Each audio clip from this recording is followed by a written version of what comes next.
What's going on, everybody? Welcome to another Saturday night draw and chill. The late stroll.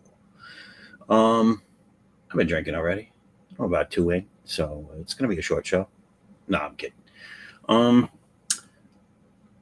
right off the bat tonight, as you know, I try to keep on topic with my artwork that I work on stream, and I everything I do here will have some place in a campaign for my stuff.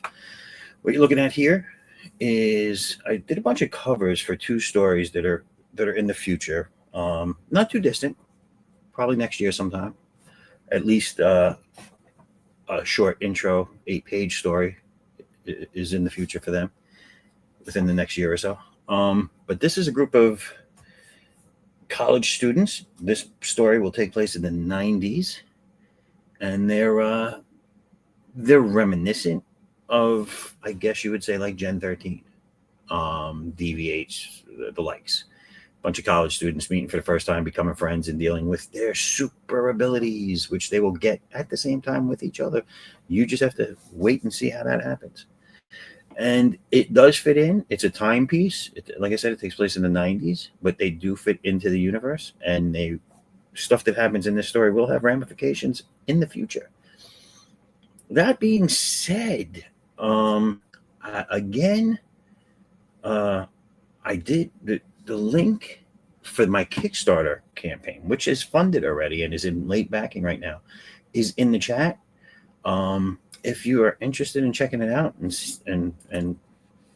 backing it, or looking to see what's what with the what, it will be up until next Saturday. I've decided to extend that till next Saturday. Now, unfortunately, for me, the Indiegogo did not pan out. And I knew going in, it's a little bit of a niche scene over there. So, and I'm not quite in any niches. So I got 4 backers. I had, I think $103. But I was smart enough to set it up where, I set it up to run like Kickstarter. So if it didn't fund, nobody lost their money. And I did let them know that if they were still interested, they could head over to Kickstarter and back it there. So if you're watching and you're one of those people, go to Kickstarter and back it there, because that is getting done. That did get funded. And so the book is going to be getting made. I have all the pages in now. All the colors are in. I started the lettering already, so that's on its way. The lettering is the last process that in making the comic, and then it goes to pre-press, and then which is me. I pre-press it. I'll have a few proofreads, and then it goes to print, and then it's just a waiting game. Once I get them back, I fulfill as soon as I get the boxes in. If they come in and I get them late in the day, I'll do some that night and finish them off in the next couple of days. So I once I have this stuff, they go out relatively fast. So head on over there, check it out, and help make the dream stay alive. The good news is that with each funding, I know that I will be able to do the next one. That being said, I will be finishing up the attic story. I'm hoping to launch the campaign during the holiday season. If not, I will. If I cannot make that deadline, and I'm not going to rush to do it, but I want everything to be as good as it can be. If I can't make that deadline, I will put it off until February, because it's a rough time for people, December into February. So if I can't get it out like in November, it'll wait till February. That being said, this is what I'm drawing. I'm going to start working on this tonight. I might jump around. I don't know. But I will be working on this. This is a tentative cover for this group of people. I've made a bunch of covers, at least the ideas. Some might make it, some might not. For these characters, I did 2 for this story. And I did like 4 for the story that I know I had originally planned to be the next one. But that might change. So we shall see. Nobody's in the chat yet. Where the hell is everybody? Come on over. Check it out. Well, what I'm gonna do, and because I like to torture all the masses, is and you forced my hand. You have forced my hand to put the music on. Yes, yes. There's no one but yourselves. There we go. And the music is here, people. So I'm not sure if you're aware. I'm hosting a new stream on Thursday nights or Thursday afternoons, actually, or early evening, whatever you want to call it. It's from 4:30 to 6:30. It's a panel draw stream. We're gonna have topics. We're gonna have the Wheel of Dread starting next week. Last week was our first show. Next week we're gonna have the Wheel of Dread, and there's gonna be two wheels, and it's gonna dictate. The two wheels will dictate what we draw for the stream. So those will be done at the top of the show, very, very beginning of the show. One wheel will be picking an indie character, and the second wheel will be what they're doing. What will we have them do? So I don't know, man. It'll be interesting to see what we put on these wheels. But yeah, you should come check it out. We talk about experiences in the industry, things we've done, things we're working on.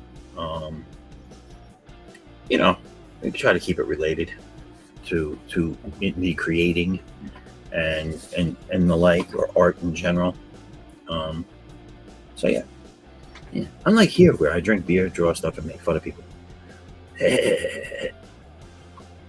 That's right. That's right. So, I'm going to start working on this. Start doing some rendering in the darks on this, and we shall see. We shall see if people start dropping in here. I mean, we're really, we're starting off strong. Big 4 people. Woo! I want to appreciate you all, or tell you that I appreciate you all for stopping in and hanging, and you know what I'm saying. And Madness, hey yo, what up, son? What up, pops? What up, pops? Can we rock? So, this is what I refer to as the struggle part of a campaign, especially if it feels well. I do not enjoy the lettering process. I'm getting better at it all the time. I'm not great at it. So it's a struggle. It's the struggle part. I like the art. I like the campaigning. I like working with, I have colorists that do the coloring for me. So I like working with them and the process of seeing them and, working through the edits if there's any. And, that's fun. The lettering and lettering and fulfillment's not that bad because once you start packing and shipping, it's you get lost in it real quick and it's done before you know it. And I can only hope that I, in the future, dread those days because there's just too many for me to do. That would be awesome. But we're not there yet. With a little help from all of you, maybe I will be soon. That'd be cool. Yeah. But yeah, so the lettering process. The lettering process is the strain for me. It's a little bit too much like work. No one wants to do that when you do a comics. You know what I'm saying? No one wants to work in comics. I mean, you want to work in comics, but you don't want to work in comics. You want to have fun. Have fun with the comics. Be one with the comics. Feel the comics. No, I don't want to hear anybody go into a comedy club and say, "Oh, he told me to feel the comics." Disavow that. I disavow that.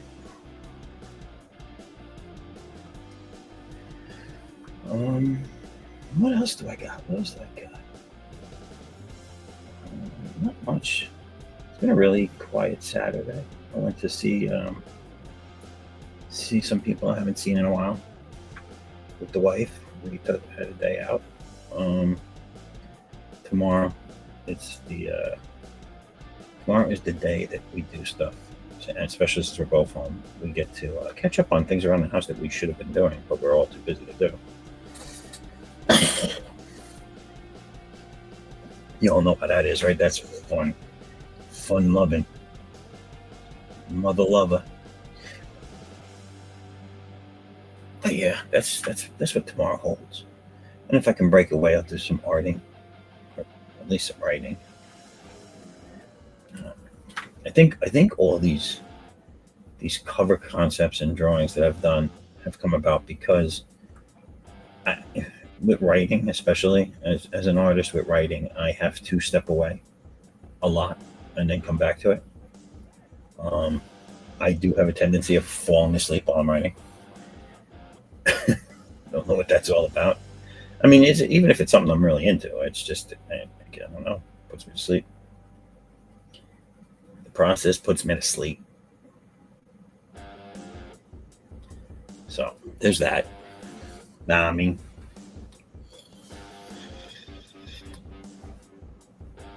and what else we got? What else we got? I tell you, I think I got to look into. I back a lot of things on Kickstarter because I like a lot of things. I'm just addicted to comics and comic stuff in general. So, but I think it's about time that I go through all the things I backed and see what I have received and what I'm still waiting on. Because I feel like I've backed more than I've received in the over the last year or two, and I don't really check on it too much. I like being surprised for the most part, and I still like being surprised. It's just I like to see how many are still waiting on. If I had to guess, I'd say at least a good 20 I'm still waiting on, and I don't care. I don't care. I mean, they update. I can't say anything. I get updates, and from the ones I care about, anyway. I tell you, there have been things I backed there. I'm like, what was? Why did I back that? Was it a friend of mine? Was I on their show? What's going on?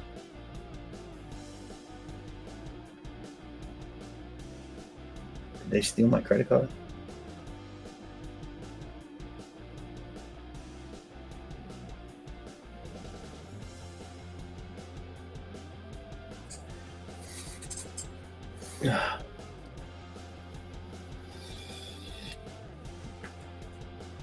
I don't know what you're thinking to yourself.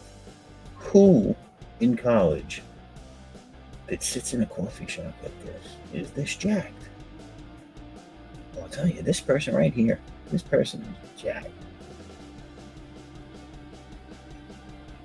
And no, he will not have half a dragon tattoo that can be washed off on his chest. No. I'm not ripping off characters. They're just reminiscent of characters. Big difference.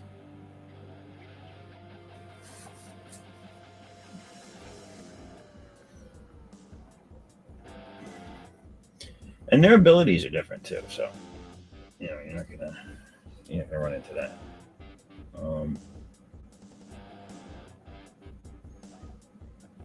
And I don't have an overwhelming need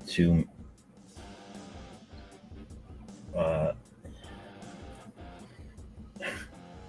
to check off any boxes. Let's put it that way. If it's not part of the story I want to tell, it's not going to be in my book. And I'm sorry if that offends, but the truth of the matter is I've always learned, and I learned and been told I did, and I've been drinking just saying that if it doesn't help to move the story along, that's how you know whether or not your story needs it.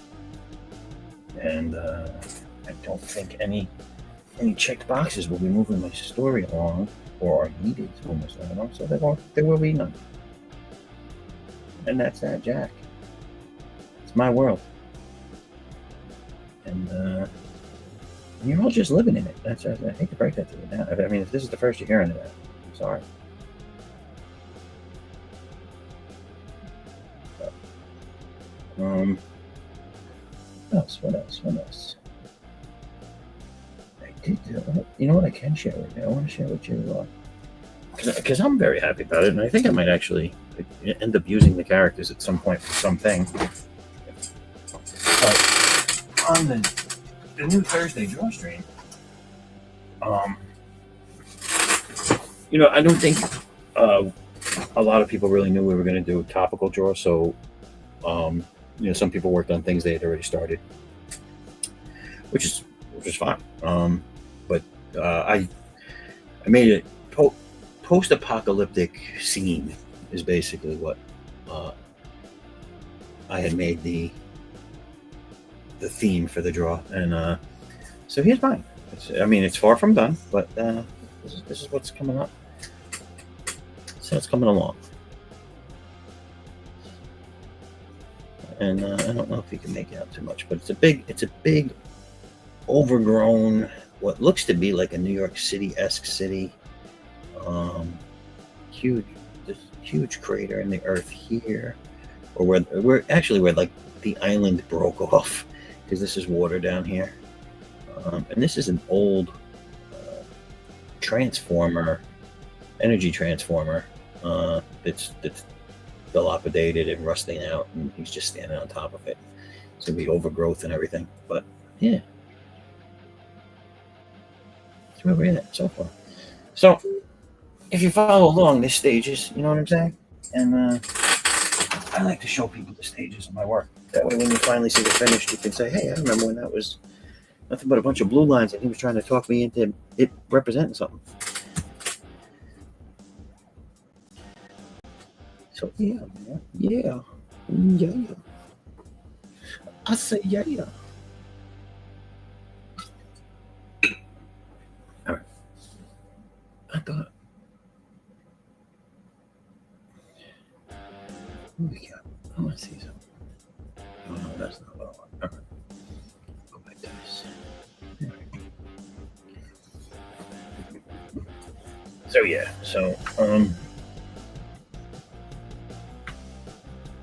See, obviously, I stole this.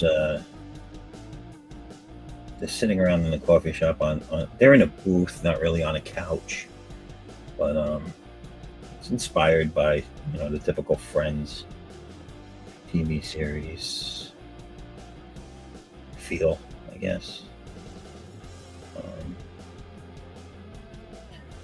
I wanted to give it some sort of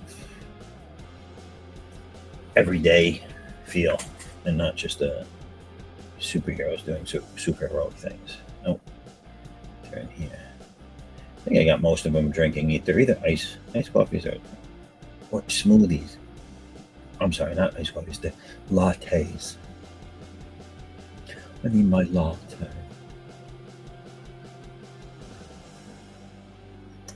Just can't get my day going without my latte.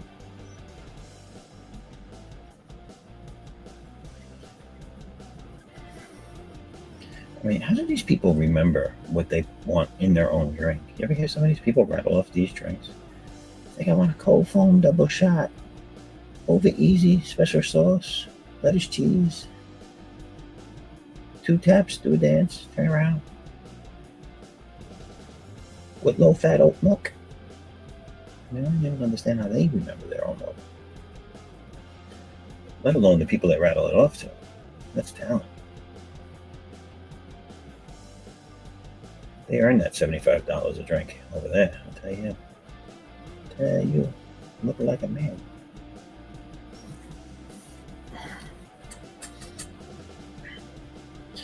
What's that? Kept this hey yo.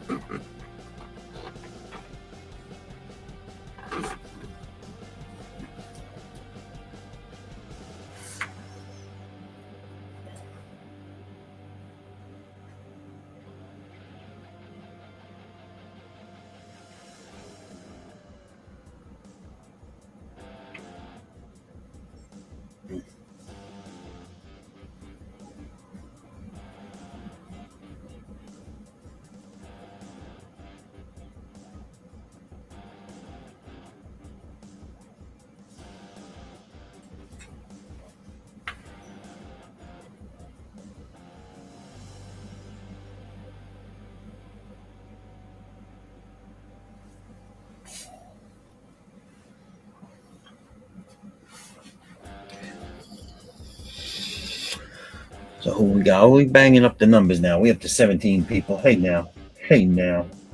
Listen, if you're out there and you're an artist or you're a creator or you just want to, or you're interested in becoming one and you want to shoot the shit and you're good people, you're not a troll. Come on in, man. Talk for a little while. If you want to just drop in and ask a question, feel free to ask anything in the chat. You know what I'm saying? I am here for my pleasure, but I'll help you out too.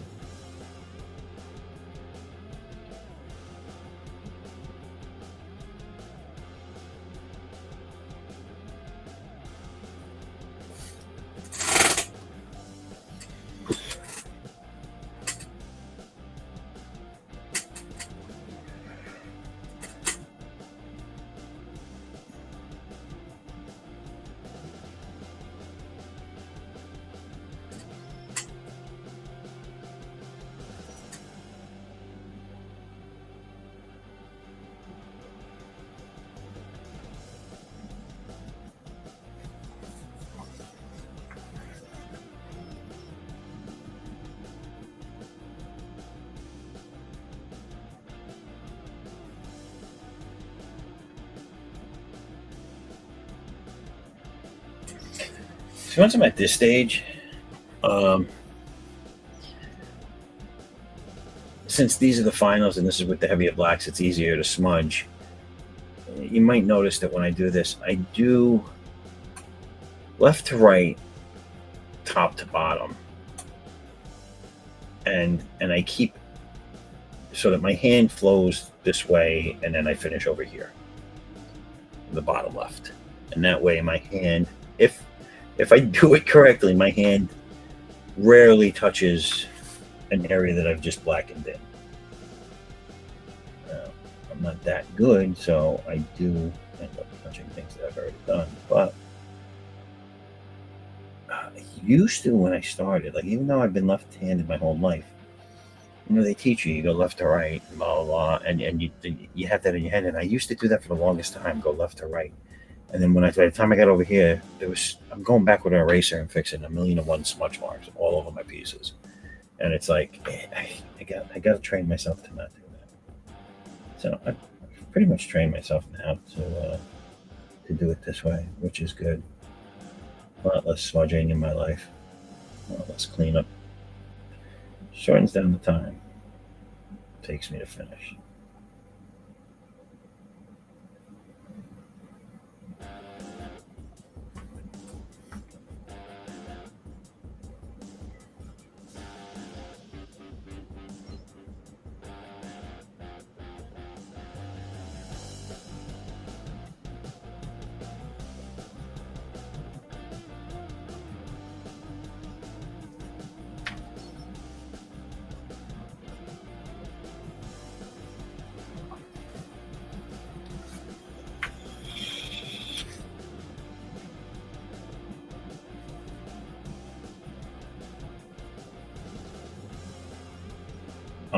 Hair and faces, if I didn't already draw the faces, hair and faces I will sometimes do at the end, and I'll go over some of these dark areas with my hand. But what I do in most cases is I'll put a piece of paper over the area and rest my hand on that.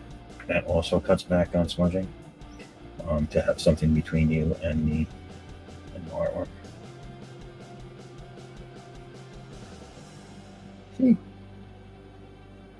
See, you learn something new every day. And if you already knew that, well, what the hell did you know?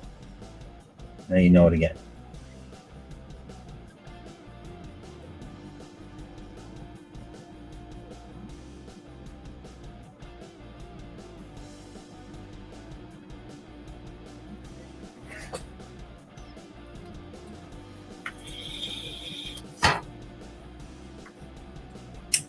I really have to get out or stream somehow the new Fantastic Four and Superman, because it's getting really hard for me to avoid conversations about them.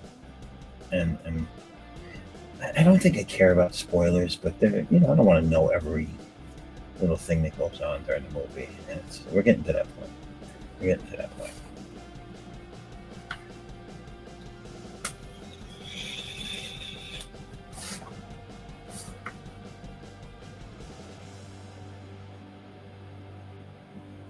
Nah, I mean, what is a song about it? Want to hear? Hear it.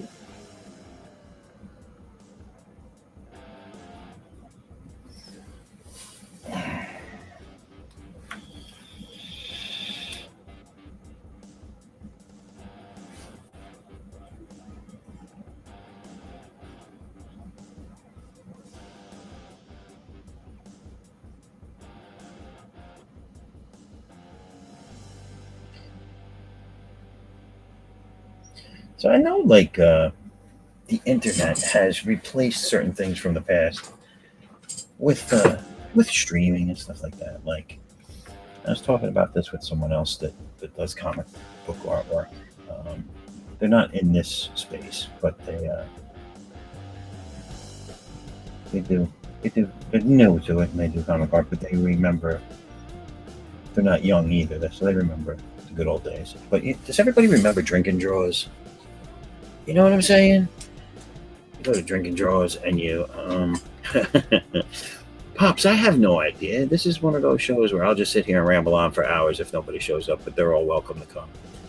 I don't really have a set panel of people to come on here with me. So anyway, drinking drawers. So if there's two places, two coffee shops. One of them a coffee shop, and then after 5 o'clock p.m., it switches over to a bar, which is pretty cool. They shut the coffee down, and it's just a bar. It's a bar all day, but it becomes just the bar after 5.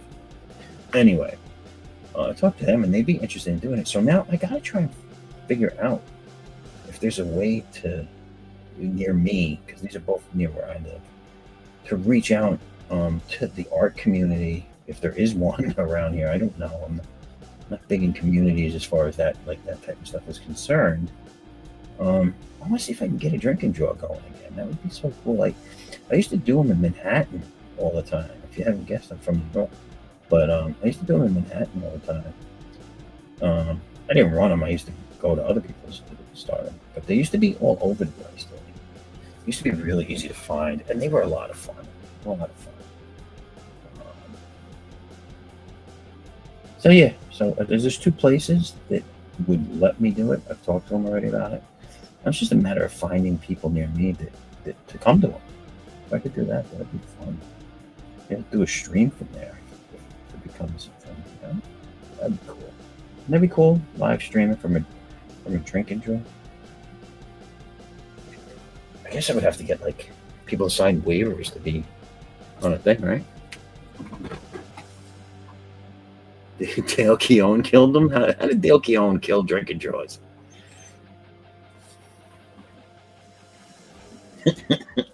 They drank everything? That's it. There's no more booze in the world, people.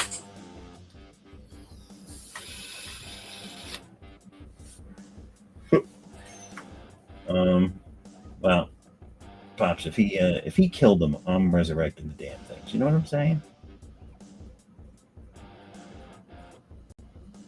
My goal, other than to put out comics and just enjoy the hell out of life as much as I can, is to get people together in this space, make this shit happen. You know what I'm saying? Um, wake them up a little bit. Come on, you gotta get off your keys to people. Shit don't happen by itself. No matter what the trophies that you get tell you, you can't just participate. You have to actively be involved. You have to be the best you can be. You don't have to be the best there is, but you have to be the best you can be, and that doesn't happen. That does not happen with participation trophies. Sorry to say. I know. I'm bursting everybody's bubble. I know. I'm ruining a lot of myth for you. But it's the way it has to be. It's the way it has to be. You can only wake up with a wake-up call. You know what I'm saying? So, yeah, you gotta be in it to win it. You know what I'm saying? Lotto got it right.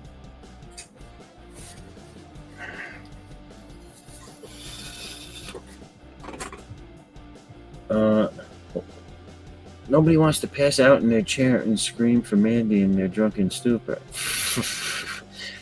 No, I know, I know. I think everybody's. I'm not even gonna. I'm not even gonna put up the last one you said because I think everybody knows about the sleep and stream, the crouch and cry, the whatever it is. I think Dale had a significant other up until that point, didn't he? But I love Dale. I would go drinking with Dale. I want to invite Dale to the first drink and joy if I get him started. And Dale, if you're out there and you watch this, you're invited, my man. I like the fact that Dale can fist bump you through the screen. You know what I'm saying? He's the man.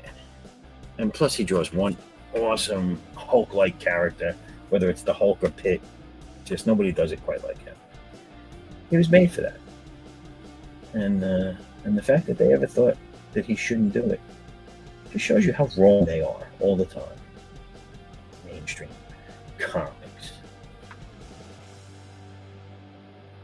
You know, Marvel needs to understand, and so does DC, that the only reason they're mainstream comics is because they were the only ones doing it. It's the only reason. It's the only reason they cornered that market.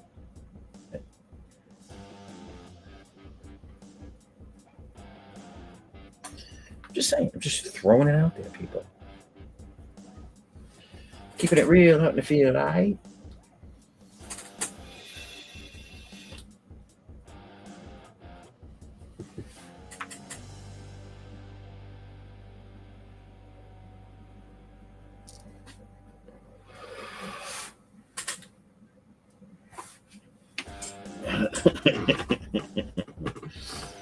Mandy, that's from Pops with Love. Oh, I'm sorry. Is that Dale? I think it's Pops. Mandy, Pops loves you. What is this? I'm gonna throw this up here. What is that? What's that a link to?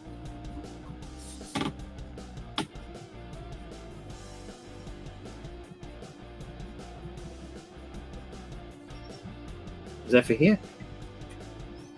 I'll leave it there. I'll leave it there for a little while. Yeah. So I want to try and get those done. I just don't know. In that space, I don't know how to go about finding people that would want to do that. I think there is one person that works the magazine though. I'm gonna do that. I'm thinking out loud now, people. I'm sorry about that. I do that. I think I know where to start. So, hey, maybe next week I'll have some news for you on the drink and draw thing.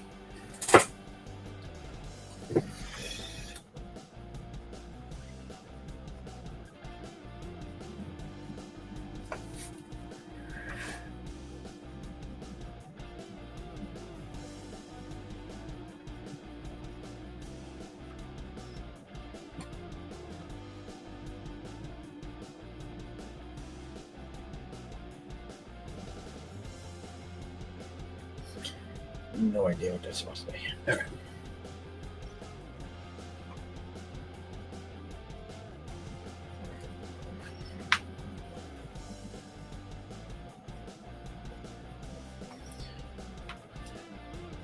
Drink and draw.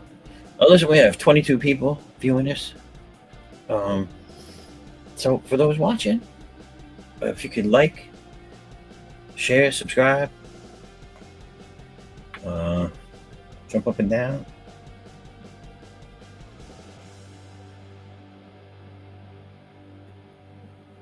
I appreciate it, especially the jumping up and down. That's pretty cool. What else we got? Not a lot.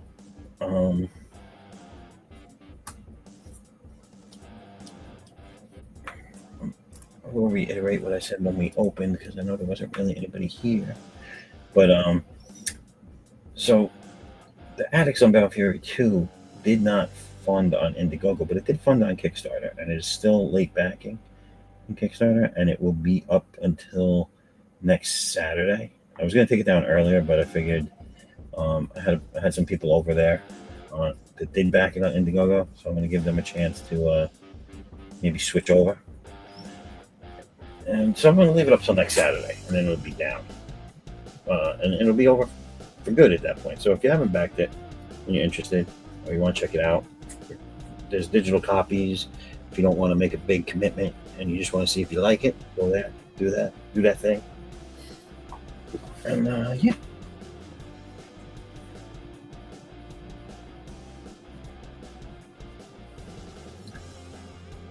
The link to that is in the chat, by the way.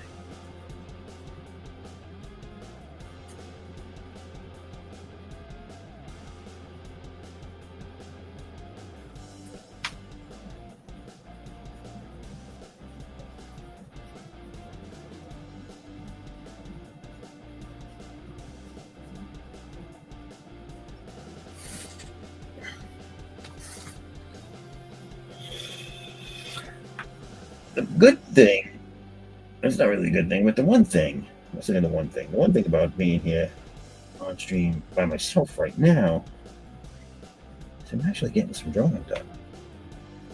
Because as much as I love having all the people, a lot less drawing gets done. And a lot more producing gets done.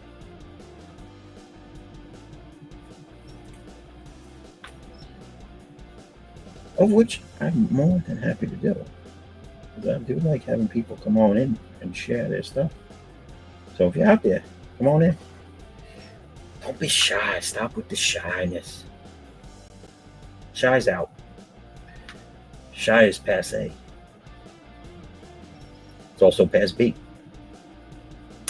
That's the other thing, folks, in case you didn't know.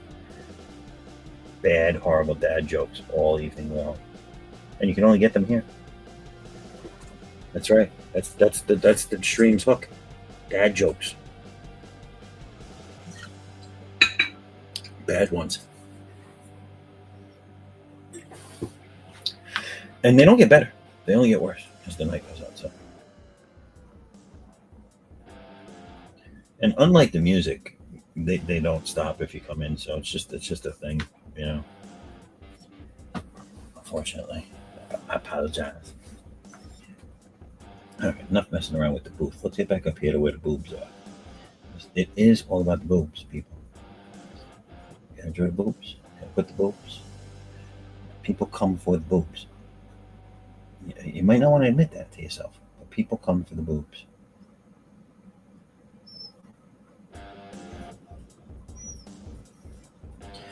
They come for the boobs, they stay for the abuse. That's how it is. That's gotta be.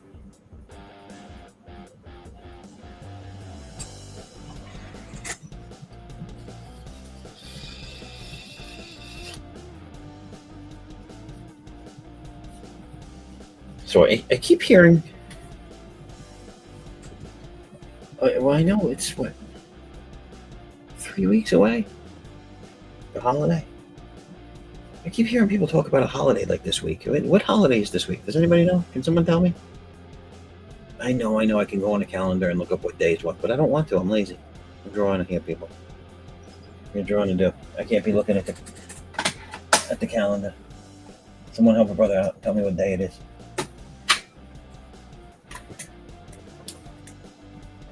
Is it National Pants Off Day or something like that?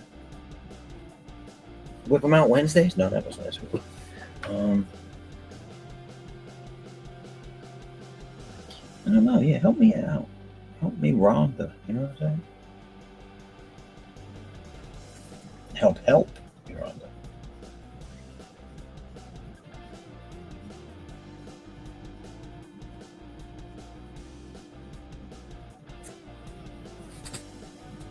Who's this Rhonda person they kept asking for help? Is it like Miss Cleo? Miss Cleo didn't see the feds coming, I'll tell you that.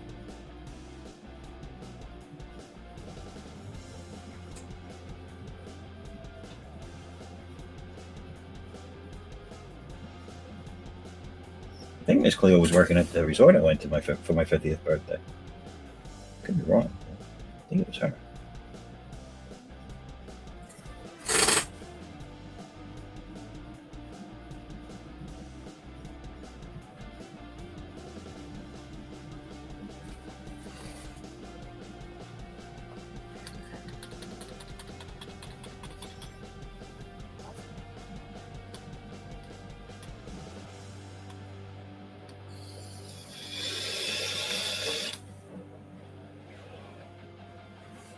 Got dusted off with a cloud of smoke every once in a while. That's how you keep the page fresh. You know what I'm saying?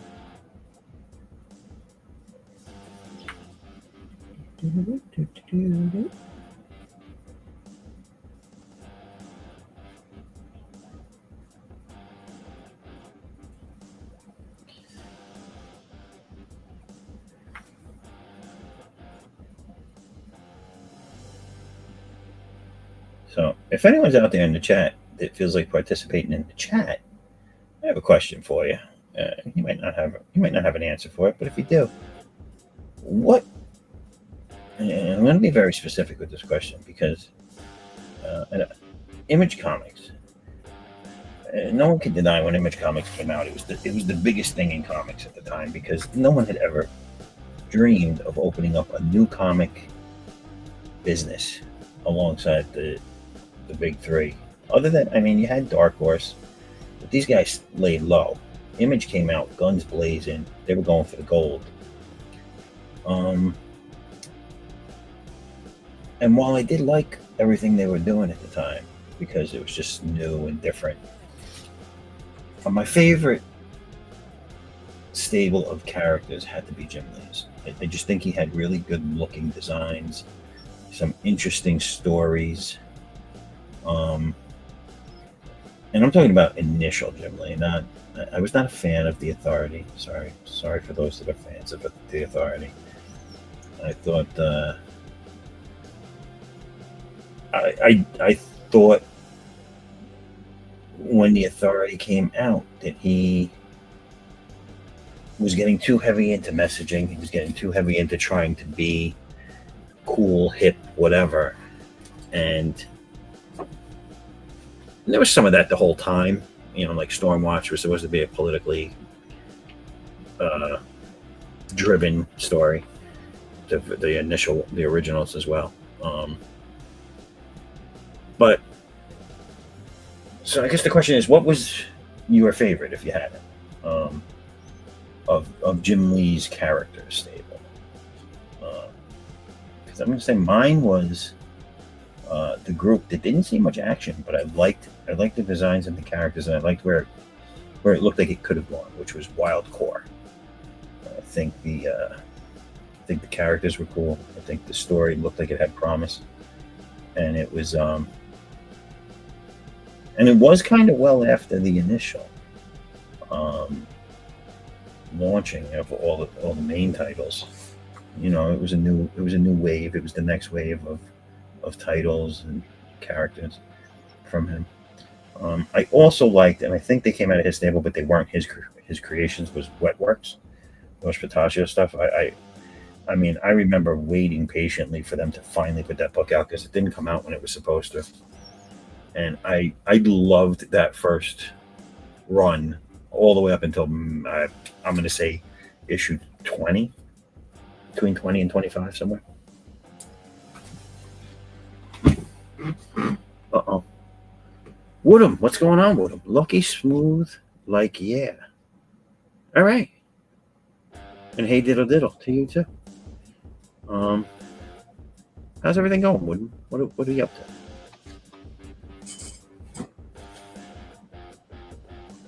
Woodham, coulda, shoulda. No, that's not it.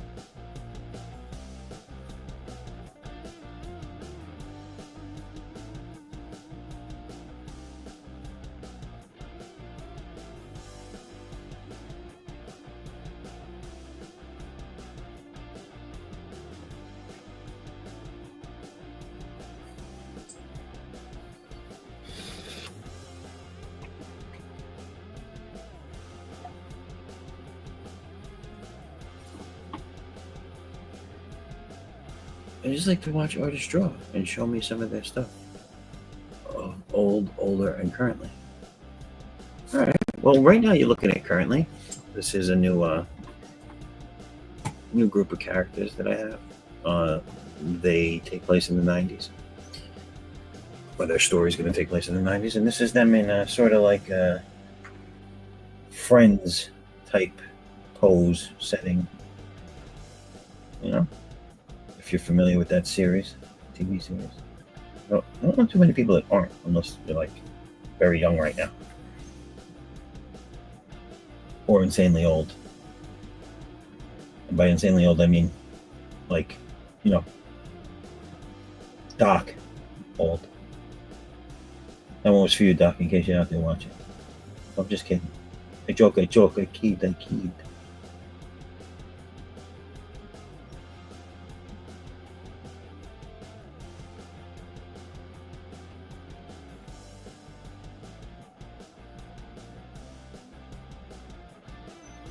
Do have some stuff next time. Maybe not the next time, but during one of the commercial breaks this evening, I'll see if I can pull out some of my old stuff from when I was creating characters back in junior high school. I'll show you how horrible it was.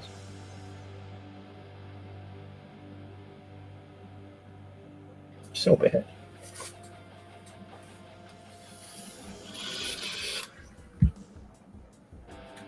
I did something with my light, and now I'm getting a horrible glare on everything. I don't like it. Everybody see this?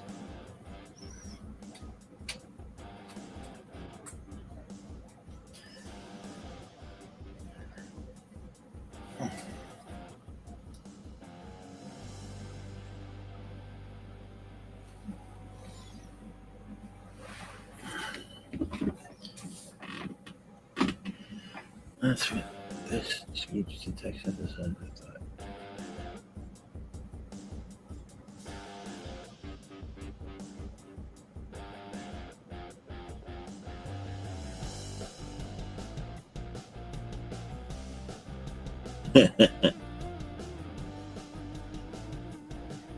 I got bought to Arkansas by a woman. The branch and discount local shows. I mean, to change. Something else.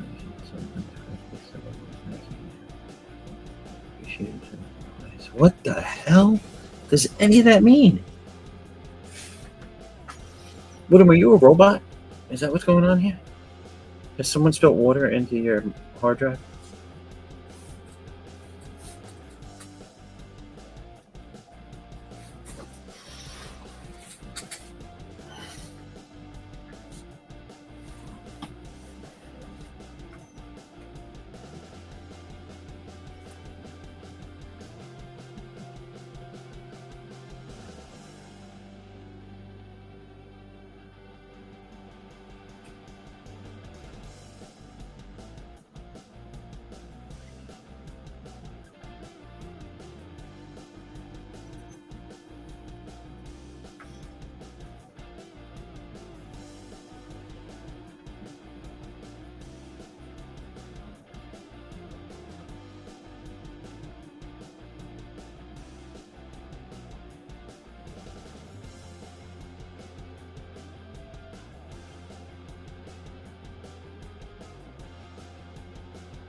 He likes it loud, huh? Oh, wait, I missed one. I'm sorry. A long time ago, she passed away several years ago, but I carried tradition by making noise in chat rooms to make sure you guys know at least someone is out here cheering on because we like it. He likes it loud.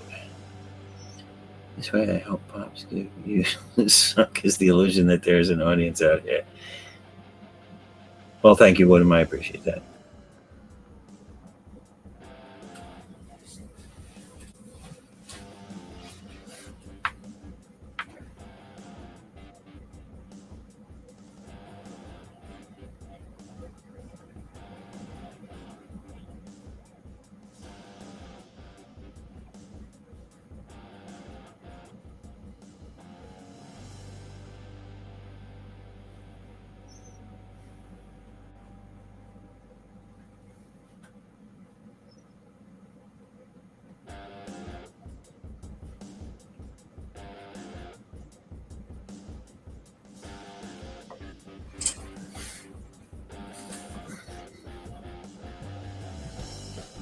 Better than drinking alone, right? You know, it is.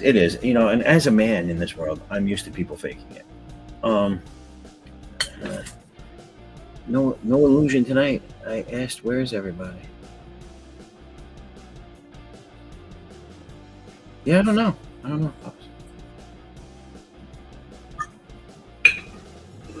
I don't know.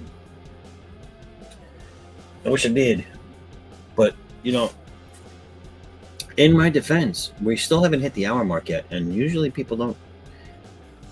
I mean, on rare occasion, I had people come in right at the beginning, but usually people come in after the first hour. So I think it's just because you're paying more closer attention to it tonight than usual.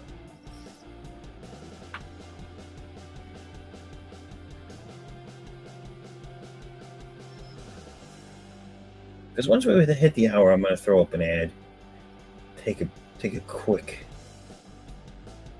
tour to the bathroom, and then I'll be back. And then usually after that, sometime after that, someone pops in. But until then, we have good old Wooden. Wood.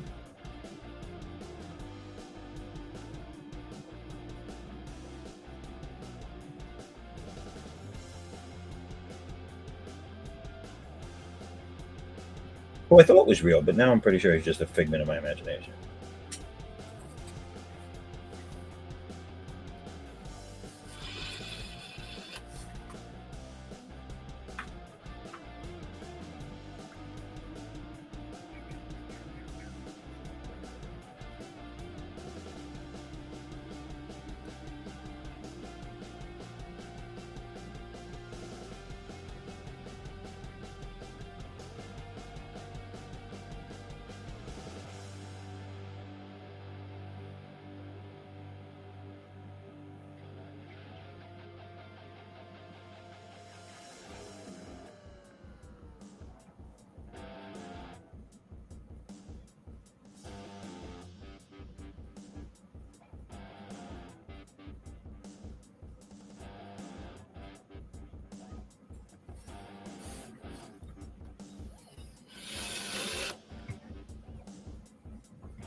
He's a babbler. He's a babbler, everybody.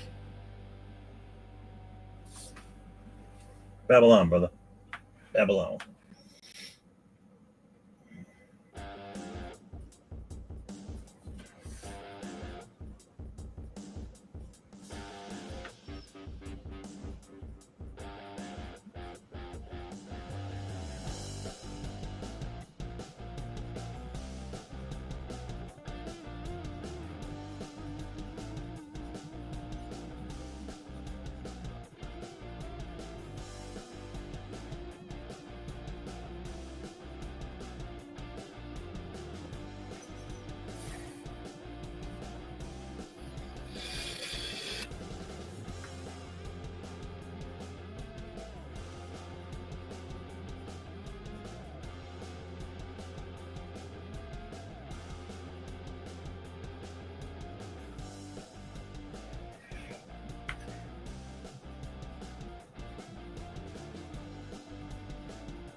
All right.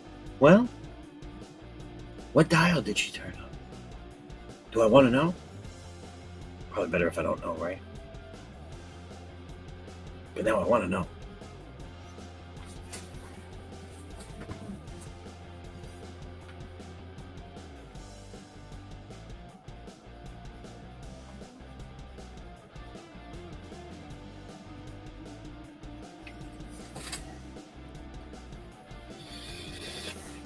Edwin!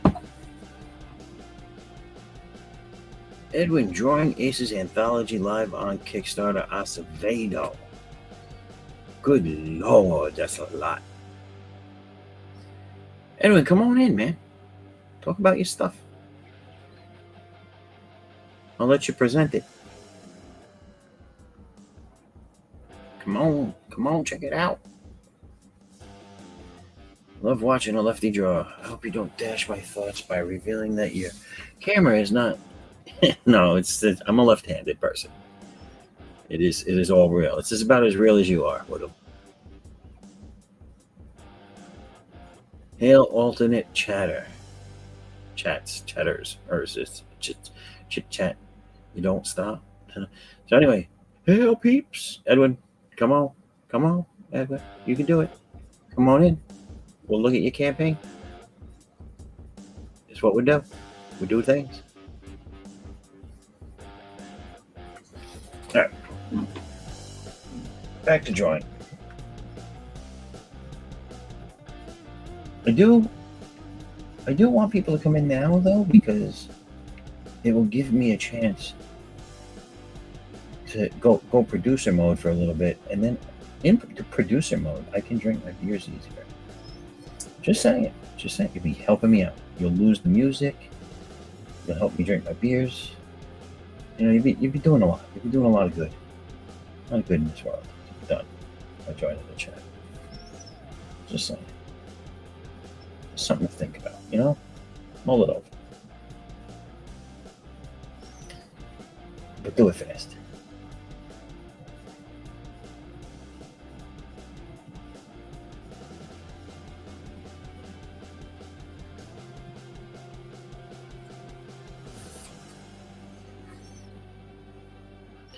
All right, everyone, we'll give you a couple. Couple of what, beers? I'm not giving you a couple of beers. I'll give you a couple of minutes. But no beers. Just saying. I'm stingy with the beers.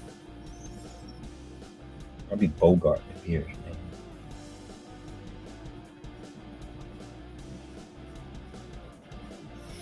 Now's a good time for me to say that if you're chilling and you're watching this, don't do drugs, okay? Drugs are bad, okay? All right. I've done my due diligence. That means alcohol too. Don't do alcohol. It's the devil's juice.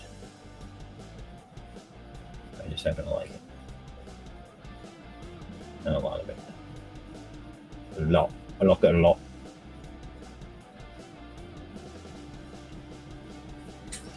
Does anyone else ever wonder why there was only once a man from Nantucket?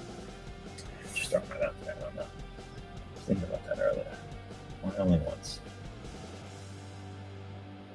Something bad must have happened. I think it was that suck it thing, right? I think that's what went bad. Yeah, not just like that no more men from Nantucket.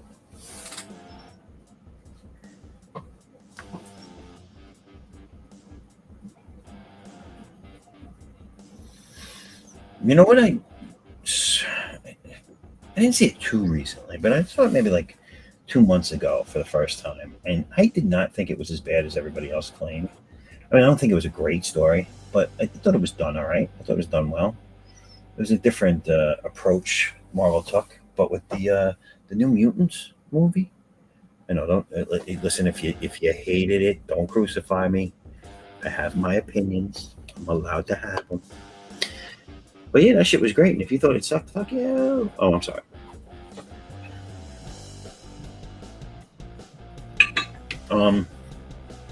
Yeah, I didn't see a lot of their pitfalls. I don't know if it was made before the whole woke thing, but I didn't see. I could be wrong. It might have been there. I didn't notice, so it wasn't that bad anyway. Any woke messaging trying to be drilled into your head. I didn't see them. No, all the tropes. I didn't see them nowadays of messaging and brainwashing and bending knees. I didn't see any of that. And if it was there, it wasn't prominent. Anyway, I liked it. I thought it was good, and I liked the cast picks for certain people. I thought the guy who played Sunspot was all right. I liked what's his name? Is it Richter? I thought the casting for Richter was cool. But I really liked Magic. Some people didn't like her. I thought she played the part well. Granted, I mean, I'm not saying the story was epic. You know, it's not no awards type stuff, but it worked.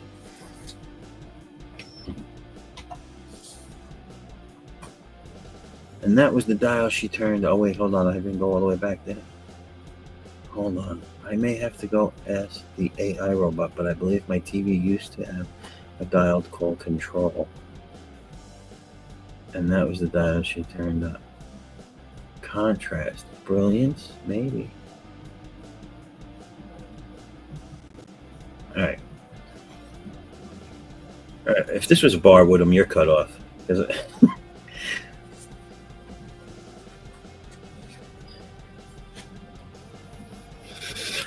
I don't know. Now I'm confused. Now I really think Woodham's some sort of cyber deity. And he's here to rule the world through YouTube. Or wherever he is.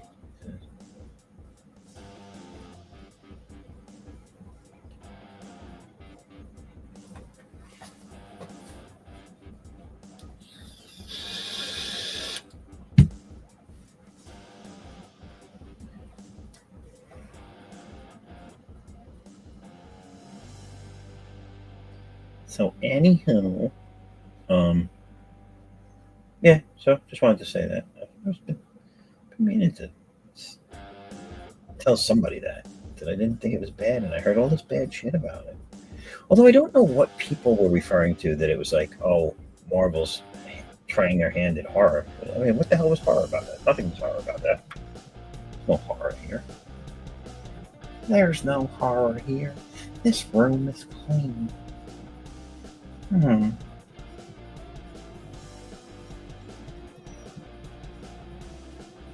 That old lady just wanted to throw her tennis balls down the hallway. You know what I'm saying? Was that a hot dog down the hallway reference she made? Is that what was going on there? Let me show you. I'm like these tennis balls, and that's my hallway. You see how they bounce all about but never touch the sides? This room is clean.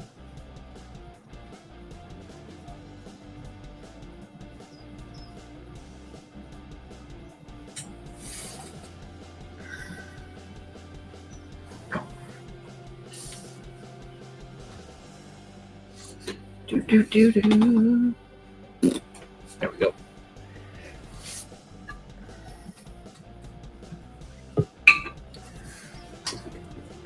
Device not connected.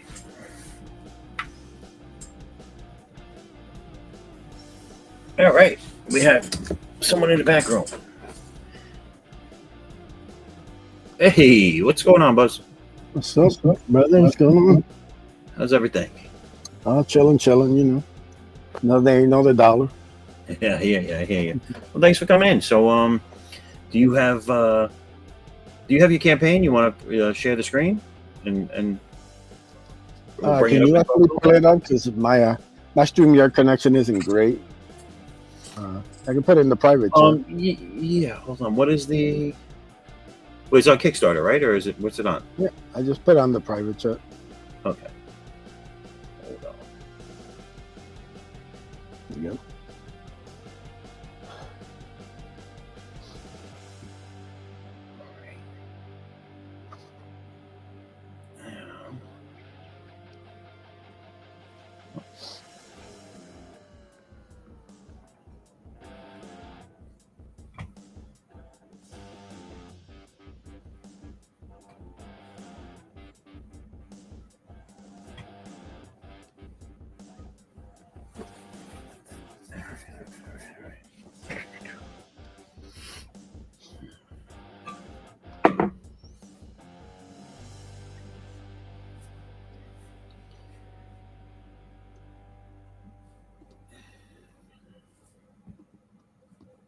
Sorry, bear with me a second.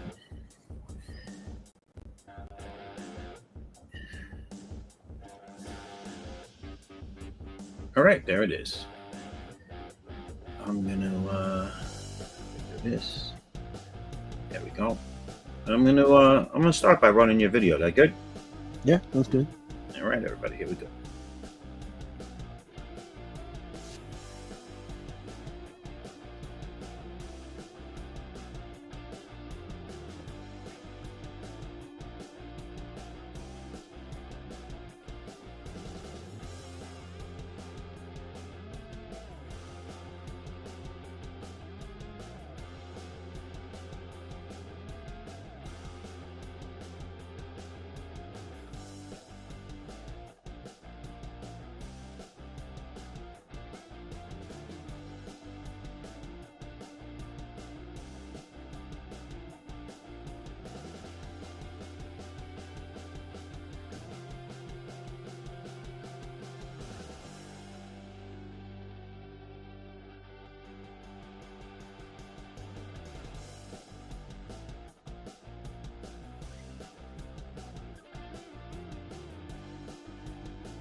I'm sorry.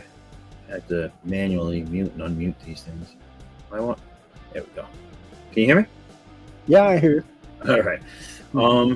That was cool. Did you do the video, or did you have someone make No, that? that was good stuff. The trailer. It's very cool. Very cool. Yeah. And yeah, at almost exactly 50%. Oh, I got another backer. That's awesome. Yeah, very cool. Very cool. Thanks, guys. Whoever backed. And 43 days to go, so you got plenty of time. And then little by little, pushing. Yeah, I really like that. I like the way they did the rain noise with the rain coming down, and it was really well put together, that video. Yeah, he has a nice touch with his trailers. He did the Ace 3 one, which I really liked. I was happy with, so I just had him do this one too. Wow. That's cool. So, yeah, it's 7:45 of 1500. So halfway there. I'll just scroll if you want to talk about it. Tell me when to go. So yeah, a little pitch. The Drawn Aces Comics Group anthology is a showcase of 6 short stories by 5 different artists, bringing the characters from the Drawn Aces Comics Group imprint, like the Ace, Bloodbone, Way of the White Leopard, and then we introduced 2 new ones with Xavier and Blue Blaze. Awesome cover right there by How Comics. We're offering it in both the color and the line art version because I was really impressed by the line art version, so decided to offer that. Here it is. Yeah, beautiful. Nice. Hal does a great job. So he brought this whole thing to life here. I love the image that he was able to put together. And these are both going to be virgin covers also, so they're going to have no trade dress, so you can just enjoy the beautiful art. And yeah, so some of the stories that we got there, the first one is the Ace. Call it the Ace Origins. Is a flashback to David as he was growing up with his father, who's a boxer, and we kind of delve into that relationship, and it ties in nicely to right into Ace Volume 1. It works like a nice prelude to it. The art right there is by Barbusco Comics. You see young David there training, getting his hands up, taking care of those bullies, So it's a fun little story, like kind of giving you some background on David and his childhood. It sets up Ace Volume 1 nicely. So I like the way it shows the training and then the practical application of it. Practical use, yeah. Very nice. Yeah, so next is the new character we're introducing, Xavier. Xavier is basically the world's greatest heroes. He ends up leaving Earth after losing the love of his life. And when he returns to Earth, just by happenstance, he ends up rescuing this young woman from a gang of thugs. And she ends up bearing an exact likeness for his former fiance. So that leads him on a quest for answers to figure out who this girl is and what her ties are to his former love. Why she looks like her, right? Yep, she's an exact doppelganger for her. And so that leads to a bunch of questions. That leads with, I compare this a lot to Watchmen. We're basically just laying the groundwork here. Basically, as Xavier has to come back to Earth, and he has to deal with how the Earth has changed since he's been gone, and everything that him and his former, Justice League members have been up to, Like this, and you said is this the one that the people in it are like these guys, like they're like vampires or something? Oh, they're kind of okay.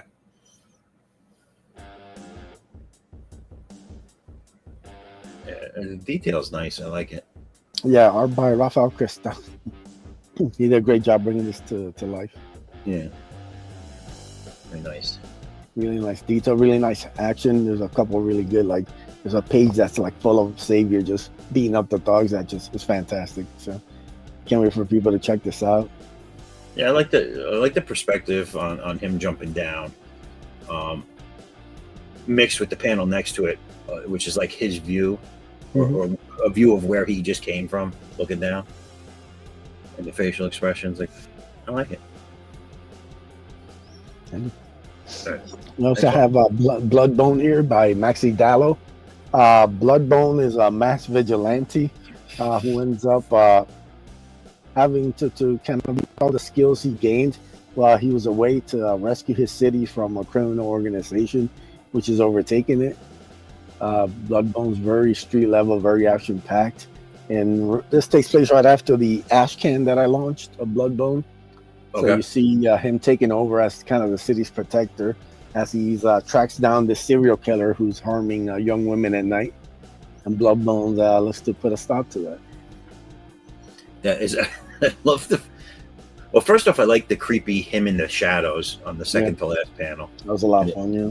It reminds me of Nosferatu, but I just love the terror in her face in that bottom panel. Yeah, it's really nice. It's like I can hear the scream. Mm-hmm.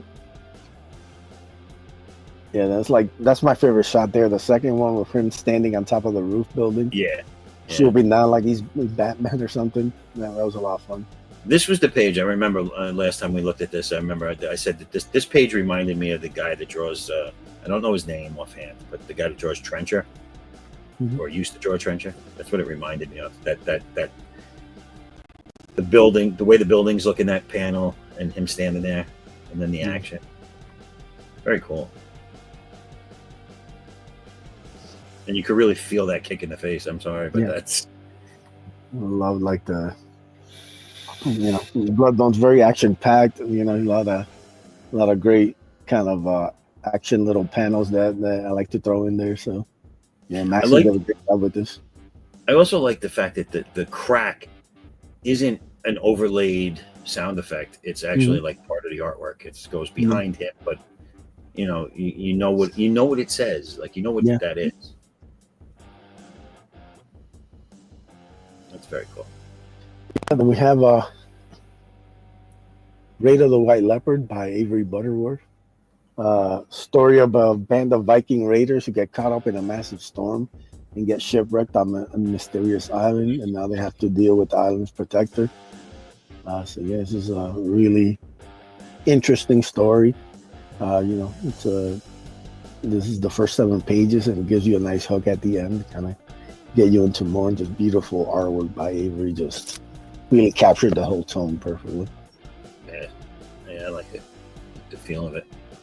Now, these stories, are they all short stories? Yep, they're all short stories. Yeah. And do they all go off into their own books, or are going to go off into their own books, or are some of these stories plan on just being in anthologies? Yeah, so these 5 are meant to be parts of books. So like I said, Ace, the Ace story works the prelude to Ace Volume 1. Right. You can slot that in. Raid of the White Leopards, the first 7 pages. So that works into the full Raid Volume 1, which I'll probably do a second chance for. Kind of went under the radar. So we'll probably do some additional pages to kind of bridge the gap between Volume 1 and Volume 2. Bloodbone, like I said, it takes place after the Ash Can. It's going to lead up into Bloodbone number 1 next year. Okay. Xavier, like I said, it's going to lead to its own thing, and then Blue Blaze is also going to lead to its own kind of project later on. So let's check out Blue Blaze. This is nice. I like this one. Yeah. Me and Joe Ball, basically our love letter to Michael Turner. We're both big fans, and we just want to do something different. It's about this young woman who wakes up with no memory in a small New England town, and now thanks with the help of this young man here, she just to piece together her memory, who she is. And it's like I said, something completely different, not really superhero-y or anything like that. Just about the detail is amazing. Yeah, like Joe's really bringing his A game, just channeling his best Michael Turner. It's about beauty, it's about kind of some romance, it's about just kind of all these different things. Like I said, something completely different than anything we've done before. Kind of an experiment in some ways, but yeah, it's really beautiful project so far. So I really like that this page coming up. I like that top opening panel where it's just the gate with the light, and then it goes into the light here on this character, and you can never have enough TNA in the books for me, so I was just throwing that out there. And very cool. So these pages are actually on the campaign. So we put up the first 4 Blue Blaze pages. So anybody's a fan of original art and they want to get in on the ground floor, You know, you guarantee Joe puts tons of detail and just like blood, sweat, and tears into those pages. Nice 11 by 17 Bristol. So you know, they're definitely I think they're kind of a steal at the price we're offering them. So hopefully people will check it out. I like this middle panel where she's just laying there because I don't know if that's what he intended, but like you could see the dust in the light. Yeah, that's pretty cool. Like I don't know anybody that would really do that, but you would see that in real life. That's cool. And we're also offering this too. Yeah, we're offering us another printing of the original Bloodbone ash can. The first one was a foil cover that we did special. Like, you know, this one we're just doing the line art version. Beautiful Ricardo Jaime art right there on the cover, just bringing Bloodbone to life, smashing dudes left and right is what he does. So yeah, you definitely if you get this, you'll be all caught up with Bloodbone, ready for #1 next year. So it's a great way to get all caught up. That's pretty cool. Yeah, grab the anthology and you're all set to go. Interiors by Donald DeLay. I think it's some of his best work. Really nice. Just brings it to life. Just great action. Very dynamic. Has some humor in it.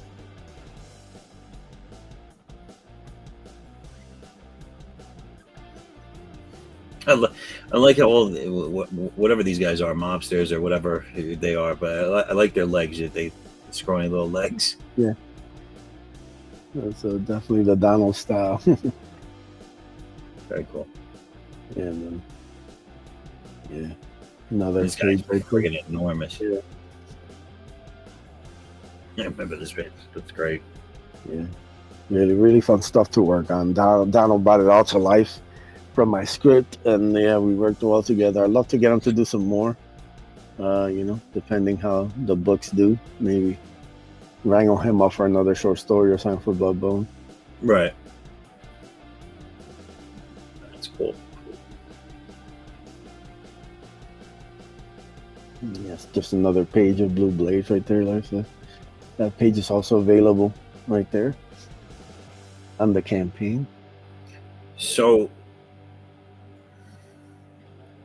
these are interior arts for the ash can, those two, and this is you're offering the original art for this one. Yeah, for all 4 of the Blue Blaze pages. Okay. Yeah, the first 4. And then we decided to extend this Dan Plagle pinup. Wow. So yeah, we're extending this for the first 30 days of the campaign. So basically, anybody who's backed right now, including the newest backer, they're all going to be getting this. 30 days should end August 30th, so you have until then to get this. No excuses. So this is available till August 30th, this print? Yep. Nice. Wow, that's really cool. Yeah, beautiful colors by Marcos Martins. Excited to get that out to people. Very nice. Well, okay, so let me roll through the sidebar real quick, the tiers you have. You have the Drawing Aces Comic Group Anthology 1B. Yeah, so you get both versions of the both covers there for nice of the anthology. So you get both of those at $25 tier. That's not bad at all. Yeah, it's U.S. only, but we were able to get it down to $5 shipping, so it's pretty reasonable. Yeah. Do have the PDF for any international people who still want to support. And this is for the PDF is just for the anthology book. There's nothing extra. PDF. Right. Now with the PDF, do you include the black and white copies versions too of the covers, or is it just the? I could if somebody wants it. It's mainly just the actual. The cover will be different on the PDF. It'll have the full logo and everything. Right. Okay. And somebody wants like a different version, I can send it to them. So. And then you have the ash can, Bloodbone ash can. Bloodbone ash can, yeah. Nice. And now this is just the colored cover anthology. Yeah, the colored version of the anthology right there. It's at under $20 shipped. I mean, it's pretty good. 32-page comic. 6 short stories, 5 awesome artists. So these are both 13. So if you get them the combo pack, you're saving money, guys. Yeah. Get the combo. And This save you money if you get all 3. Yeah. Yeah, get all 3. You save even more. Look at that. The ash can and the black and white and the colored cover. And then the original art, page 1, 200. That's a nice page. That I like that page. Yeah, I think those like 3 of the 4. 3 of the 4 are really beautiful. Yeah, I like that one. Oh, this one I didn't see. Oh wow, that train looks sick. Yeah, that amount of detail and was insane. Yeah. Like I said, man, Joe's just channeling. Doing his best Mike Turner, man. Every page, every panel, everything is just putting as much detail and care into it as he can. I gotta say, my favorite page is that first one because I like that. I guess that's a church clock. Is that a church clock? Or not clock? Not church. It's like almost like a Big Ben thing, or the Back to the Future clock. But that in that first panel, all the detail in that building and the car, it's really cool.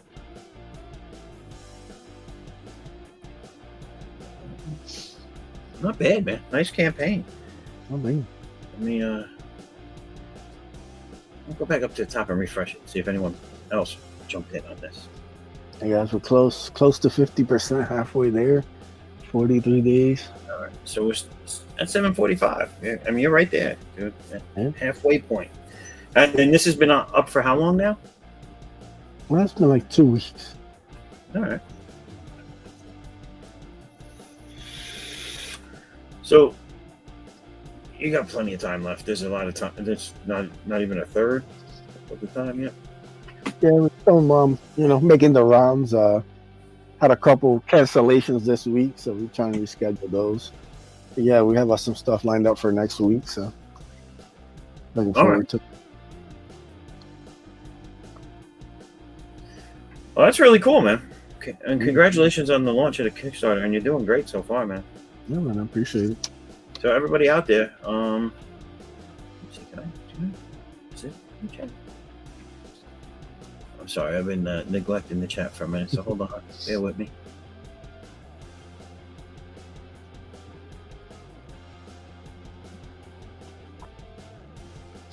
Who do we have? What was the last one?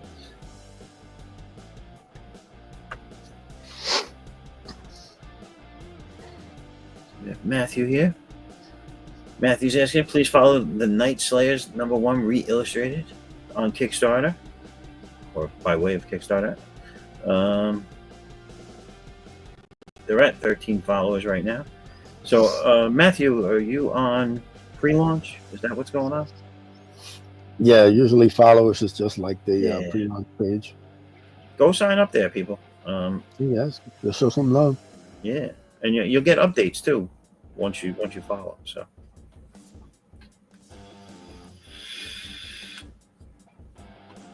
Well, that's very cool. I do like this. I'm gonna have to go over there and see which one I want, because I definitely want to get one of the tiers. Grey Wolf, what up? Grey Wolf, what's going on? I'm gonna put it out there. Grey Wolf, Matthew, if you guys want to come on, the link is in the chat. Feel free to come. Always welcome new people. And if you have, Matthew, I know you got the Kickstarter coming up, so if you want to talk about it, here's a place to do it. We have 30 people with eyes on it right now. Right. Talk about it. 3% talk of that. About how great Gen 13 is. Mm-hmm. While we're at it here. I love it, man. Every time I go to like back issues, I'm always looking for stuff like, because I had very limited access to image stuff. Oh yeah. They just the main ones like Cyberforce, Spawn,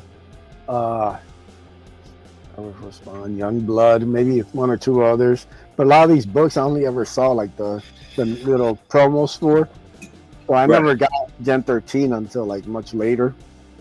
So I love J. Scott's art in this. It's so like just such a beautiful book and just I'm so disappointed with Jim Lee, man. He's like the head guy at DC now for years, and they own his characters, and he hasn't at least done a good.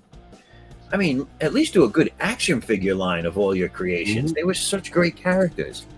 yeah. I mean, if I was him, my first order of business would have been to put Gen 13 back out on comic book shelves, new, and a toy line through Todd Toys, and that would have been first order of business.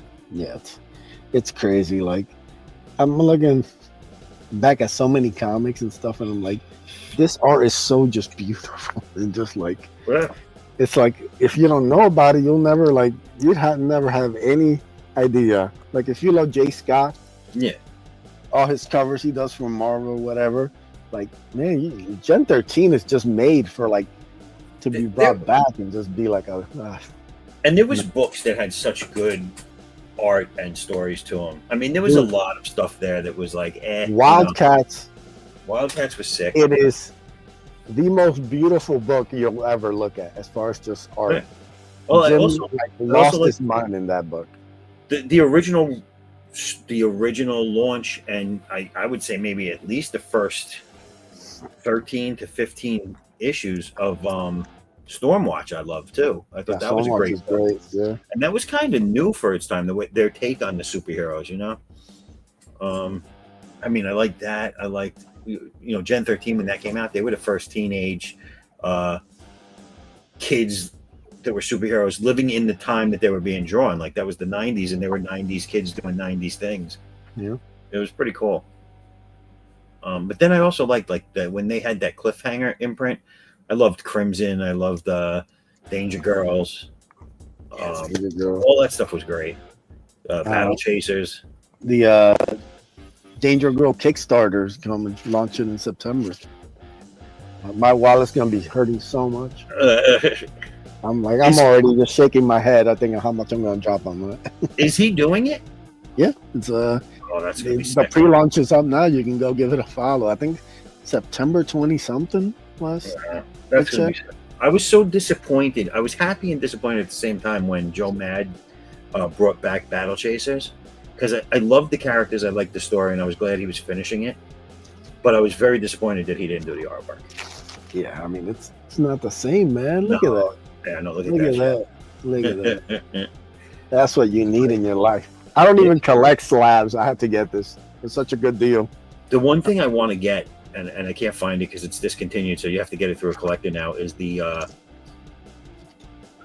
hardcover trade of it all. Oh. There's so many cool trades and stuff that now are just so expensive. Like you just wonder, like there's like money waiting to be printed if people just put out a collection of this stuff. Well, it was sick. It was oversized, so it was bigger than the book. Yeah. It had a slip cover. It was hardcover. A slipcase. It was hardcover, and I just didn't have the money on me at the time. But it was $100. Cover price was $100. Yeah. It might have been $99.99, whatever. But it was $100, and I was like, "All right, I know I want this. I'll get it another time when I have it." And I never saw it again. And I should have got it. And I kicked myself for that. Goes, man. Yeah. Now it's probably $1,000, and that's. Yeah, probably. But that was that was something, man. I used to wait for the next one to come out, even though he only did, what did he do, 10 of them, 9 of them?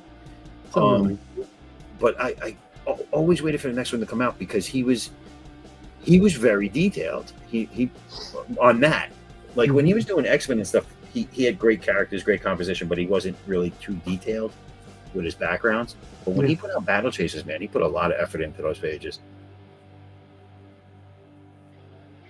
Yeah, that's crazy. And J. Scott Campbell is just sick. I mean, his stuff was nuts. Yeah, he still does beautiful work. Mm-hmm. Right now, I'm waiting on the Andy Cooper X-Men art Kickstarter to get delivered. That's been a debacle, but hopefully soon. Oh, what, he put out an art book for? Yeah, there's this company that puts out art books too. Yeah. and they had one for Andy and his X-Men art, which I'm a huge X-Men fanatic from the '90s. So Oh, so am I, man. I love the X-Men. and yeah, it's Especially like '90s. they've been talking about how the books are in Texas and shipping out to people for like a Oh month. wow. I'm just like, come on, man. I didn't Send it to me. I didn't see that one, and I like his artwork. I didn't see that one being offered at the time. I missed it. I got through Kickstarter. I got the what is it? Finch. Yep. Art book, Yeah, I And think I that's the same people putting out the Andy Kubert. The same people put out the Finch. and I got the Art Adams one. That was nice. That's nice. I was so tempted for the Sick. art items. Oh, it's sick. I don't have as much a connection to the art. It's beautiful, but I just there's Yeah. certain guys that I'm really like nostalgic for, you know. So like if Wills is a guy, like give me anything Wills, I'll get it. No matter Oh, what. Welsh is sick. Even if I don't like it, I'll still get it anyway, just because I'm a Well, Wills I guy. did on this Kickstarter. I did an homage cover for Welsh. Oh, nice. his- Which cover? The I'll show it to you. I think I have it here. No, I don't have it here. Let me bring it up on screen. It's I think it's 280. It's the one where on the original cover it has Colossus, Jean Grey, and Storm in like stacked on each other, like they're Yeah. fighting off something. I and remember that one. Yeah. Colossus is ripping something apart, like something mechanical apart. So I did my characters in that pose. That's cool. See if I can find it real quick. Well, that's a joke. I never find anything real quick. Always takes me an hour. But yeah, so I wanted to do an homage cover for this campaign, and I was like, well, I know I wanted it to be of an X-Men cover, and then so I looked up X-Men covers, and like in the first selection, that one was there, and I was like, that's the one. I'm gonna do that one.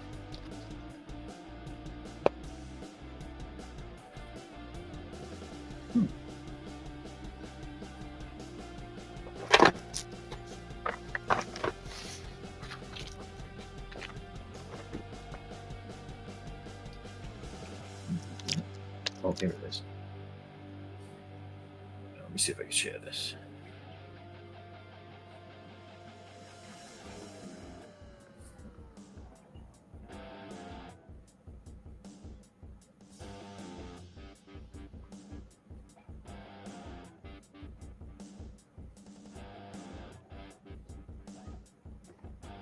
There it is. I don't know if can you see that there? Yep, I see it. So those are my characters. That's my main character on the bottom, Addicts, and then the one that looks like him, that's the female. Her name is Chinkara, and the other one's name is Feliz. And this is for my issue 2 of Addicts. Oh, nice. I like it. So yeah, and there's it says it right there on the machine on the bottom right. Is WP 281.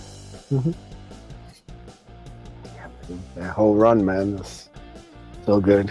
So just get you.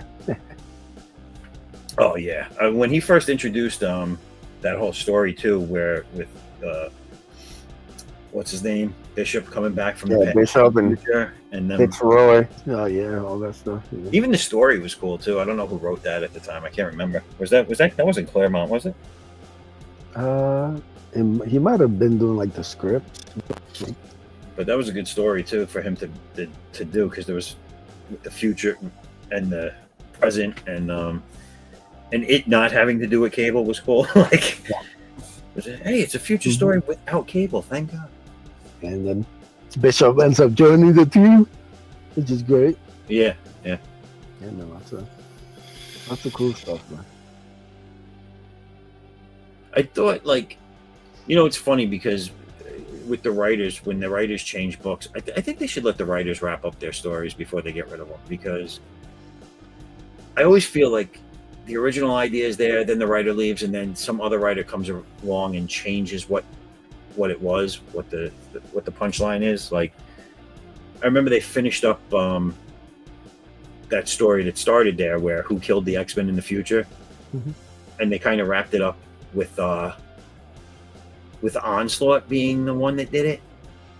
When they did the Onslaught thing, but that wasn't in the future. That wasn't in Cable. I mean, in Bishop's future. So I was like, how can that be the end of that story? That doesn't make sense. Yeah, it's tricky when you have like a little lower in different storylines. It's hard to like wrap all that stuff up. I don't envy any of that, but I would definitely love to tackle the X-Men one day. Oh yeah, man. They're a great group of characters, even old and new. There's great characters there to do stories with. Yeah, it's a great mix of just like different designs and different attitudes and everything. So well done, man. How they were able to position everything from like the main X books to like X Factor, X Force, Excalibur. You know, like everybody. You had a little something for everybody. Right. Right, and everyone was like, "Oh, I just want there to be one X book or two." You can't though. There's got to be multiple X books, and you got to follow the ones you like. You know. Yeah, you gotta have. You know, they made them slightly different enough where you can just get into. Plus, if you tried to fit all those characters into just the one title, you wouldn't get any quality.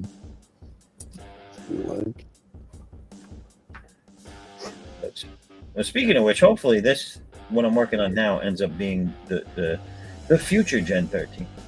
There you go. You know, I mean, if these guys aren't going to put their beloved properties out there, someone's got to do something. I know, man. So I always tell people, it's an open slot, man. Make what you want. Someone's got to fill that void. Yeah. I said, man, like, yeah. I said, man, like, I'm a big Darkhawk fan. So the Ace was heavily influenced by Darkhawk. Nice. Like, Marvel isn't gonna do anything with him. Figure, like, why not just create? They really didn't use that character well. I don't know. They do that with characters. I mean, yeah. And you can tell when they're really done trying to think of things to do with a character. I mean, look at remember Speedball? Mm-hmm. I mean, they hated him so much that they made him the fall guy for the death of those people in that story arc that led to Civil War, and then they go and tell a story about how he was brutalized and raped and all this stuff in prison, and I'm like, wow, you're really just destroying this poor character. Just ridiculous, man. Just give us a new Warriors book. Yeah. And I was very upset. Get Bagley off, you know, the 500th issue of Ultimate Spider-Man, whatever nonsense. He's dropped. Put him on New Warriors, and let's go. I like Bagley's art on Spider-Man. Yeah. I love it on New Warriors. It's completely, the dichotomy is crazy. The New Warriors I liked them. Yeah, that was great, man. I was upset that they killed what was the Namor female character in that? Marita, yeah. Yeah. I think haven't they killed off all of them? I mean, they killed off Nova. I think Night Trasher got killed off. But did they bring Trasher back? I thought they brought him back. Yeah, I mean, they bring them all back. I mean, Nova, but it's like, let's kill all. Say, by the way, they're all still alive. Thank you. Come again. Bring them from my pocket dimension. Just be like, look, let's forget about all this terrible storylines. Just start off again. It was horrible. It was a shock value thing. They knew they needed to make something big for the heroes to go against each other. It was just, it felt forced because they used a character that was like he was like a C-lister enemy, and then they made him that devastating, and I was like, well, why would this guy not be more prominent as a bad guy than before this, if that's how devastating he was? Yeah. Like all of a sudden now he can blow up a whole town. I mean, I don't understand where.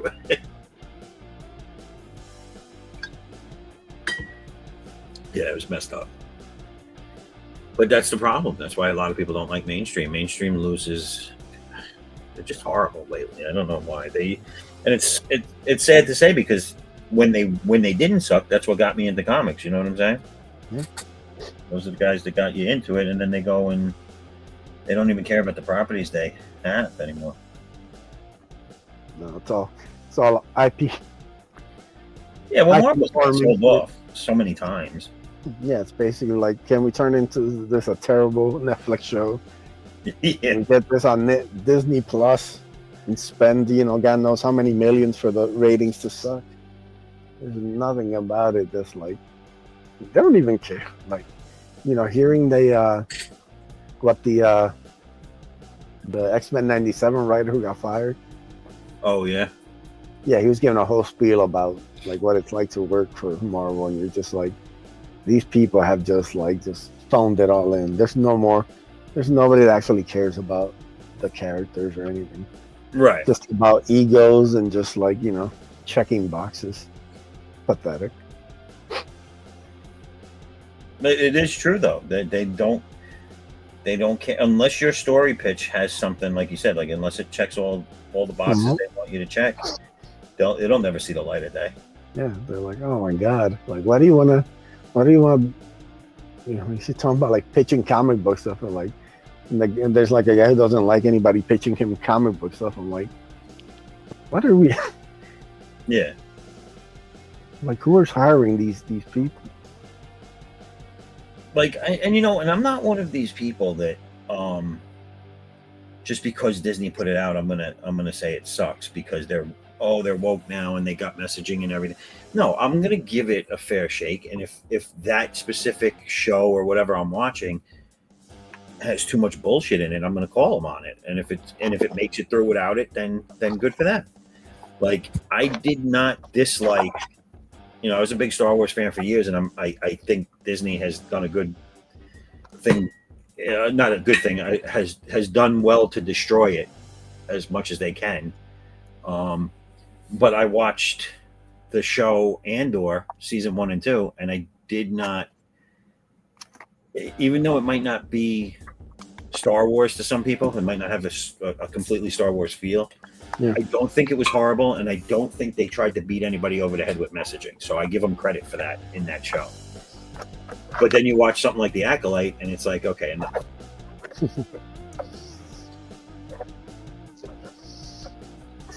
Yeah, I don't know. Like, I just I've tapped out. Yeah. Well, you know the actor Owen Wilson, right? Yeah. All right. So did you see that new show he's in, Stick? No. It's almost like a Happy Gilmore TV show or streaming show. He's an ex golf savant who his career is done, whatever, and he finds a new kid to that's like he used to be, and he pays the mother, he pays them to be able to train this kid to become a golf pro. And I'll tell you, the first 2 episodes weren't bad, and then the 3rd, 4th, and 5th, I suffered through them because I was I hoped with all my might that it would get better because I like him as an actor, and I thought the show had promise. But for those 3 episodes, if you want to watch this show, just skip episode 3, 4, and 5. Just watch 1 and 2 and then go right to 6, because they beat you over the head with pronouns and sexism and racism, and I mean, the story itself didn't progress for almost 3 episodes because they spent all their time doing that, and then it's like they got it out of their system, and then they went on with the story finally, and I was like, oh my god.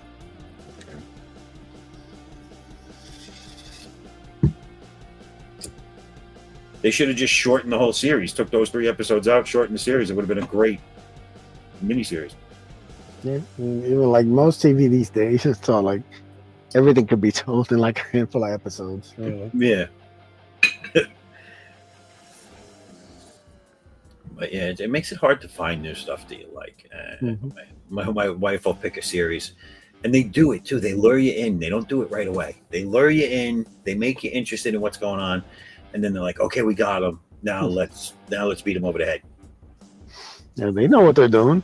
They're not stupid. I got up and she was laughing at me because I got up and walked. I was like, "There it goes!" I got up and walked out of the room. I was like, "I knew it was coming." That's funny. All right, let me do my due diligence here. I'm going to play a little bit of an advertisement here.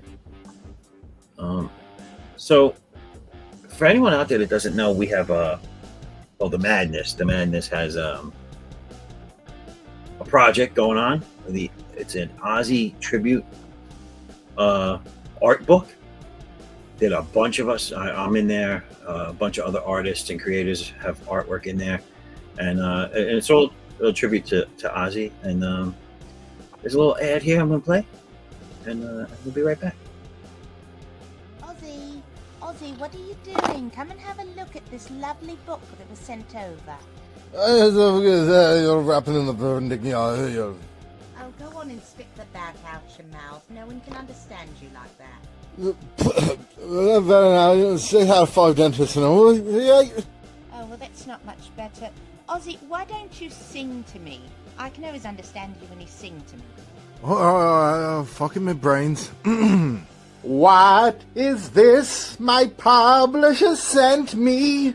Inked in black with art so sweet. So what do you think? Do you like it? Oh, Lord, yeah. There you go. So everybody keep an eye open for that. That'll be coming soon. I don't know where it's coming from, but it's coming soon. Yeah, there's a lot of cool things. I know Pops over on the Madness was showing on the reveal. He was showing some of the artwork in there, and it's pretty cool. It's pretty cool. I'll show you what I got for it. Show you the piece I contributed to this thing. If I could just find out where the hell everything is. Isn't that just part of life now? Just trying to figure out where you put stuff. And it's just too many. I can't navigate 95 windows and what's open, what's closed. I don't even know what I just did. I just broke people.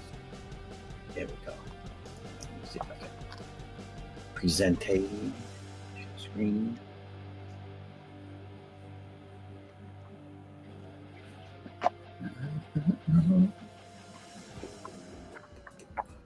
There it is.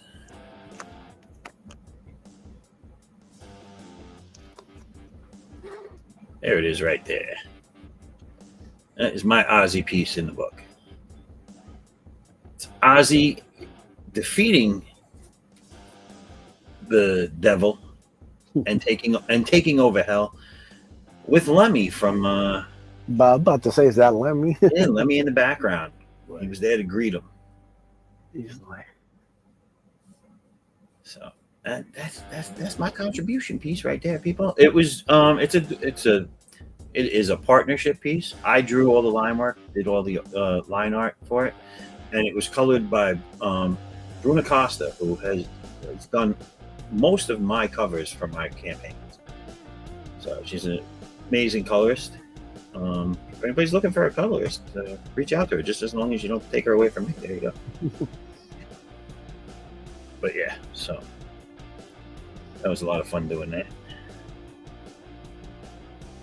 Oh no. Oh, it broke everything. There we are.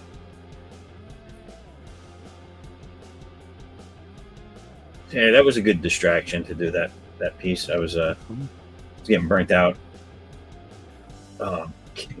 Doing campaign stuff every day. I switch it up. I get bored easily. You got it. So prevents artist block.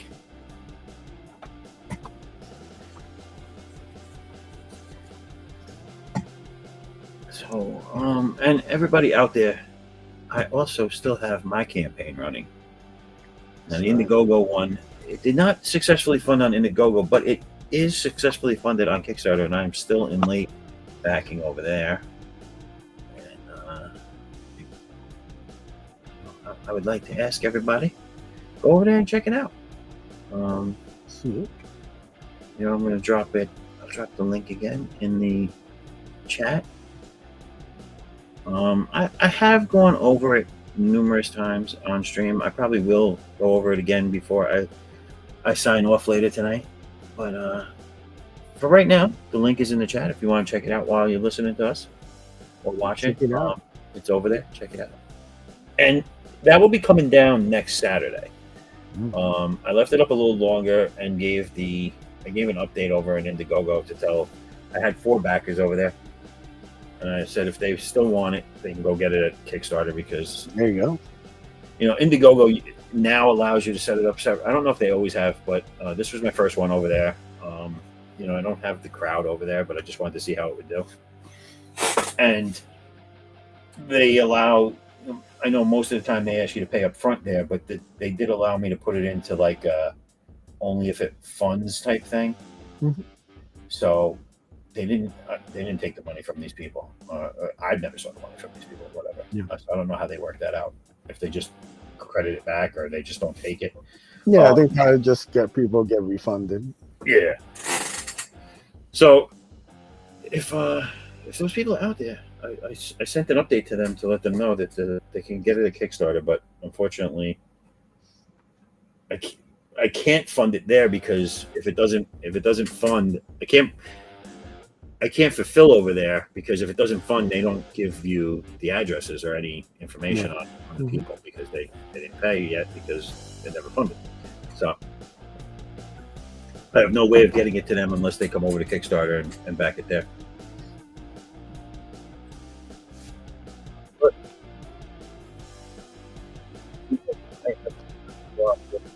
over there because I need a lot more traction than what I got.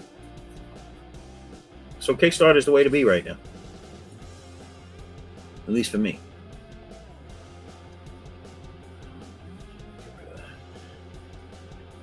Yeah, and I'm hoping it's going to be the same for me. Yeah, I mean, you got a good jump on it. I mean, you're 2 weeks in, you're halfway there. So far, so good. How many have you? This isn't your first one, right? Is it? Yeah, it's my first Kickstarter. Oh, it is. I've Okay. done 3 Indiegogos and 2 from my comics. Now, how did it go for you on Indiegogo? You funded over there? Yeah. It was good. They were great. Yeah. Nice. Yeah, I just couldn't pick up any momentum over there. I don't know.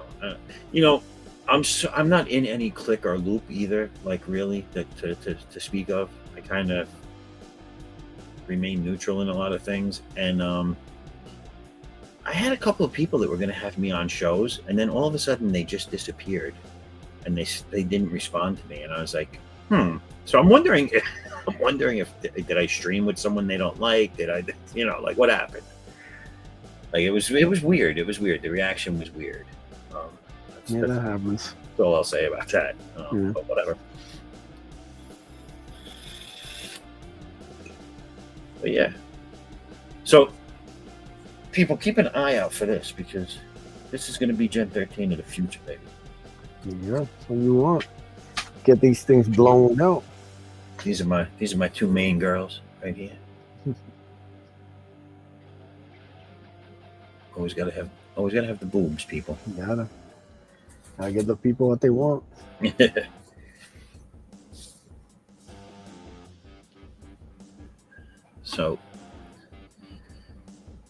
So are you pretty much is everything done, or are you still working on? Are you still having pages worked on and everything, or is it all done? Yeah, it's about like 3 pages to be worked on. Really, 1 full page to just have to be like reworked.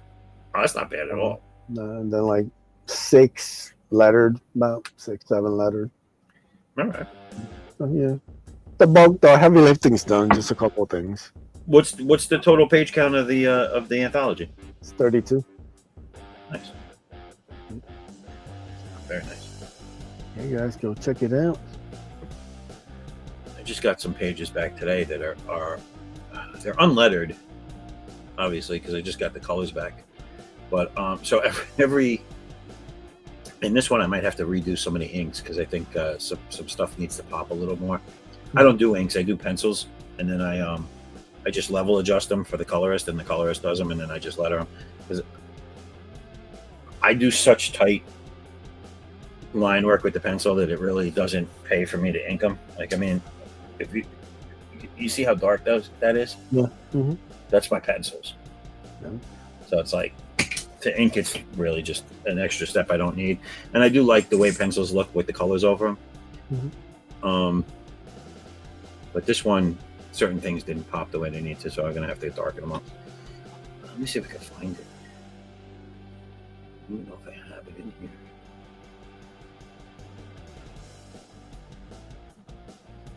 Oh, now all of a sudden they give me all the photos. Okay. Let's see what you're doing. Oh, just playing with me.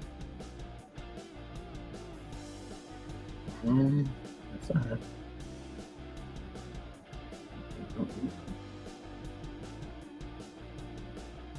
No.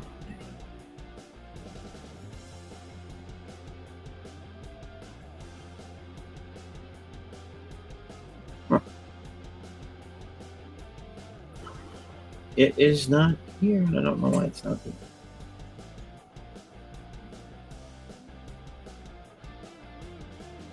No. Oh well. Didn't sync up to my oh wait, I know how to get it. Hold on.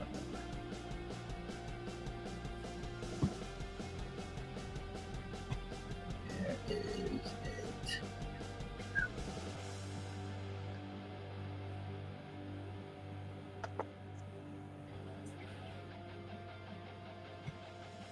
I'm sorry. You're good.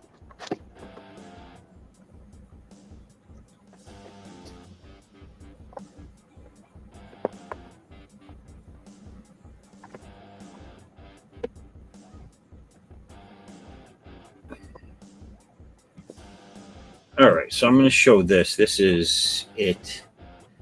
Before I had, no, I didn't have anything changed. This was the final. Okay. Right here.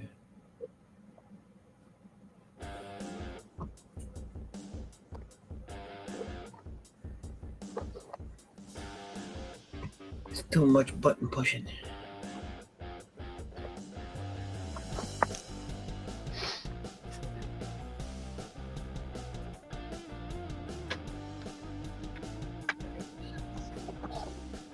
So just show this real quick.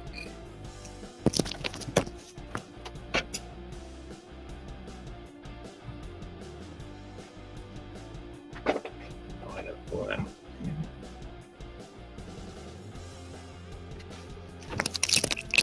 All right, there it is.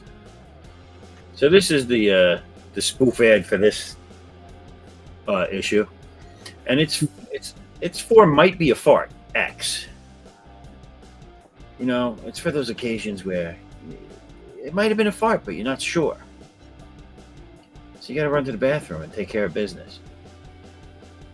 So this is a cocktail party going horribly wrong. Let me see if I can zoom into this real quick. Give me a second.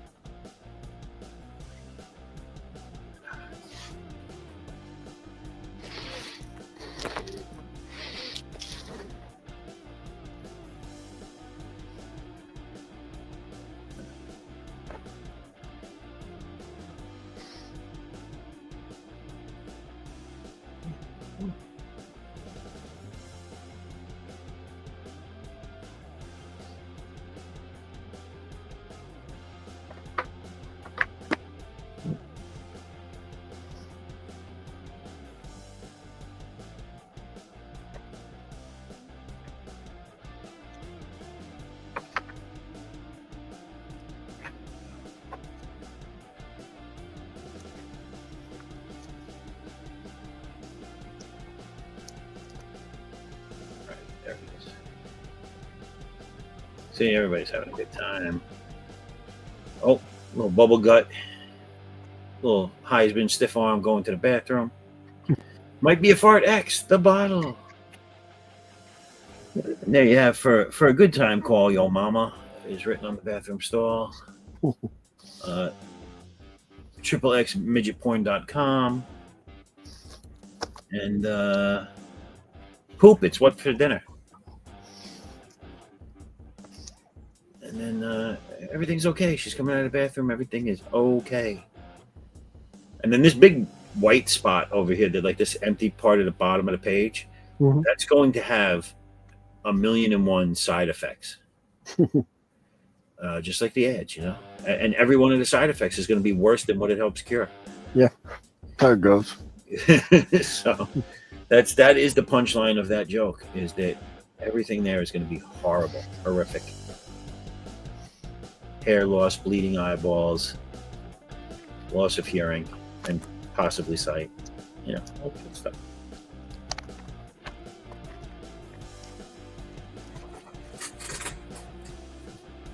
So,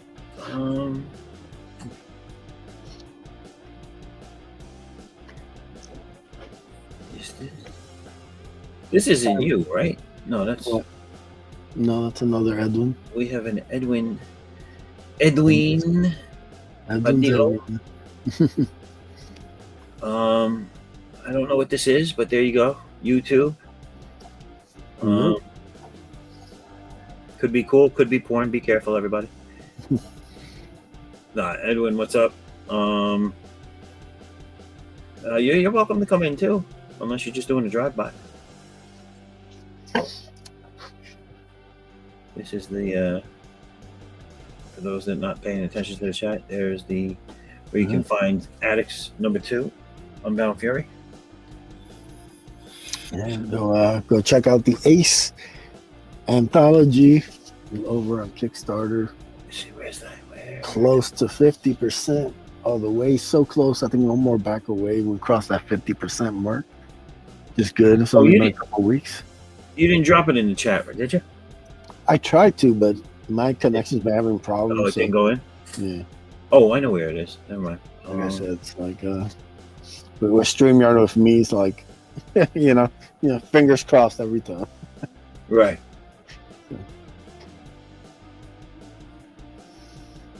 But yeah, man, I'm gonna go All right. get some food and relax. But then, No problem. Thanks for coming on, man. Yeah, man, that's fun. I always enjoy chatting, talking about the comics that I love growing up. Passion of mine. You know, it's always cool to see different projects and stuff. I love that Will's homage. Dig that. So. Thank you. Yeah, no, I love this. This book looks great, dude. I'm gonna go over there after the show and check it out and see what Tia speaks to me. Awesome. There you go. But Hey, yeah, yes, everybody we'll- go check this out. good It's night. let me see if it's still here. Yeah. All right, I'll throw it back up. I don't want to keep it, but I'll throw it back up so everybody can see it. Awesome. Thank you, man. Have a good night. Have a good one, man. Thanks for coming on. Yeah.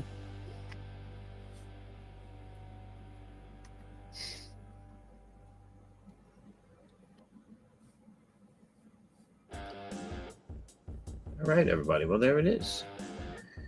I'm going to put it up again, so just give me a second. Bear with me. Bear with me.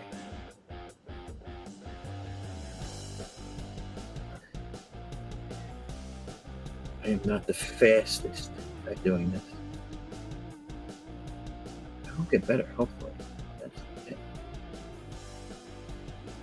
Here it is. All right, everybody. So go check out Drawing Aces, Comics Group #1, the anthology, and you have 43 days left in this campaign. There's 27 backers so far. They're at almost exactly half of their goal, sitting at 745 of 1,500, and yeah, it looks good, man. It really does. I gotta say, it looks interesting to me, so I'm probably going to be back in this very short. But I will do this for you all one more time, for those that weren't here, or even those that were here. You know, maybe you have short-term memory. So I'm going to play the video again.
All right. Oh, I'm gone. Oh, I'm still gone. There we go. All right. Well, there it is. Go check it out. I like it. I like anthologies. I know some people don't, but whatever floats your boat. I like anthologies, and the one thing I like about that anthology now, when I did my anthology, all the art was me, and that's okay because I'm fantastic and amazing. But what I do like about anthologies that aren't mine is when you have a variety of artists and stories, a nice mix, and that is both. So go check it out. Let me get to the chat real quick. We have Woodham saying hi, Gray Wolfire from about I don't know, 4 minutes ago. 3 minutes ago. Oh wait, hold on. Hello, chat, and a hearty hat shake. All right, well, shake your hats if you got them, people. Woodham, nice. I know everything I do is nice. Oh, you were talking about this video. Okay, I'm sorry. You are impressed. I am impressed as well. It's it's very well put together. It looks like it was very well organized, very well put together. I like that the stories all go into bigger things. They're either a preview of the book that they're from, or a piece of the book, or preview to the book, or an ashcan story prior to the book, or whatever the case may be. They all go into something bigger. You kind of got to do that. If you're going to do an anthology, you got to do it two ways. This is my personal take is, if there's stories that are just going to be in an anthology, then the whole anthology has to be stories that will just keep reappearing consecutively in that same anthology every time it comes out. Or the whole anthology has to be to set up new books that are coming out, or new IPs that are coming out, and showcasing them to get people interested. So, which I feel is what he did here, which is great. And yeah, so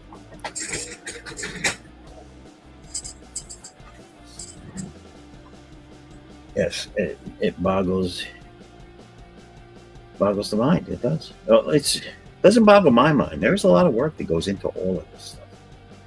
A lot of work. You cannot, and I'm speaking from experience, you cannot do a campaign. You cannot put an IP out there and seriously hope to do anything with it unless you're willing to put in that work and that time. Because it's, I do everything except the coloring. I do the story, I do the lettering, I do the artwork. I do the artwork alone. It starts with thumbnail breakdowns, goes into blue line pages, full size, then into line work, and then into finished pencils. There's a long process in just getting the artwork done. Then I send it off to my colorist, and when I get it back, then I do the scripting. The scripting I do while it's at the colorist, but then I do the lettering and the layouts for the balloons and everything like that gets done at the same time. That's time consuming. Then the pre-pressing everything is just a tedious portion of the work. There's a lot of time, a lot of effort in it. And now that I'm rolling from one to the next, the artwork never stops either, though. So you're constantly doing the artwork for the next one, next thing, whatever, while you're doing the lettering for this one, or the scripting for another one, or it's just endless.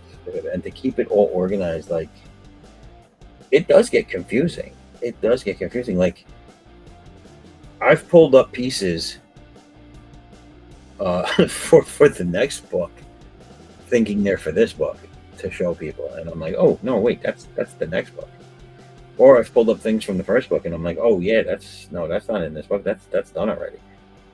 It gets confusing. So yeah, man, it's a lot of work. Woodham continues to be impressed. I'm gonna say thank you for that one, because I'm hoping that I'm a little portion of that impressing you that's going on. But yeah, you know, it's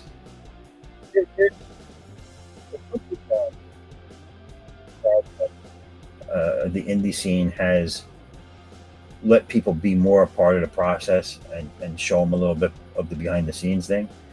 There is still like a mystique about all of this getting done, you know, and I think a little piece of all of us as creators wants the public to be impressed with how much work is in there, how it looks at the end, then actually seeing the work being done and being like, damn, I didn't realize there was that much. You know what?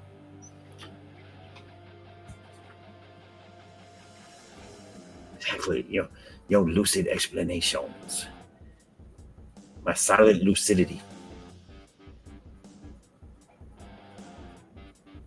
Or lucidity. Or something.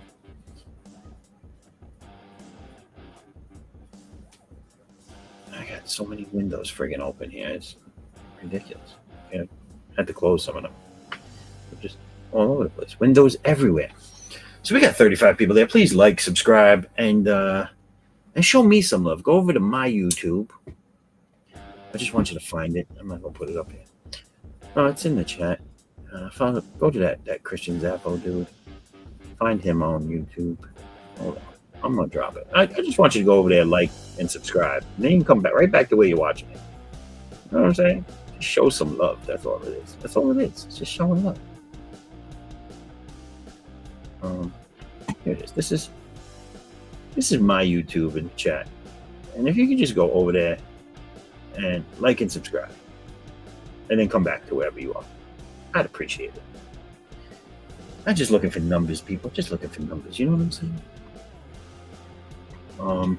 But what I am going to do now, you've seen I've done some drawing here. I'm going to try and finish this up before I cut free tonight. It's still early. I still got like 2-3 more beers to do before I go off the air. Hopefully some more people, some more kind-hearted people will come in here and hang out. But what I do want to do, a mouthful, is go over my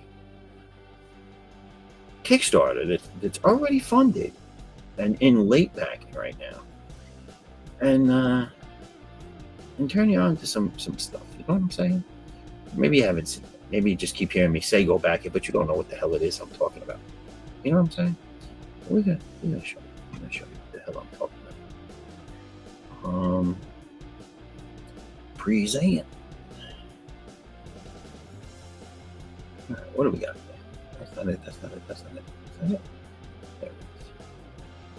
Let me share that right there. Put that there. There we go. Present this shit right there. There it is. Make that more bigger. And we're gonna watch the video first. All right.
All right.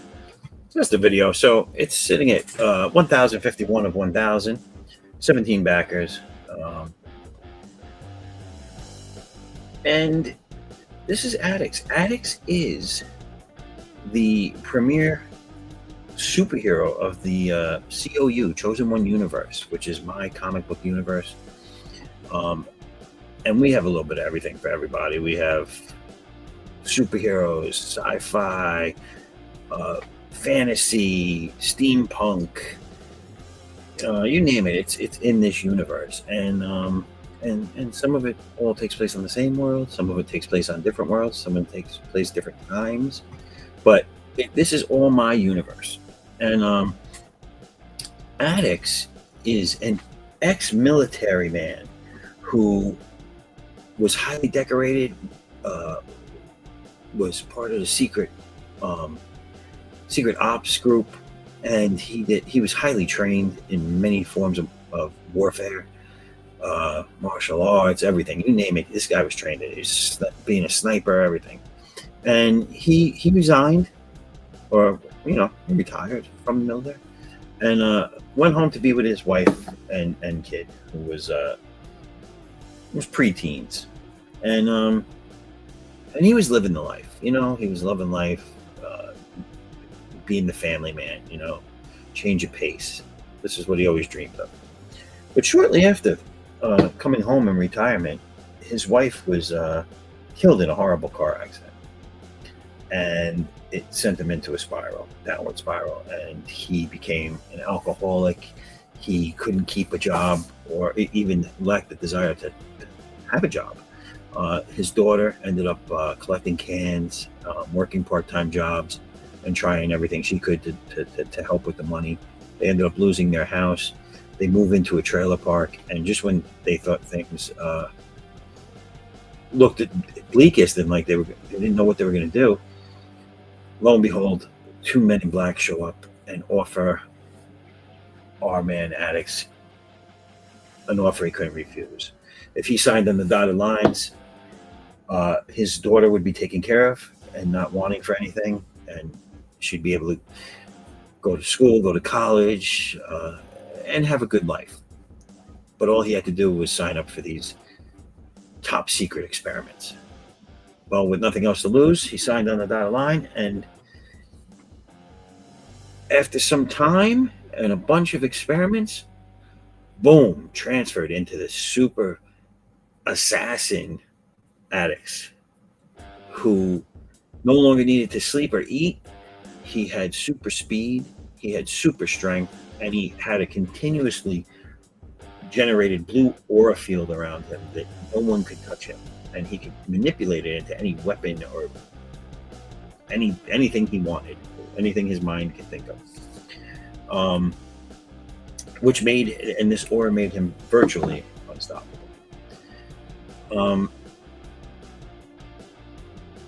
He became the assassin to the secret government organization that created him, GESS, GESS, and it was led by the evil Sarah Bosch, who is always accompanied by her faithful assistant, Ada. And while out on one of his assignments, the assignment was just a step too far, something he could not make himself do. It was a moral line that he would not cross. However, Sarah Bosch, not being the type of person to take no for an answer, decided to take it into her own hands to complete the mission and set him up on the world stage as the person who did it. So now, not only did she just make him public enemy number one throughout the world, but because he refused to do this assignment, she makes him watch as she executes his daughter on video. Well, that was it. Addix snaps, and with the help of his 2 ex-military buddies helping him, he decides that he will not stop. Vengeance must be his, and his goal is the utter destruction of the organization GESS and the downfall of Sarah Bosch and all those that helped her. And that is where our story is. Our story, Addix Unbound Fury, 3-issue story arc. follows Addicts on this mission for vengeance. Will he get his vengeance? Will justice finally be served against this evil tyrant? Well, you got to stay tuned to see. So, as of this issue, a little backstory of the first issue: Addicts had been subdued and taken prisoner by the mysterious Felice. He awakens only to find that he is now a prisoner of the very person he seeks vengeance upon, Sarah Bosch, leader of the secret organization Guess. How will he escape to enact his wrath? Will he be able to stop Sarah from creating an army of super soldiers? Find out in Addicts Unbound Fury #2. Back at here. So yeah, check it out. There's backup tiers. Catch-up tiers on this campaign. You gotta remember, I've been drinking, people. Anyway, there's catch-up tiers for everything that's come before on here.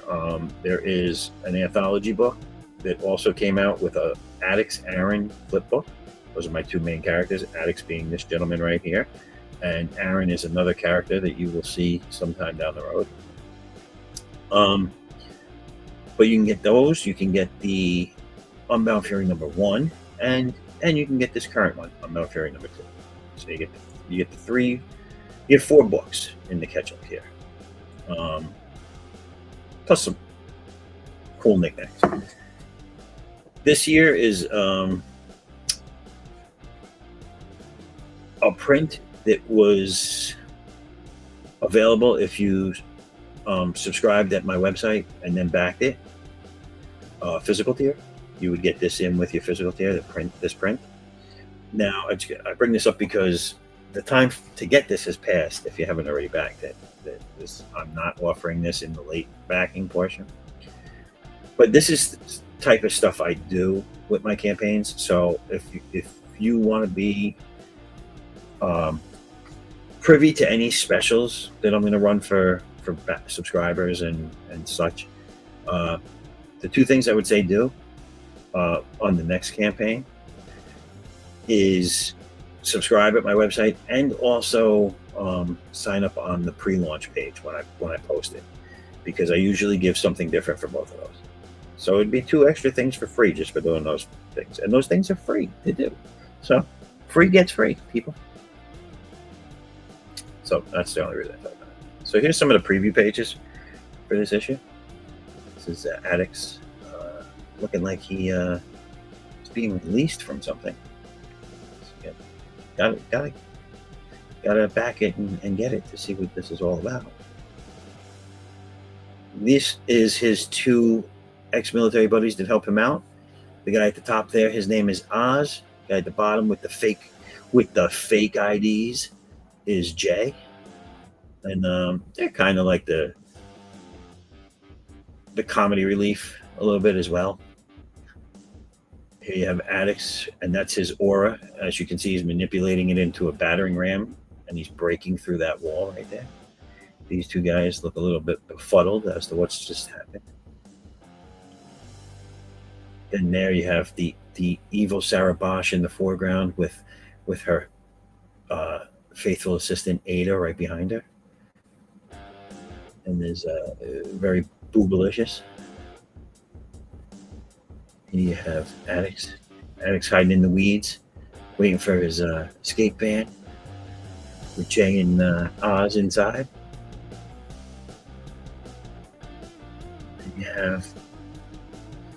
And here you have Felice, who is a mysterious woman, creature, whatever you want to call her.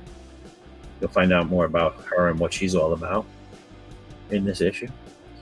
Also, the Chinkara is the other woman in this, and she bears a striking resemblance to Addicts.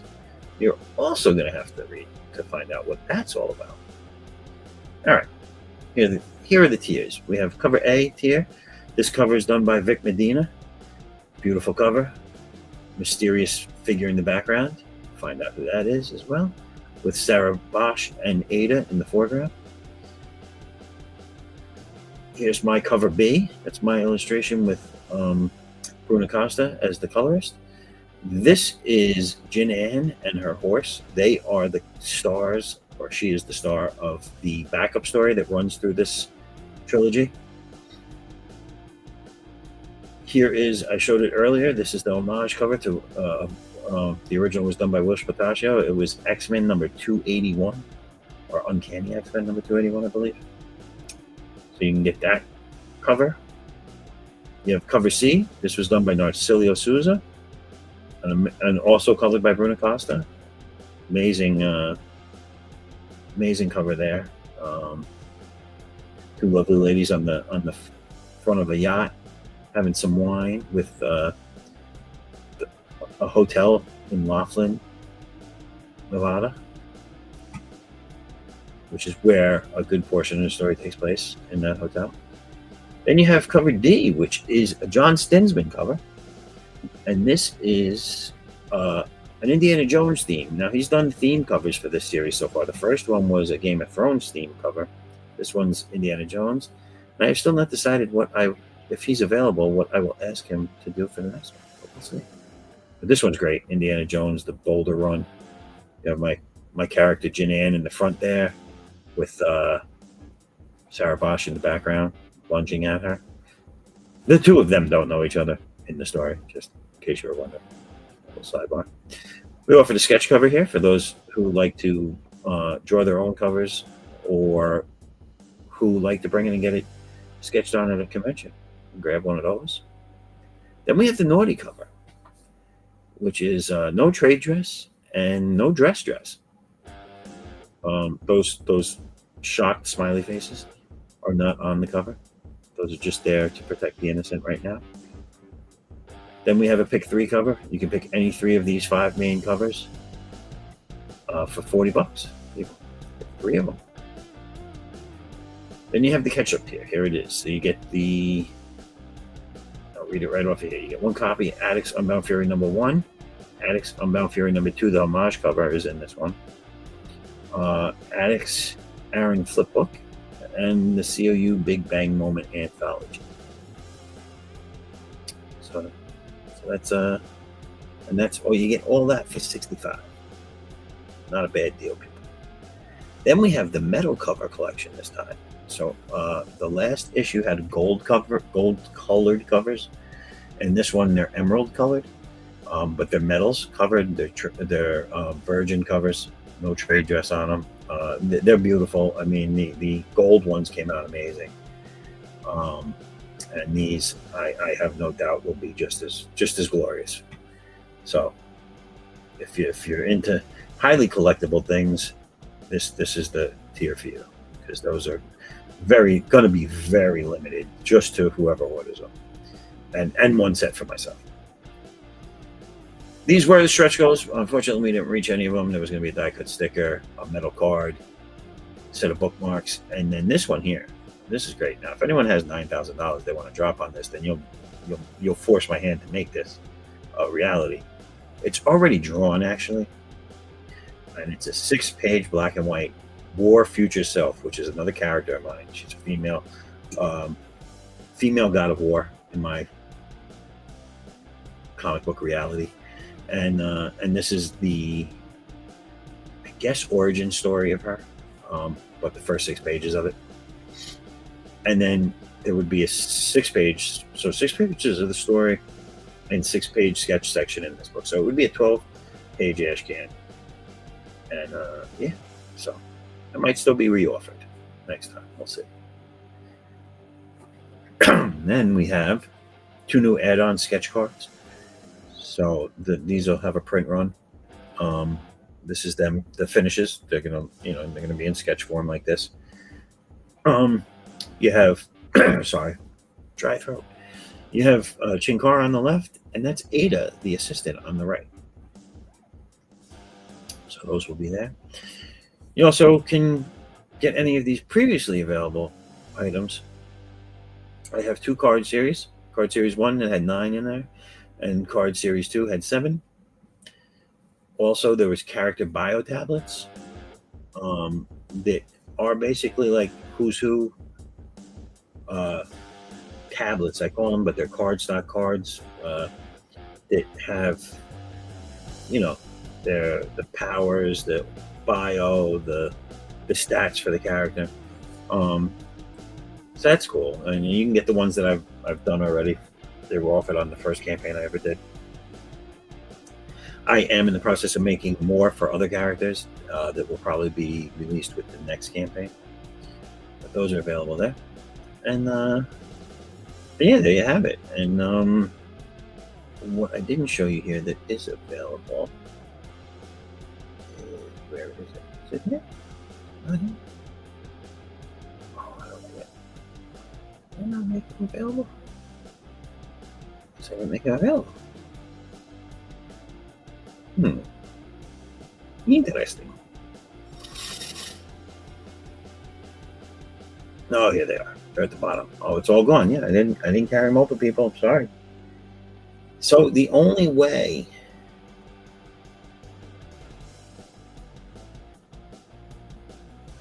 why is that?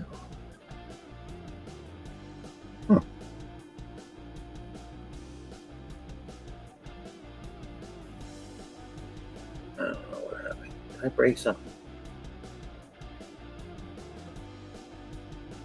Oh, it's because I'm showing it. I can't back it myself. All right. So yeah, digital is not available. So the only way you can get digital now, the only way you will get digital now, is if you back one of the physical tiers, because that you also get digital with the physical. So sorry about that. It's not in late backing. I forgot all about that. I was not aware of that. But yeah, so go check it out and back it. And that's that, folks. All right. I hate it. Wait, what's going on here? Oh no, where are we? Autumn, I'm sorry. I've been missing all your stuff here. What's going on? Autumn, hey yo. I found the Christian Zaffo show.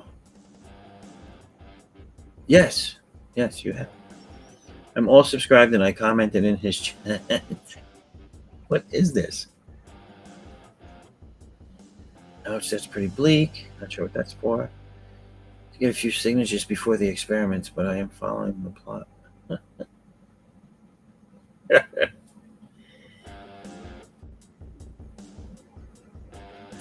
That's not how you spell it, but okay. But yes, evil. I hate it when family members make other family members watch executions. Yeah, they're not really family though, so stay tuned. Yes, stay tuned. Back it and stay tuned. I love ketchup tears. Yes. I put them on my fries. Biddies? No, I didn't say nothing about baby oil, did I? Silly rabbit. All right, enough of that. Enough of that shilling. Welcome to the midnight chill stream. No. Anyway, so back to the message at hand, which is draw, baby draw. Baby draws. Woo. So I'm gonna draw a little bit, and I might be silent. I might not be silent. We're gonna have to see.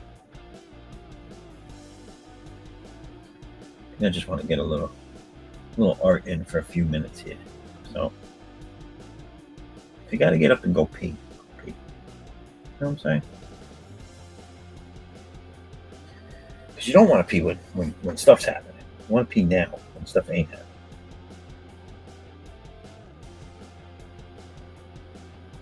And you don't want to stay too long and then pee yourself, because then that's just bad. Oh, nobody benefits from that.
What are music ditties? Are those big old ditties?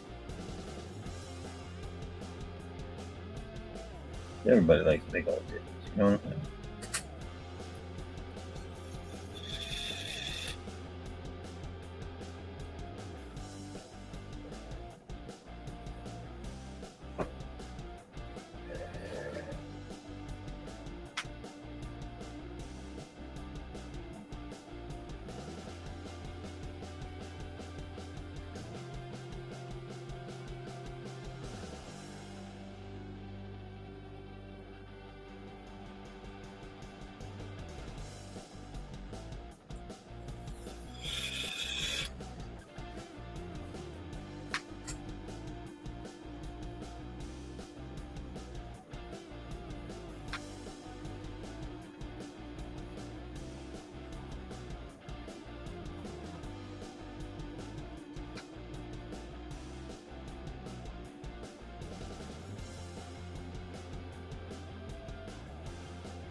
I want to say also that's what it's all about, people. Like, it's one of the reasons I like doing this. It's a draw stream, but it is,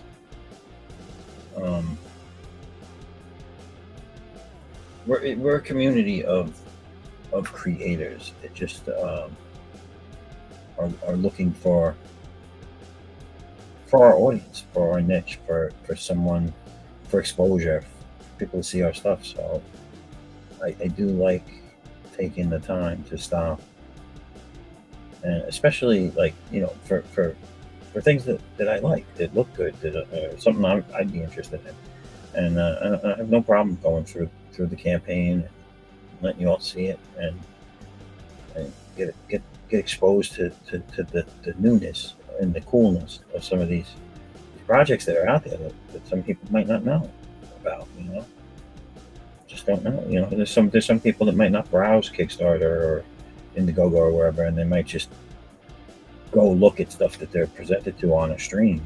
Maybe they're just they're here because they like being on YouTube watching shows, and then you show them something that they're like, oh shit, you know what, that looks good, let me check that out. So every little bit helps. Any way I can help with my small platform. You know what I'm saying?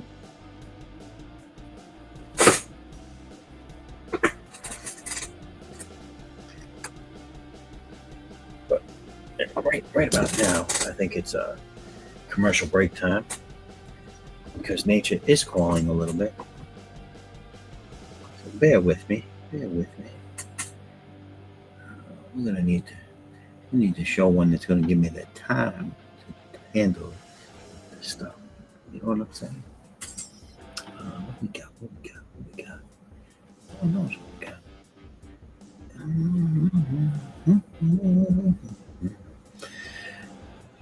Oh, that's that. And then there's this. We already saw that. I don't know what that is. All right, we're going to do this because I think this gives me the time I need. Plus, I think she's cool. Be right back. Hi, I'm Lori Calcaterra from the Tuesday Morning Brew, and I have a hot take for you. My friends, I am tired of remix, reboot, recycle, sequel, prequel. Aren't you? Like, where is all the new stuff? I want to know what's new in comics, in movies, in novels, and music. But for that, my friend, you gotta go to indie. Here on the Tuesday Morning Brew, we like to go right to the source. I interview indie creators, writers, artists, musicians, novelists, actors, you name it. They're all on the show, and it helps us keep a pulse on what's new, what's poppin', and what people are passionate about. Join us on Roku every week and other platforms live on Tuesdays. And no matter if you're drinking coffee, tea, or the tears of your readers, make sure you tune in to the Tuesday Morning Brew.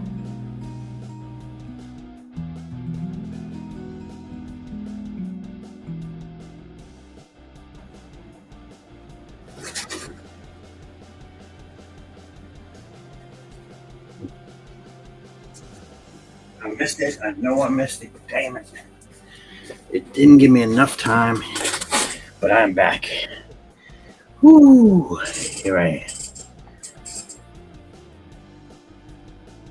Rock me like a renegade. You know what? I'm gonna do this to y'all real quick while we're doing things.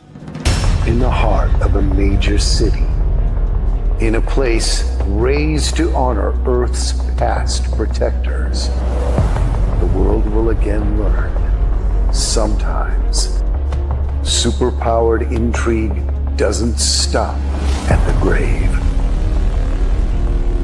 Galaxy Memorial Park, Volume 1, beginning crowdfunding Memorial Day 2025.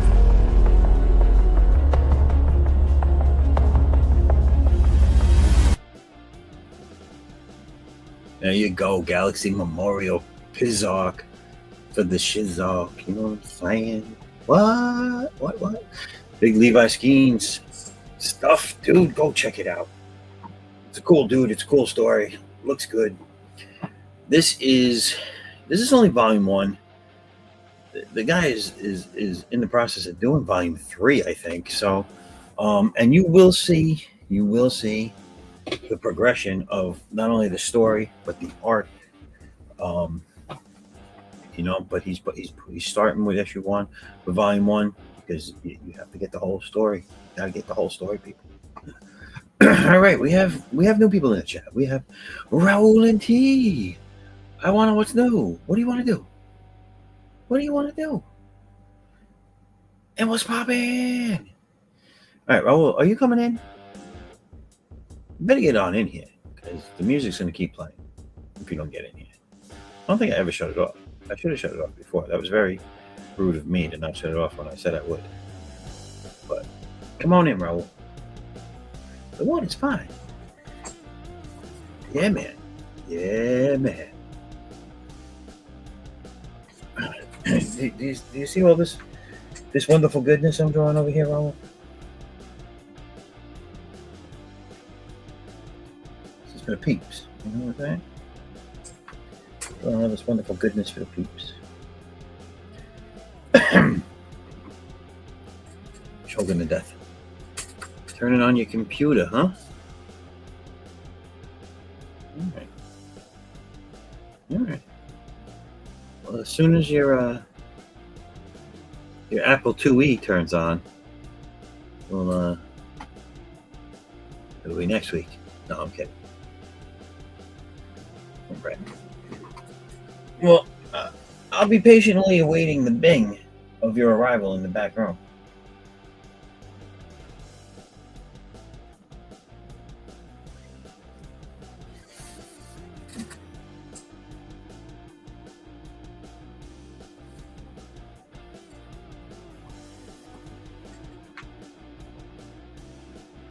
And not that anybody needs to know this, but I just figured I'd let you all know that my deodorant stopped working like an hour ago, and it's horrible.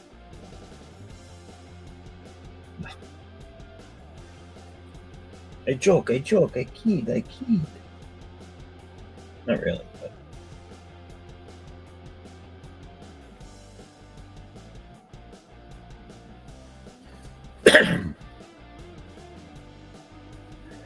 Sorry, just clear my throat a little bit. Let me clear my throat.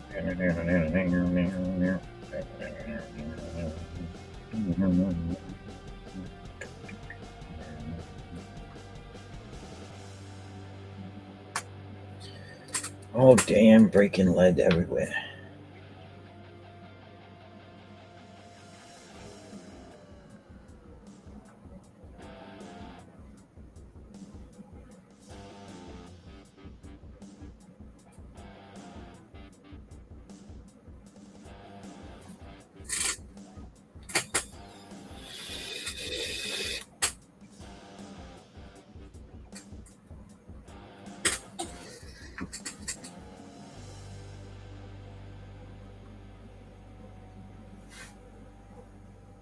Again, for you that weren't here earlier, Thursday nights on the Madness Network from 4:30 p.m. Eastern Standard Time to 6:30 p.m.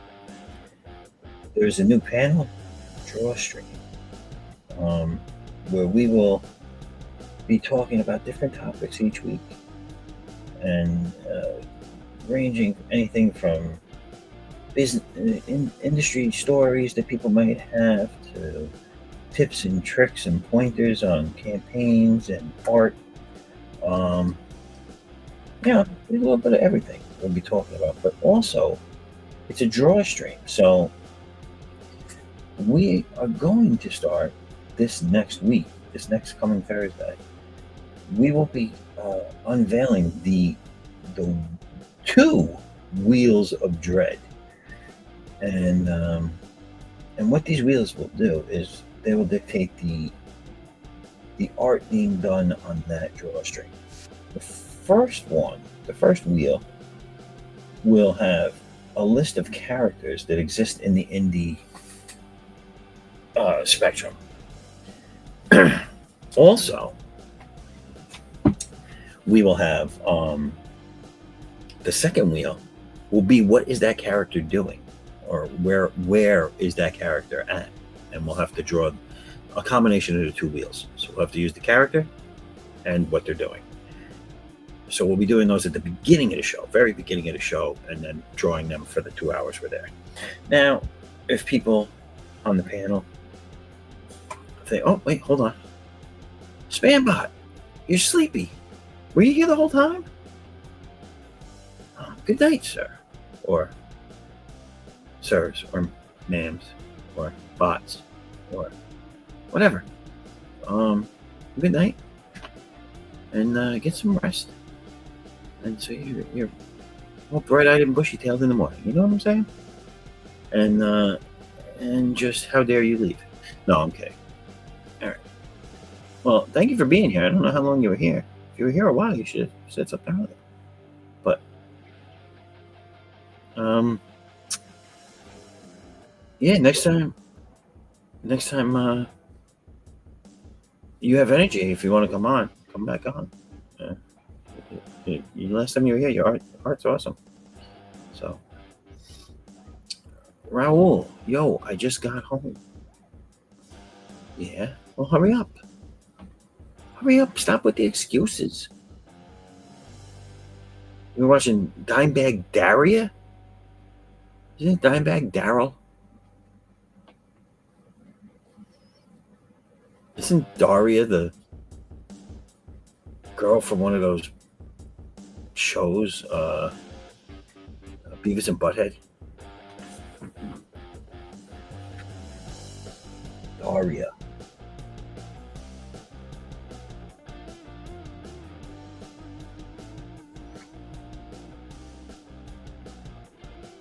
Dimebag Daria. What are you talking?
She plays a mean guitar. Nice.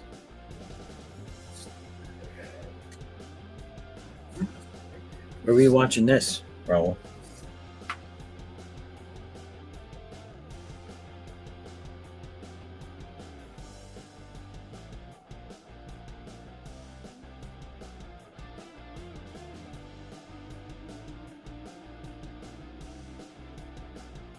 Raul, I didn't see anything for it. Did you guys do your show this week? Or did you skip it?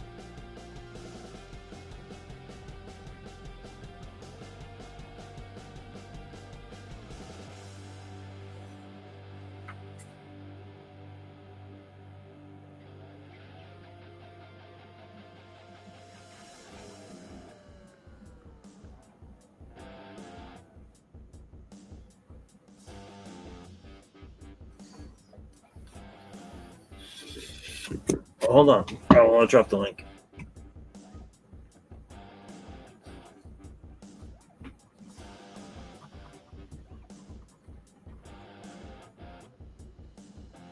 Oh, you were on. You were on for 2 hours? All right. There's the link in the chat. Raul. Reza Raul.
Raul, you're killing me. That's hysterical.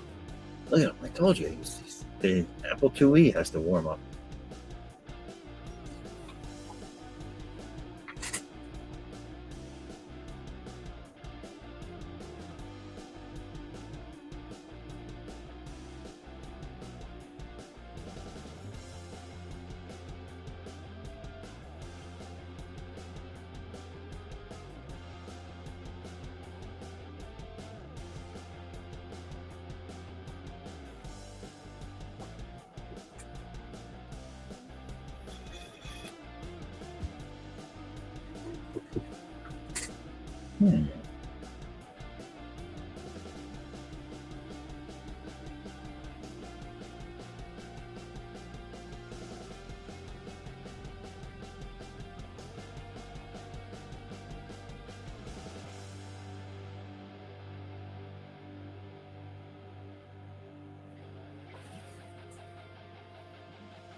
Sometimes you can just tell when you're a fat man. You know what I'm saying?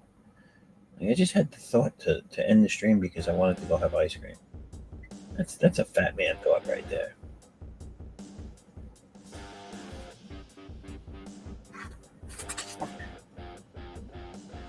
I will not. I will curb my cravings with beer.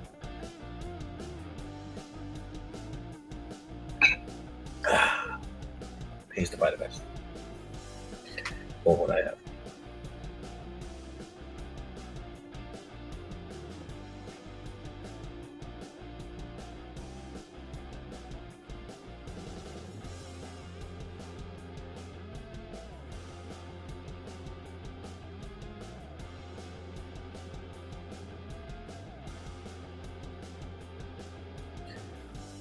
I was thinking some songs mean more now than have a more pertinent meaning now than they did when they came out.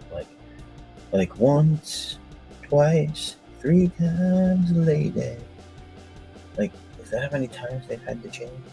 I'm just saying. I'm just asking questions. Just asking the questions. The people want to know. The people deserve to know.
How I think things from time to time. My mind races, and another thing I was thinking about. Like, has anyone out there ever wondered, like, if you wake up like tomorrow, and all of a sudden you're like a teenager again, and you're like, oh my god, I just had a very vivid, wild dream that I lived for, in my case, 40 more years, 30 more years, but now it was all a dream. So now you're back. But now you have all this knowledge from your dream, right? You would think. So now you can correct some mistakes that you thought you made, but you didn't. You can make sure they don't happen. So in reality, a dream like that could actually alter your path for the future. Interesting, isn't it?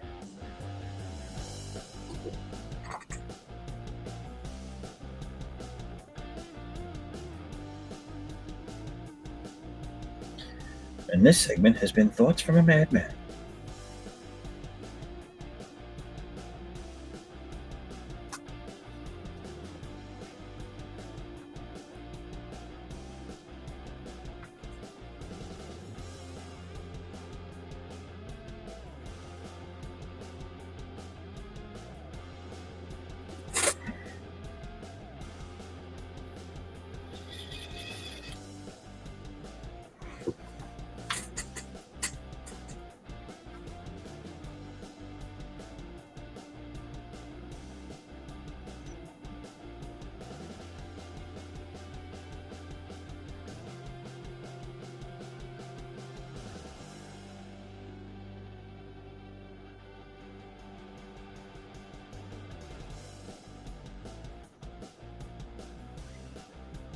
Raul, I don't want you to be alarmed, but you're moving more towards the 10-minute mark than the 5-minute mark. Just throwing that out there.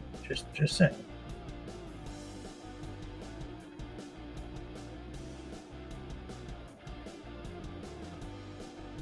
Oh, I heard the pop of someone in the back room.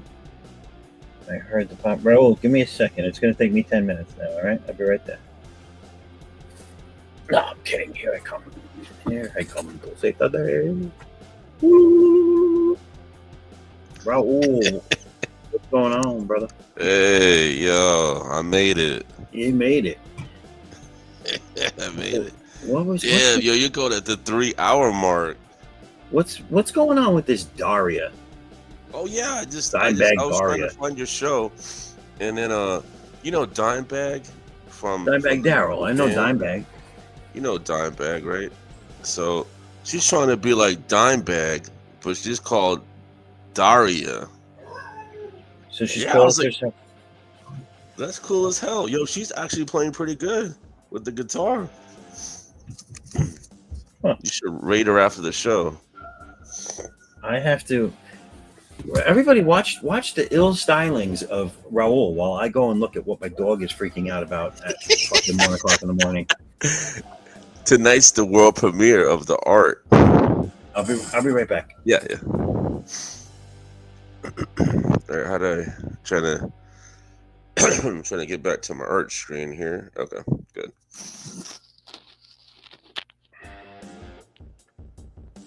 Yeah, we made it today, ladies and gentlemen. Tonight's a never before premiere of art.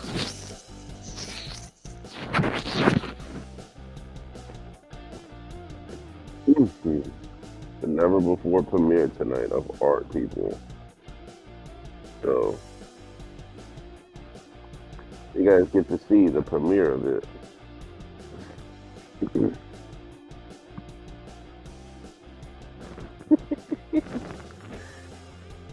Yeah. Give me a few minutes to figure it out. That's the premiere of art.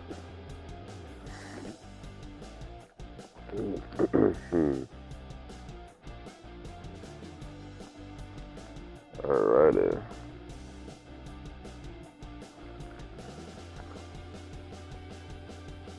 We're gonna have the good world premiere of art tonight.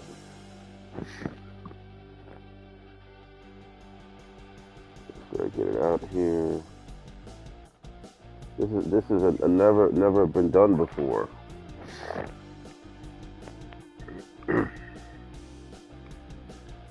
Okay, let's see.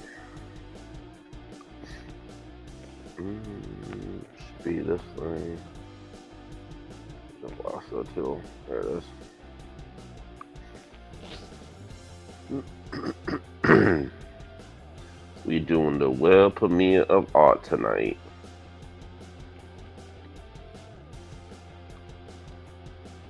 Let's see. Refer all the layers, referring only the editing layer.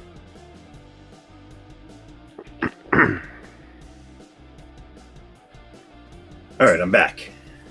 Yeah. I'm back, everybody. You had that nice beer? No, I have 1.5 left. You must have been drinking all night. Man, if you're going 3 hours. 1.5 left. 3 hours ain't nothing. Oh no, you're the lucky few. You're the lucky chosen. I know there's a cap on shows, man. Like 2 hours. 2 hours my show. 2 hours the other show you got. 2 hours Bobcat. Oh no, man. That's why I do the nighttime. Yeah, but it takes up a lot of memory. You're lucky. You're lucky, guys. You're getting.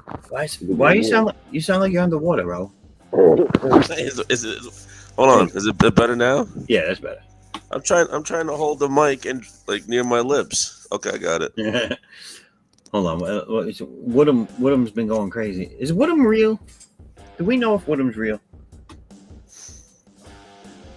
There you go. Got the mic next to my lips. I like ills. Raoul and T, what I like. Tonight is I always premiere stuff on the show. Tonight is the world premiere of the art. Of the art? Of what art? Tonight's the world no one's ever done this. I'm done drawing the Zaffo hand.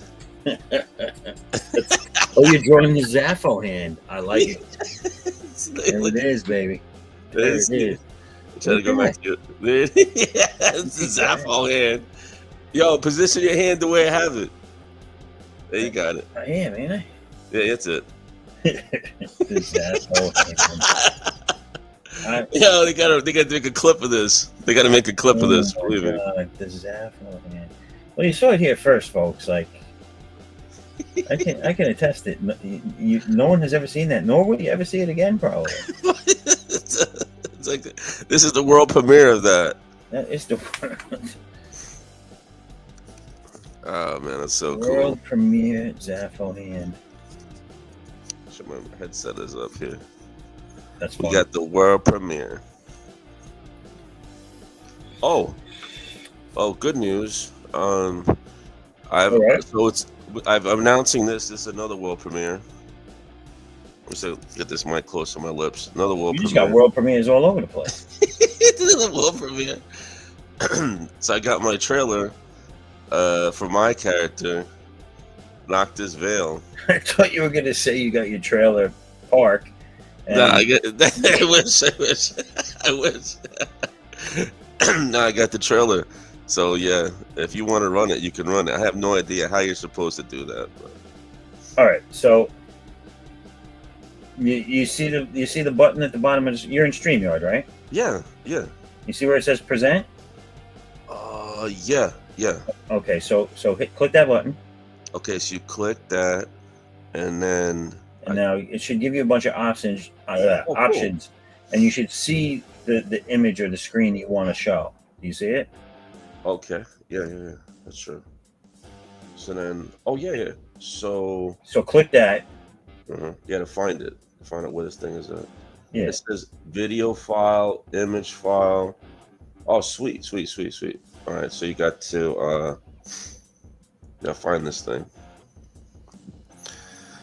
I wasn't planning it out too good. No, but that's fine. It'll show you a little window with what you're gonna present in it, and then you click on that. Oh, and then geez. hit present. I don't think it's on this computer. It's not on the computer? I don't think it's. Hold on. Oh no. I know. I think I'm on a whole other computer. Yeah, I have like so many computers, so many phones. Oh no. I wasn't planning it out. All right, hold on. So if I have it on for all of those out there that don't know, Raul hacks credit cards in his spare time. That's why he has so many. I don't do that kind of stuff. Hacking stuff.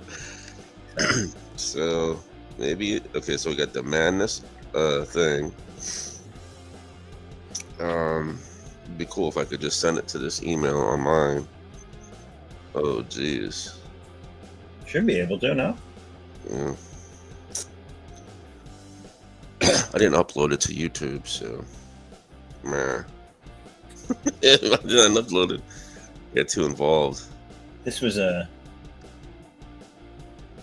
premature world premiere. Yeah. I was just like, All right, I'm scrolling. I see.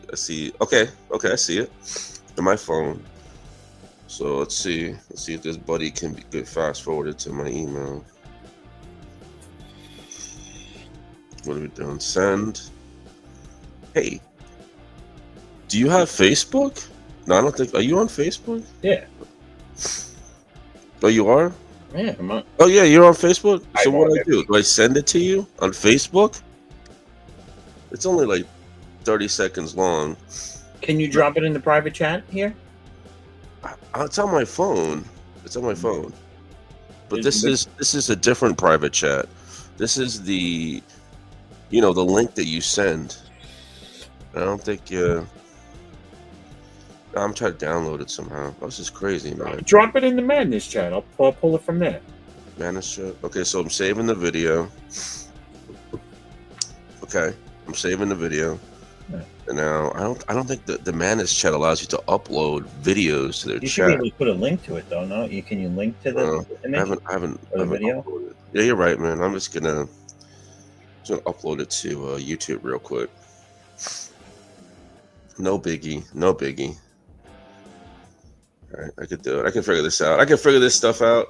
Okay, so at some point tonight, people, we might have another world premiere. The reason you're good, you're smart to agree because it's gonna be another world premiere. So we're gonna have so my character's Noctis Vale. We've got the addicts here, and then we got Edwin's character. Oh, sorry, we got Edwin's character, Sasquatch. I think it's Sasquatch. Oh my God, it's Mothwatch. Mothwatch, thank you, sir. Mothwatch. So what's happening with this world premiere is that for Christian's character, there's an intro, and he's got the guy rapping. He's like rapping. He's got like a rap song. For Edwin, he's got like a rap song too. So mine, I gave the guy a rap song. So eventually in the future, we're gonna have all three of them do a rap battle. Like on the street, all three of them are gonna be rapping. You gotta draw it up. Look, all three of them rap battling on the street. Woodham is AI. I just want you to know that he's not AI. He's like a T-1000 Terminator unit. Because he says he can put a link in the chat if you just say it out loud. What? All I see is I had a chicken bone that looked like. Oh no, wait. I'm sorry. Let me put it up. I'm reading it, but I'm not putting it up. Here you go. There you go. I can put a link in the chat if you just say it out loud. If you just say it. Okay, put a link in the chat. That's scary. There, I said it out loud. It's scary. That's scary. All right, so I know. Woodham's like a magical, mystical computer ninja. Oh really? I thought that was the other thing. I think Woodham's like 65 years old, and with one nut. So, all right. So what am I doing? I downloaded it. Oh yeah. I'm sorry. I'm gonna. Oh Jesus. This. No, I thought I downloaded. Okay, yeah, I'm just gonna upload this real quick to YouTube. Okay, so I gotta jump out of your chat. So it turns out this wooden guy is an AI, huh? I didn't know that. I don't know. I don't know if he's fucking around. Are you human, wooden? You better be human. And or he's a who? Hold Okay, on. so 30 seconds. And or give me a clue what you would like to have looked up. And then he's a Tissum 1000. This guy is really a robot. Tissum my ass. Oh no, Tissum. He's a TISM 1000. A He's Tism. a Terminator. He's a Tism. All right, hey, I'm uploading it. So That's funny because I'm an All 1000. So together we make an Autism 1000 or 2000. Oh, I am making fun of those people. Get that, bro. I draw the line there. Well, no, you have to say something like what happens to him? Like I don't even know what. So what I call this short? Google to do. Oh yeah, no. What's So it to do? What's to do? Who's to do? Well, no, you have to. Oh yeah, Google did do. He says, "I think I'm so close. It's scary." You're scared. You are so close. It's scary. Whoa. Intro to character. I just looked over my shoulder when he said that. He was the one whispering to you to get off the stream and eat ice cream. Get yourself that nice bowl of ice cream and sit in the corner. I almost did it. I almost. I know you gotta watch out, man. I almost packed up shop. Don't do that, bro. I'm telling you, that's not good. That's not you. Okay, upload short. My stomach was like, feed me more. Ice cream. You know, I was taking some hamburgers and grilling them on the grill. I'm like, I'm gonna do that after the stream. I'm gonna grill a couple burgers. I grilled up a fucking shitload of grilled chicken tonight for the family. Oh, that's what I'm talking about. Yeah, my wife, she made 2 different marinades, and then I cooked them all up. Good stuff. Okay, so now it's saying it's uploaded. Do you want to just go to my site and just grab it? Where am I going? You want to just go to my site and just grab it? I just uploaded it. What site though? Raul and T Drawings. Is it YouTube? Yeah, it's YouTube. All right, so I guess I gotta try to open it. Oh, hold on. Let me see. Yeah, I just put it up on the shorts. I just uploaded it. It's the intro to Knock This Veil. Are you seeing it? No, I'm not seeing it because I'm not on your site yet. Slow down. I know, man. Where the hell is Raul? All right, wait. Search. Raul. Search. While you're doing that, I'm gonna search it too. This is crazy. This stuff is all crazy. Crazy new to me. It's Raul NT? Huh? It's Raul NT? Yeah, Raul NT Drawings. All one word? Yeah, all run together. Raul NT Drawings. All glued together. Oh, there it is. No, that's not it. It's avatar art. So you click on shorts if you're on a computer. So what I do?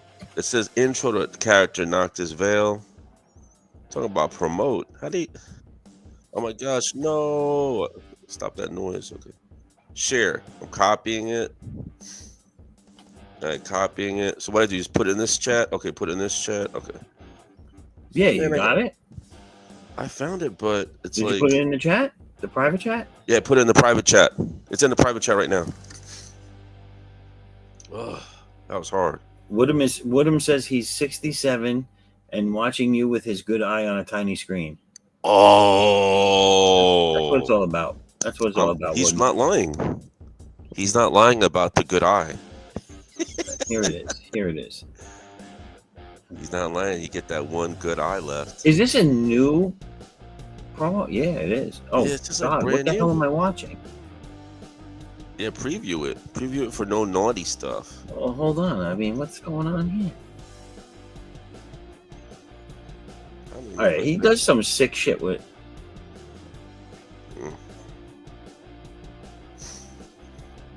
That looks cool. Looks cool. I don't even know if you've seen that art. I don't even know if you. But you made it. You made it do things I didn't see it do. How did it? Oh yeah. How'd you do that without drawing that stuff? I drew it. Remember, I drew it. This is getting confusing. I drew that dude. Did you see the other stuff I drew? I didn't see the red guy. Where'd the red guy come from? Oh no! Really? I don't know. All I saw was the start image you had, where he's standing there. Is the start image there? Damn. That's pretty cool. Anyway, he does some fucked up shit at the beginning of it though. That like it looks like breakdancing. That it looks like he does The Exorcist. His head turns The around Exorcist spin. what the fuck is going on there? Like, that's crazy. But you remember him, right? All of a sudden, his ass is in front of him. He's like spinning around. His neck is spinning. What's going on with him? Okay. All right. I'll show this. Hold on. Is there's volume to it? Yeah, this sound. It's got. Hey, before you do that, did I color it with you? I know I drew it. Do you remember? I know I colored. You colored the first one. Yeah, you did. You colored the first one. With the guys around him, right? You didn't see the other Right. two. I Damn. didn't see the other stuff. No. I couldn't do all of it on one stream. You know, that might happen a couple days later. You gotta change the opening, dude, because him spinning around like that's fucking me up.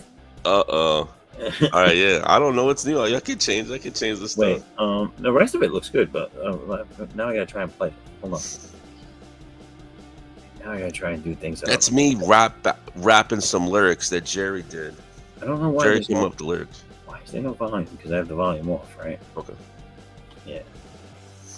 Okay, I'll hit that one when I'm showing it.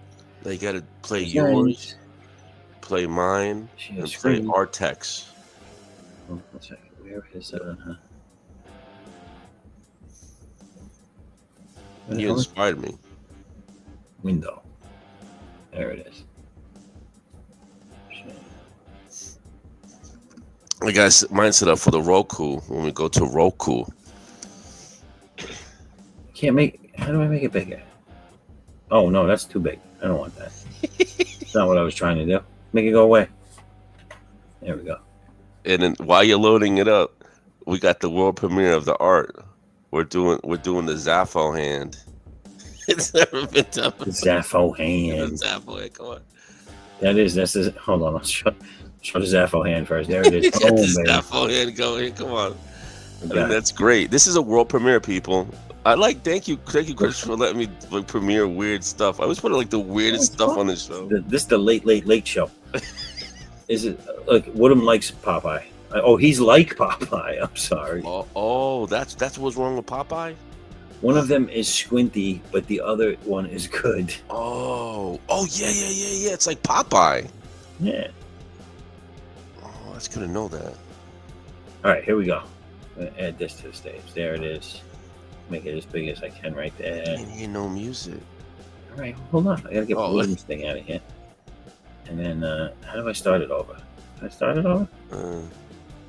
Is this YouTube? Oh, yeah, that's not it. Oh, cool. You're on Shorts. Okay.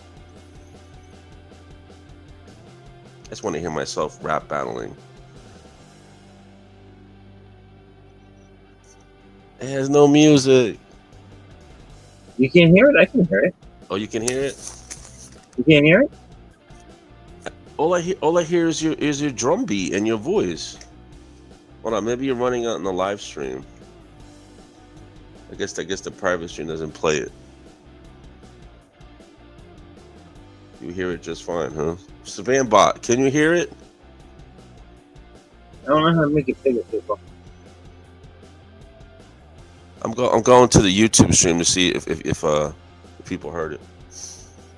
I'm gonna rewind it. I'm going Oh no, I'm gonna start echoing. God, can we rewind you a little bit? Nah, there's no sound. I just rewinded the YouTube stream. I'm hearing it, dude. You don't hear it?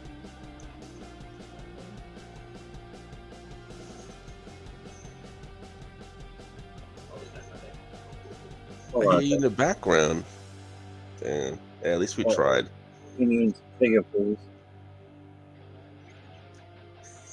At least we tried to start playing any sound. He said he's laughing now. What? I rewound the stream. It didn't play any sound. Woodham, can you hear it? Yeah, Woodham, we need help. I hear it. You hear it? Where's the madness? We need the madness help. Where are these guys at? They're not here for the. Hey, you think I should? Hey, I'm gonna try to share it.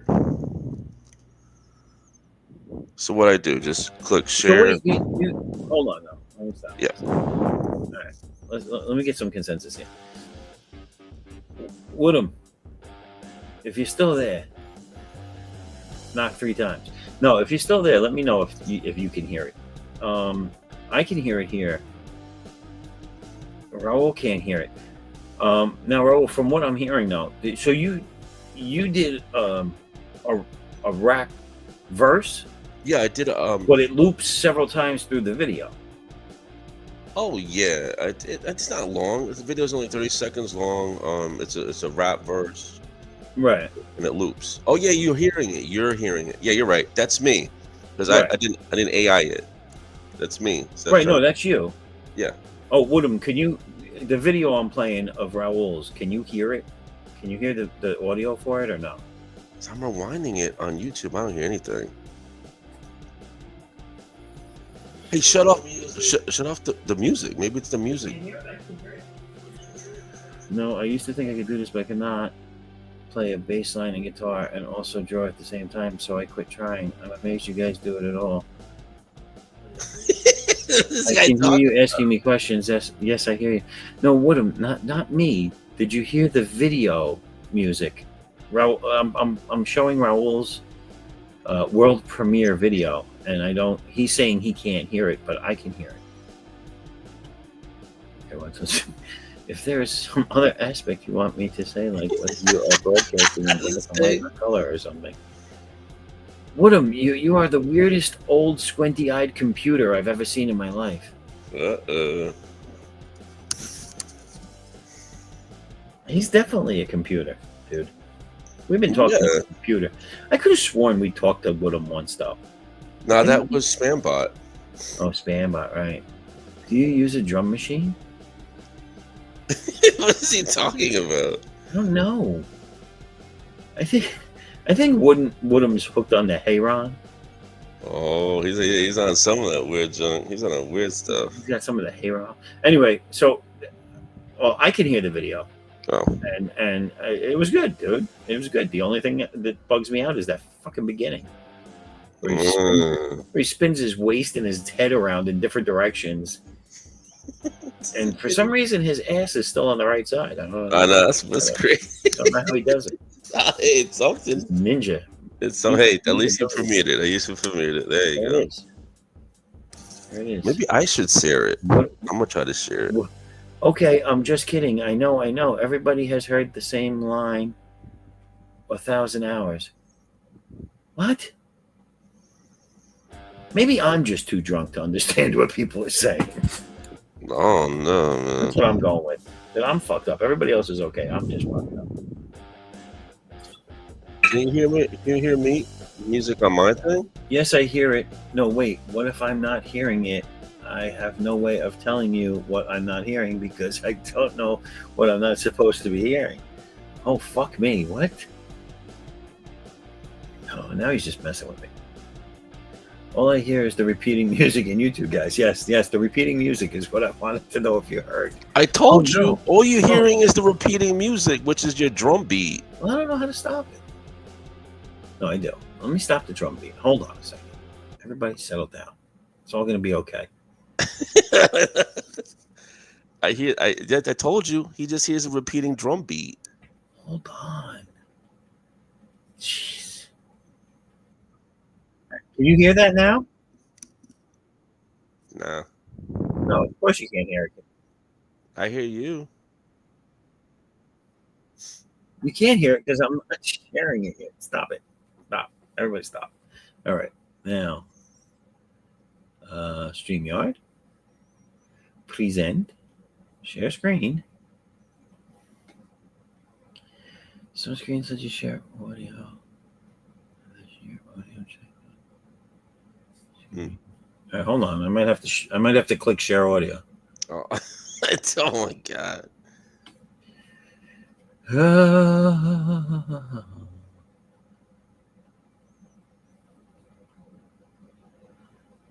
That's on. Share. The crowd is waiting in suspense. They should. They should be. That's how we roll.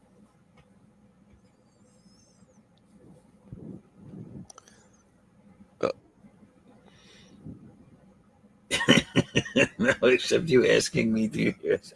This guy. Don't worry, Wooden. Not yet. All right, we're gonna try this again, everybody. Oh Lord, have mercy on my soul. I hear you laughing. Oh Jesus. Hold on. Oh, you got a lag. Who? You. Me lag? You're lagging. You just heard me do that. What do you mean? I'm hearing you right now. I'm having a conversation with you. Hold on. What is this? Can you see? You can see it, right? Yeah, I see it. All right. I'm gonna play it. You should be able to hear it once I play it. You pressed share audio? Yeah. Okay. This from the darkness, not this Yes. veil. Is he man or is he the demon? Not this veil. Only mind chronicles will help mankind prevail. A being from beyond, sent to save us today, not this veil. A being from beyond, sent to defend us from the darkness, not this veil. Is he man or is he the demon? Not this veil. Only mind chronicles will help mankind prevail.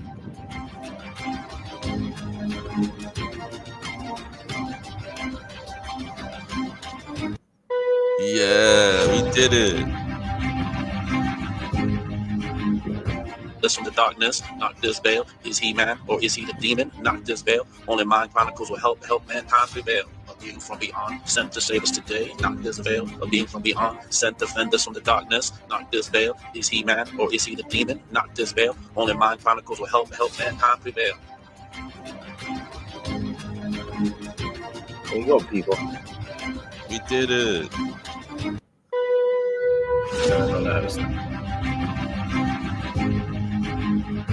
This from the darkness, not this veil. Is he man or is he the demon? Not this veil. Only mind chronicles will help mankind.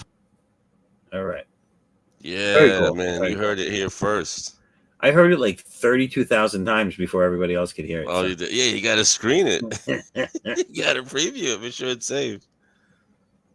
Yeah, man. All right. We got it out there.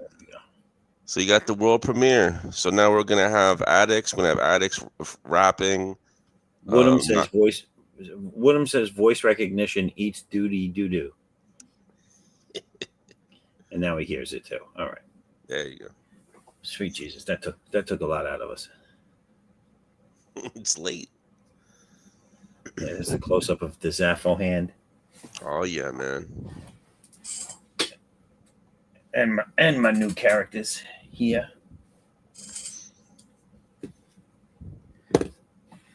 All right. Now I'm going to do a world premiere. So these characters that I've been drawing, I hinted towards them last week. Now you see me draw them this week. I talked a little bit more about them. They're along the lines of like a Gen 13. They take place in the 90s. They're super. They end up getting superpowers. They're friends that came together for college. Blah blah blah. Yada yada yada. This I'm going to show you the title I got for it. I'm going to show you what I got. Show you what I got. Oh, these are new characters? Yes. It's a new story. It's a new story. It's a group book. They're college students that get powers and basically become a superpower team. Oh, I like it. Like Gen 13. Right. This similar in base concept, Oh wow. but totally different when you get into the story and everything. But it takes place in the 90s. I'm using the art school I went to in Manhattan as a. Oh yeah, that's where you met all those famous people. That's where they're gonna be in that school, but a fake version of that school, because I'm not going to use the school's name. I don't want to delve into all that nonsense and craziness. I am trying to figure out how to. Wait, so you did an intro for them already? What happened? You have an intro for this group, these teens? For them? Yeah. Oh, nice. Oh no, not an intro. An intro. No, I'm just going to show you the working title logo. Oh yeah, that's what I mean. Okay, let me start looking at this. I'm trying to do the Zaffo hand here. Let me jump back to this. I gotta get it up though. No, that sounded wrong. I didn't mean it like that. Let's get it up. All right, so this is it. Let's see. Cool, man. So you got like the Asian dude with the tat, and like the rocker chick, and then you have like the big tall redhead. I don't remember those three. They're all like you don't remember which three? No, I remember all. I remember the ones from Magenta 13, the Asian dude. Yeah, but this ain't Gen 13 though. Oh, these are my characters. Yeah, do you have characters similar to that? Like one? No, they're all gonna be. It's mostly women. This is the one of women. This is one of two guys. This is one of two guys that are on the good side, and then mostly women. Okay. And then most of the bad guys are women, with the exception of I think 2 men as well. So there's 2 guys on either side, and the rest are women. Because I need to be able to draw the boobs more. Raul, come on. You're turning to J. Scott Campbell. That's good. Yeah, I do it. So this that I'm going to show you now. Here I'm going to present.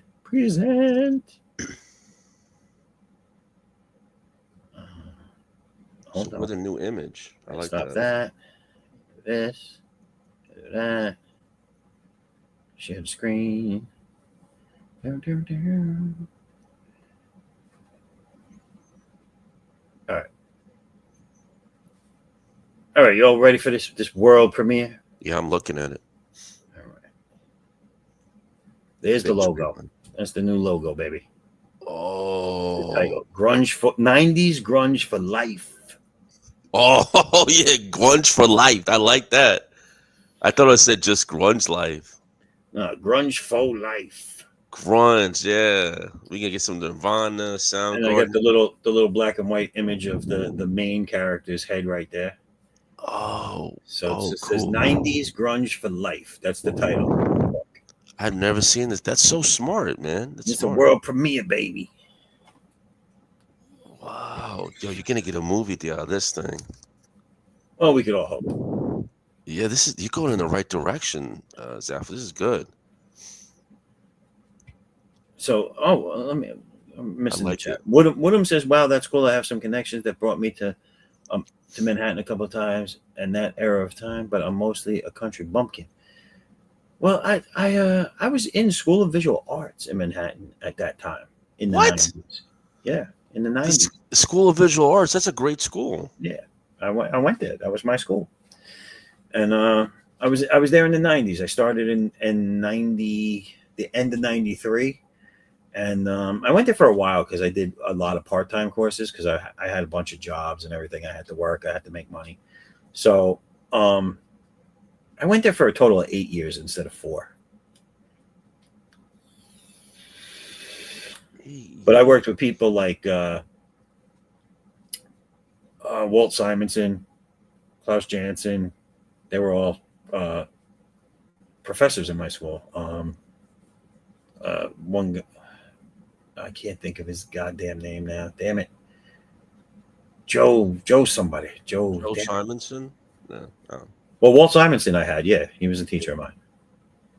And he was cool. At the end of the final class of the semester, he had us all go to his house for a barbecue. Oh. And his house was amazing. It was in the woods, very secluded, but nice, dude. His art studio, man, I would die for that art studio. And he said no matter how good you did all semester or how bad you did all semester, if you missed the barbecue, you failed. And if you show Oh my God! I know. Hey, wait a minute. yeah, and he said, yeah. So your pass or fail was based solely on the barbecue, but you didn't find that out until the last day. So. Oh, I'd be there all the time, man. Yeah, it was fun. It was fun. Oh, my dog again. Hold on one second. Uh-oh.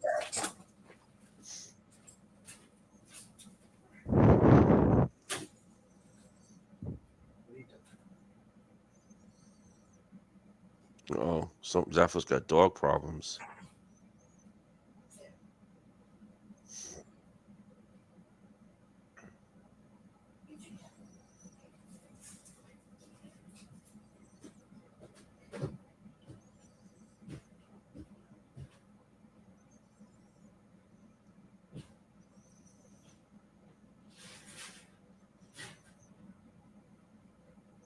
Doggy must be wanting some kind of ice cream or something. Yeah, so we got the world premiere tonight. We got the world premiere. This is good. World premiere time, people. 90s grunge for life. Oh God, I'm back. Need it back. That dog. My friggin' cat is trying to get into my dog's food because he's a fat ass. The cat is fat. Yeah. He's trying to get into the dog's food. Oh, can't be doing that. Come on now. Grunge for life, people. So wait, so if it's like 90s grunge, like, is it gonna be like rockers, 90s rockers in it? That's kind of cool. Nice. It's gonna be like, I mean, you're familiar with grunge music, right? Yeah, Nirvana, Soundgarden, all that good stuff. Yeah. So, I mean, that's kind of gonna be the scene. And there was a lot of things back then that were cool that I want to incorporate them in the background, in the environment, like especially in Manhattan, like bodegas were big back then. The coffee shop life thing just started. Comic shops were on the rise. You had magazine stores, big magazine stores down there that were awesome. You had you had clubs, a lot of like nightclubs, like you had the Palladium, the Limelight, the Emerald City, you had the Tunnel, you had all these cool clubs down there. Like there was a lot of stuff back then, and you still had all the degenerate stuff down there. You still had all the night walkers, you know, like the hookers and the peep shows and all that stuff. Isn't that 42nd Street? Yeah, 42nd Street used to be like that. 42nd Street. They haven't been there in years, but yeah. So all this stuff, and people walking around with like, Sony Discmen and Walkmans and stuff. Like shit you don't see anymore nowadays. Like, not everybody had a laptop. There was no smartphones. There were still pay phones. Just shit that people take for granted. Like they don't realize, how life was. Like it's not that long ago, but it's also not that modern. Was there even internet? Is there going to be internet during the internet came out? I think it came out in the 90s. Oh man, I might be wrong. It might have even been before that. I had internet, but it was either late 80s, early 90s that the internet. Right, early 90s. Right. Yeah, it became a big thing. Yeah. Yeah, remember there was no Facebook. There was MySpace was the first social media. You could have them on MySpace. Yeah, I had a MySpace page. On MySpace. My MySpace page was rocking, dude. It had custom music. It had all my artwork on there. Oh no! 'Cause you used to be able to put your artwork as the backgrounds, and you used to make the different boxes. You could put images in the boxes in the backgrounds of the boxes too. How many friends did you have on MySpace? What's that? How many friends did you have on MySpace? I don't remember. It wasn't as widespread as Facebook used to be, or as Facebook is. It was, like back then, if you had 50 friends, you were like rocking like as if you had 5,000 now on Facebook. Like, you know what I'm saying? Like 50 people was a lot. 100 people was insane. Now you're like, oh, you only have 100 people? Oh, you're whack. But so there you go, people. That's Woodham's on the tear. Dogs are great friends, but they are needy. I miss mine. Oh, I love dogs, dude. I love dogs. The cat is what drives me nuts. I like cats now because my wife is a cat person, and the first cat she had, which died about 2 years ago, was like probably the best cat for someone that doesn't like cats to be around. So I really formed a bond with that cat. So I like cats now. This cat, while I like him and he is very like cuddly, like he's not an attacking cat. He won't cut you up or anything. He's just batshit crazy, dude. He's batshit crazy. Like, he doesn't care about his own safety. He just throws himself off things and at things to try and get bugs and shit. And I'm like, yeah, but he has no grace. He's not graceful. Like most cats land on their feet. He's like a stunt man or something. Like, he lands all fucked up. He takes out everything in his path. Oh man, he's crazy. Yeah, most cats are supposed to land on their feet. And this cat sounds like it's like when it jumps, it just spins around, and when it lands on the floor. This cat, literally, it's almost gone now. But for the last week and a half, I had a big cut across the top of my forehead, like right at my hairline. And it's because he was trying to walk. We have a really high headboard behind our bed. Yeah. And it's about 4 inches wide. And he was walking across that 4 inches, lost his balance, fell on my head, and then pushed off my head with his back paws, and he cut my forehead wide open. Oh, dude. And dude, because it was on my head, your head bleeds a lot. And I was bleeding like crazy, dude. I thought I was gonna have to go get stitches. Oh my god! Oh no! I've been so pissed off. Everywhere. It doesn't heal. You're right, man. Luckily, it's done. I put a lot of pressure on it. I put towels and paper towels and pressure on it, and I held it there for like 5 minutes, and it stopped bleeding. Oh, good. But there was so much blood. I was like, holy shit! Whoa! And I was dead asleep. He woke me up like that. I was like, oh my god. First off, he's a cat and he weighs like fucking 10 pounds. So I had a 10-pound weight drop on my head. That woke me up. And then he cut me. And it cut you. Premiere.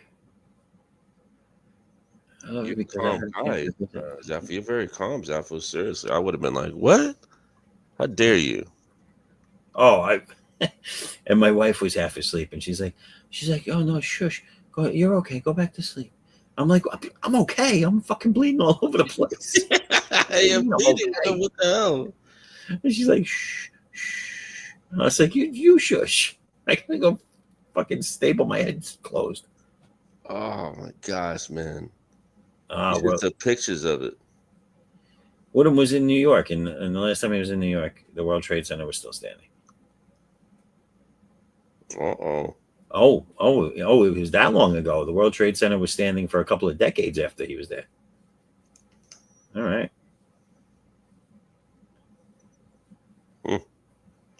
Couple of decades, shit. So that means you went there before I was born, Woodham. Yeah. Because I was 20. That might be wrong. How old was I in that? 20.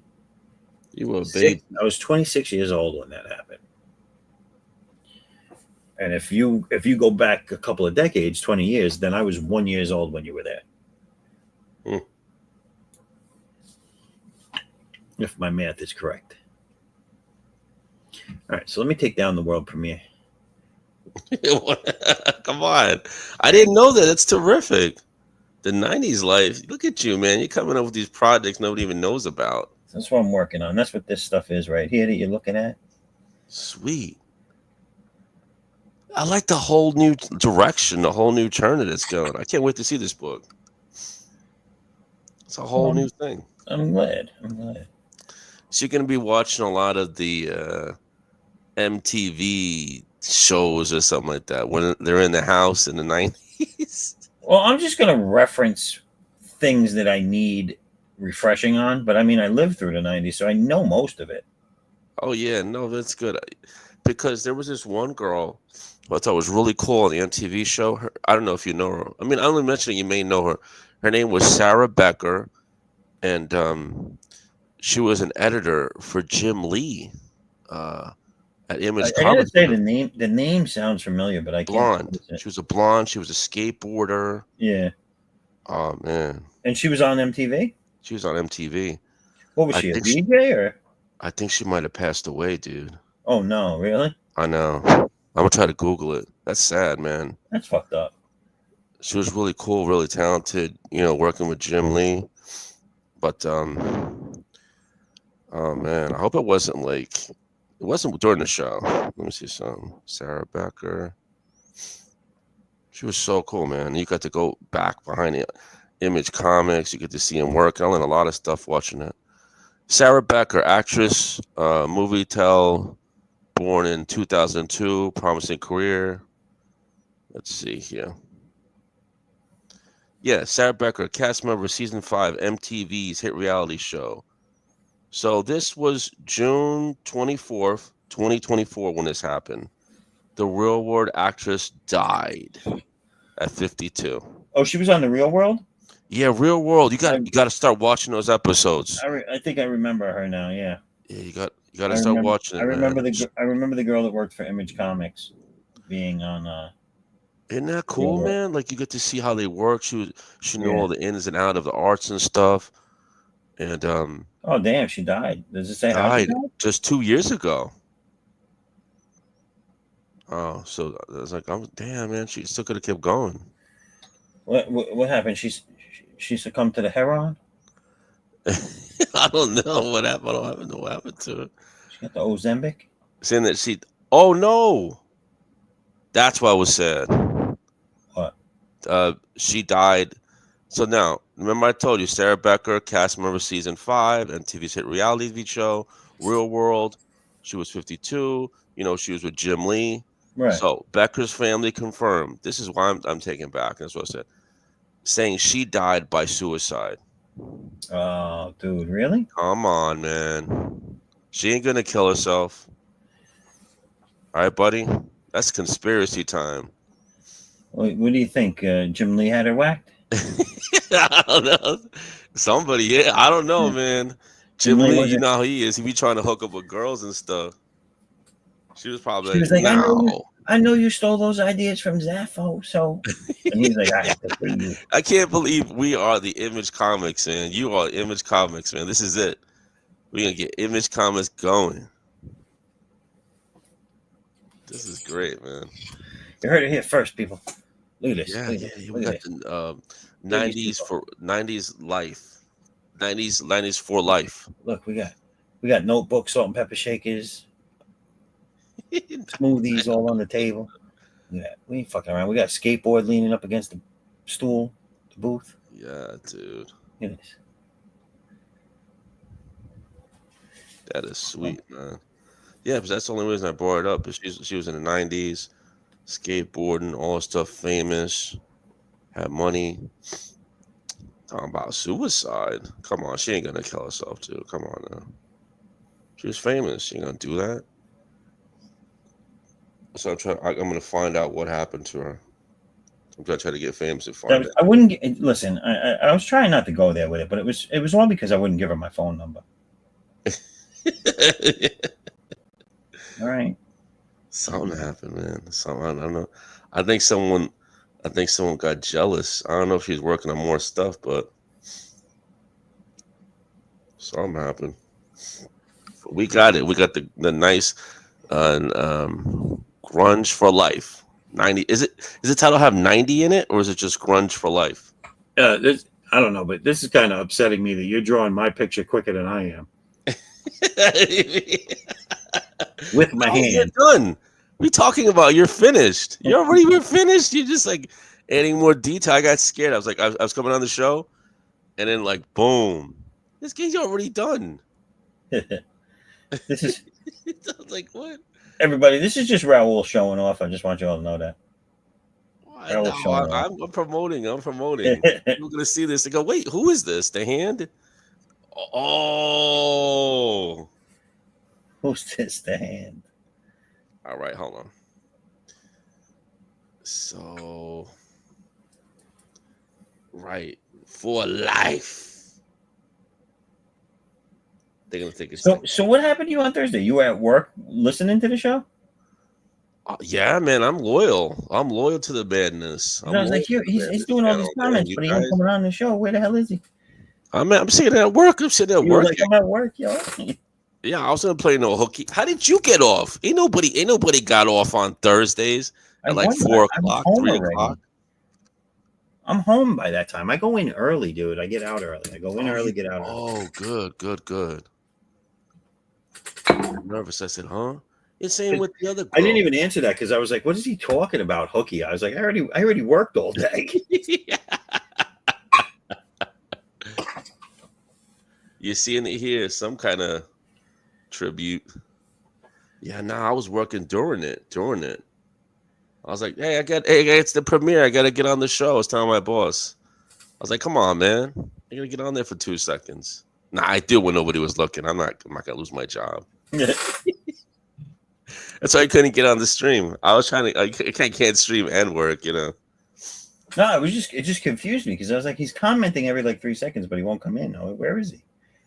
Yeah, you do. Yeah, I was typing, working, and I was like, when you said you were working, I was like, oh, all right. I didn't know you were working. I was like, oh. That was fun though. I like that shit.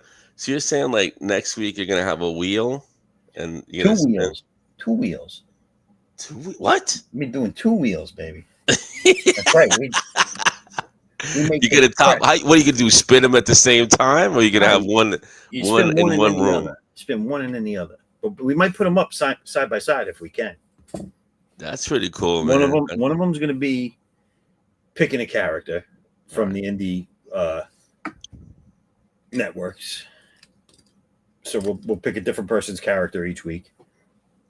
So then we got to draw that character, and then the second wheel is going to tell us what the character is doing or where they're at, or basically what we're going to draw that person as or doing. So, and that's going to be it. And we're going to do it at the beginning of the shows, and then that'll dictate what we draw for those 2 hours. And if it's a really intricate thing, we might make it run for 2 weeks. Who knows? Oh man, you know what's missing? You guys need movie day or movie night. That sounds pretty cool. Nah, I can't. I mean, the Madness can do that. They can do whatever they want. I think they do have a movie night, to be honest with you. Oh yeah.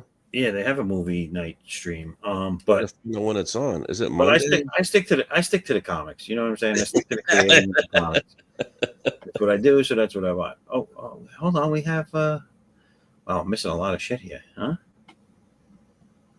Let's go back to this. Hey, pardon me, I just got up after a long time. Don't know what I missed, but after a lifetime with cats, I would say anytime you get a scratch, put some triple antibiotic of some sort immediately. Yeah, no, I just use Staples and Kleenex.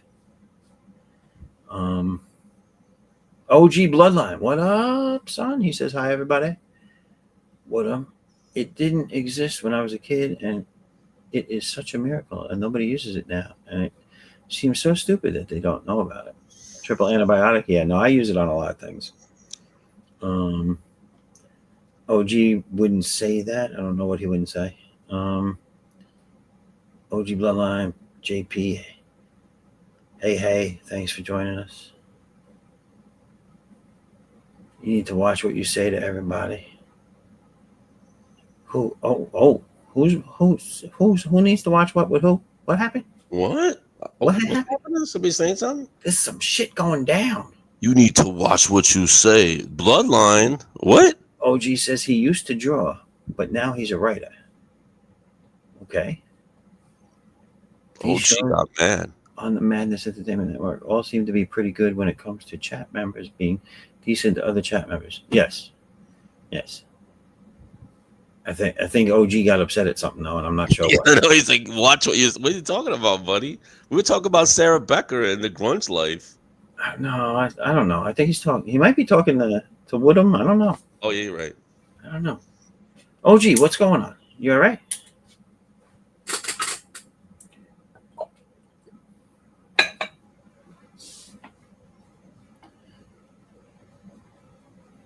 It's been a lot of fun watching the chicken bone transform.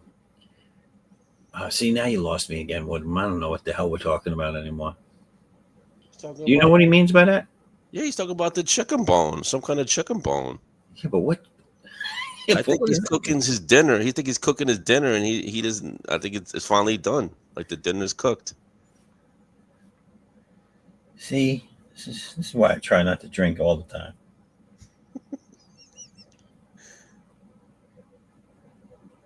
Let's see. So now we have this. All right, let me try.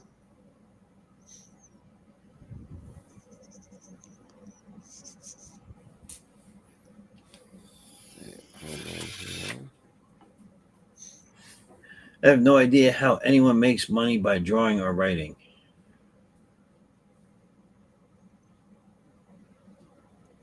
I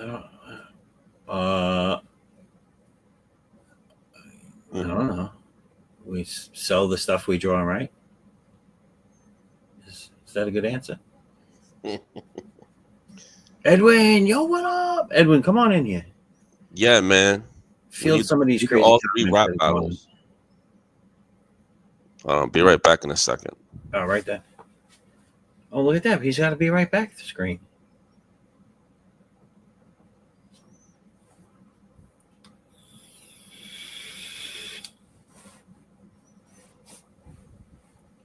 Yeah, get me a be right back screen.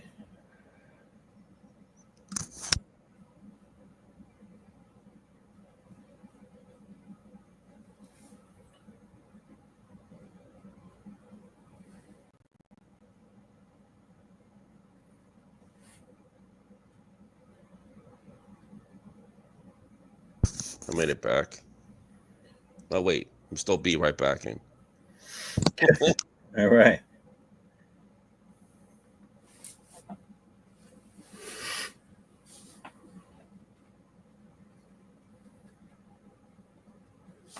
Go. All right. Look at that. Yeah, now it should be El Baco. Get this new layer here. This thing goes up here. All right. Is he coming in?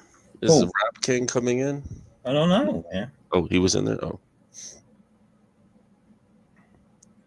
I don't see him. I told him to come in, but I don't see him. We don't know where he's at. We got the grunge for life. Woodham doesn't know how we make money, but his something with the chicken bones transforming. I think this guy's cooking soup. I think that's what he's doing. Let me get back to my grunge for life drawing. All right, Edwin, I'm gonna throw the link up. Edwin's gonna be coming in. We already world premiered everything. He better hurry up. We're running out of world premieres. I know. I know. We're trying to do everything. There's the link in the chat.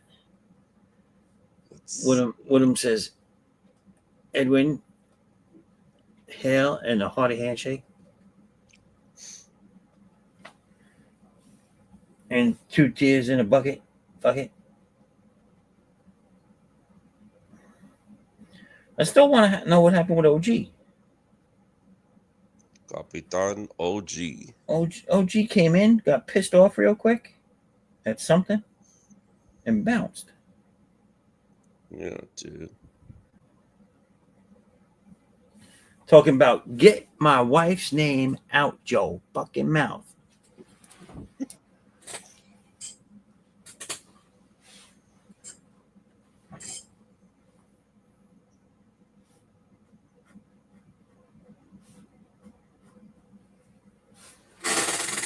Yes, man, bot's good. I hope he makes a reappearance.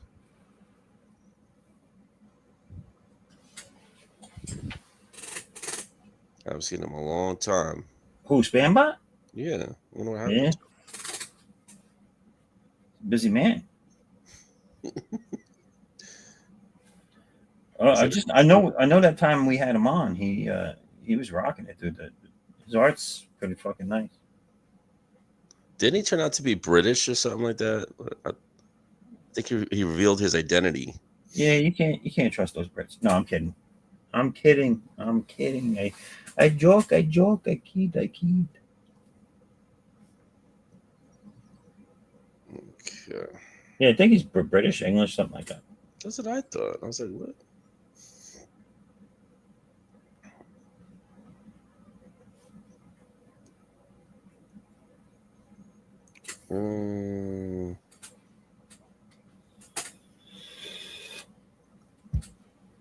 I'm glad you go on late at night. Look at you coloring already. You're killing me. You're killing me, bro. Hey, it's the world premiere, man. World premiere, everything.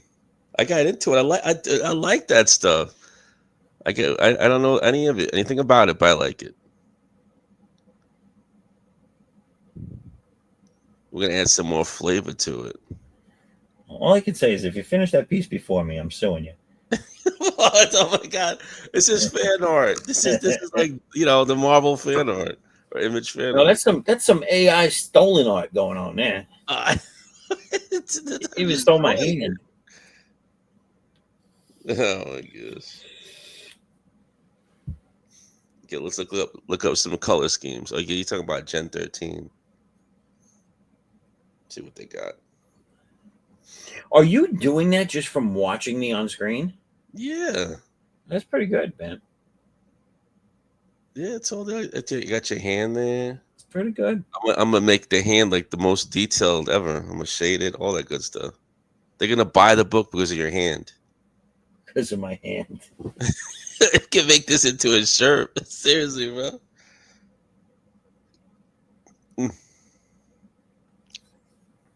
Let me see. Gen 13.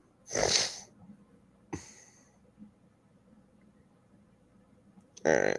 Try to pull it up here. Well, that's the thing. That's where you're gonna mess it all up. You're gonna get the color schemes all wrong because it's Come you on, don't man. know the colors. Like I know the color schemes. I don't know the color schemes. Okay.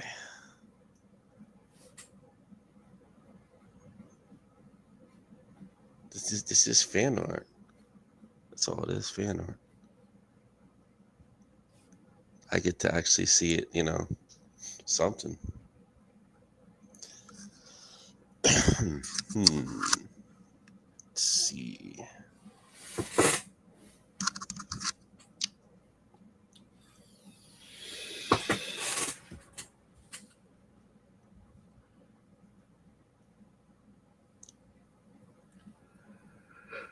Yeah. So Woodham is casting chicken bones in some voodoo magic. He really throwing his stuff works. Throwing bones. That stuff works. The chicken. I thought throwing bones meant dominoes. Yeah. That's true. Throw bone, do throw bone. I swear to you, I thought he was talking about like that his dinner was done.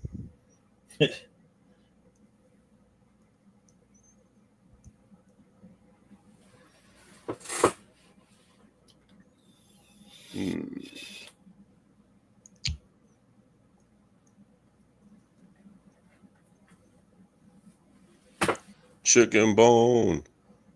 Wait, is that his name, Chicken Bone, or Wooden? Wooden, right? I thought it was something else. You thought his name was Chicken Bone? I really thought his name was Chicken Bone. His name is Ham Hocks. Trying to get your fresh ham hocks. Yeah, you didn't. Yeah, didn't you work at the deli? You probably dealt with ham hocks. I did work at a deli. I did not deal with ham hocks. No ham hocks? No, no ham hocks.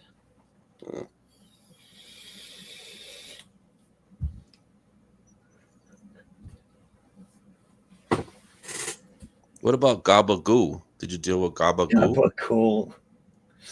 I know. I just saw it online. I was like, this is I've cool. had it, but I've never dealt with it. What is gabagoo? I don't. It's exactly what it sounds like. Oh no. Oh no. Exactly what it sounds like. I know. Some guy was talking about that. Gobbledygook.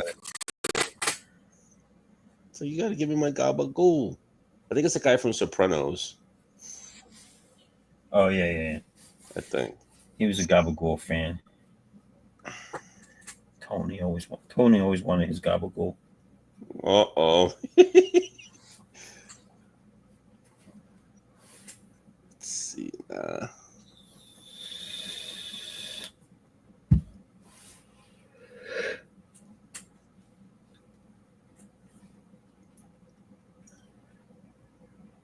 We had the Gabagoo special. What happened to what? What happened to Edwin? I sent him the link. I know. Come on, man.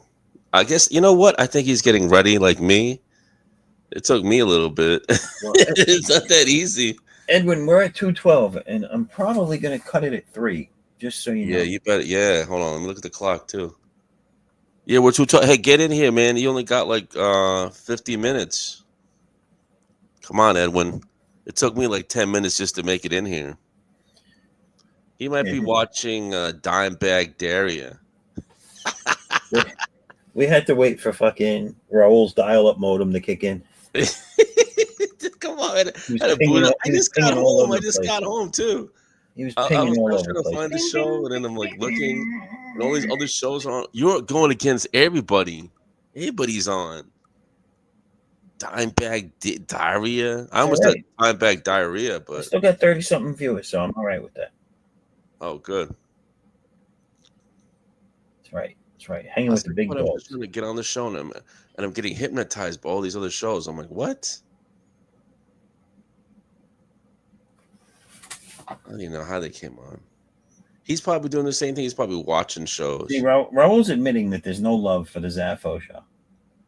I'm not admitting that I'm He's here. watching all these other shows. No, I'm saying I was trying to get on the show and I was being distracted, but they're all gone now. That don't make me feel better. Oh, I came on your show because they're all gone now. No, I mean, I turned on the TV. They were all on. They're all done. They're all done streaming. No more competition. Yeah. They ain't competition for me. They do their thing. I do my thing. That's that. I'm gonna see if he's over there at this other show. Hold on, I'm gonna spy on him. Nah, he's not there. No, maybe he's not. I like spying on people, make sure they're not What lying show? to you.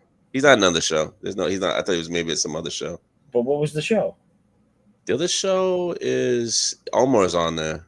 Oh no, not the glitch. That's still on. Glitch, though. It's the Devil Flyer. He's on. Devil Flyer's on. So that was the other competition. I thought maybe he was hiding over there at the other show. I was just looking. Nah, he's not there. What's the Devil Flyer show? Devil Flyer is cool, man. He's like, Yeah, I'm not in any of these clicks. I don't know. Yeah, he's with Omar. Omar is always on that show. Omar Sharif? He's always on his show. Yeah, the Devil Flyer. Sound like the guy from was it Road Warrior? And Road Warrior episode 1 or something like that. I don't know. It's the first movie. I am the Devil Flyer. Oh, I wasn't paying attention to the screen, and we have Edwin's in the back room. So let's bring Edwin in. Edwin! I'll mute my mic. Yep. Can you hear me? Yeah, I can hear you. What's up, man? Oh, perfect, man. I'm trying to get this damn microphone working. But yeah, what's up, y'all? Chilling. A little late. I was listening to y'all while I was working, but oh, nice. Yeah. Had a good Saturday today. I was really happy. Nice. Good shit. I was surprised. I was like, really? That's what happened? It built up to an avalanche. What was it? It built up to an avalanche because I was expecting customers from Thursday and Friday, and that didn't show up. So Saturday blew up. Oh shit! So I had to take a little rest. But yeah, man. I see what y'all doing. Yeah. Yeah, fun. And then the speedy rapper over here. Yeah, really. You're like, "Ba-da-da-da-da, ba-da-da-da-da." Yeah, we world premiered the rap. I know. Now we're gonna have a battle. We're gonna have Addicts. We're gonna have Knock This Veil, and we're gonna have the Edwin Mosquatch. Oh, the mob quad. I'm gonna have Addicts. I'm gonna have Zaffo draw 3 of them all together on the stage in New York, rap battling each other. Oh shit! They're gonna be mean mugging each other down. Like, That's yeah, the world premiere. I spray all your. You gotta get your rap game going, Edwin. Seriously, we're gonna be on stage, all 3 of us. We're gonna put the costume on. I'm gonna have Zaffo dressed like Addicts. I'm gonna dress like my guy. You're gonna dress like the other dude. We'll get on stage and rap battle for the madness. All right, listen. You get there. You start before me because I'm gonna be running late. Just so you know. Well, you could do it from your home. I'm still gonna be running late. Ah. About 4 to 5 years late, I'll be running. Oh my gosh. I'm gonna see if Pops wants to do it. We're gonna do a whole rap tribute show.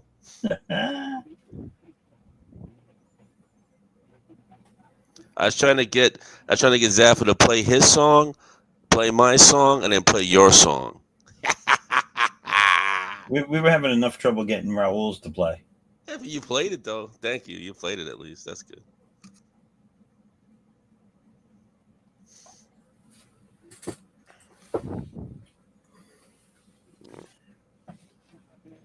Jerry, right? Jerry, that's his name. Hey, well, you see what this guy's drawing, right? You see this? You see what he's doing here, right? I got the world premiere. I got another premiere. He's drawing me Apple's drawing hand. what I'm drawing. Oh, he's drawing what you're drawing. He's drawing me drawing what I'm drawing. Now we gotta Oh, make this look, a shirt, look, man. see? Yo, we gotta make That's a what he shirt. has All I going see on. is his hand. Every time I come on the stream, it's Wait, let just me his see. hand drawing. Let me see if I could get it exactly. This is exactly what he's drawing. What's going on here? He got the right angle and Look everything. at that. Oh, we are topping premieres Yeah. tonight. This is a I'm never drawing seen what before ever. I'm Good drawing angle, what man. you're Good angle. drawing. I seriously believe that Raul's AI. Hell no, dude. Hell no. You saw me do it. Like, hey, I don't like it. Hey, all right. I'd take draw 3 of us, draw 3 characters on the stage, rap battling. That'd be sweet.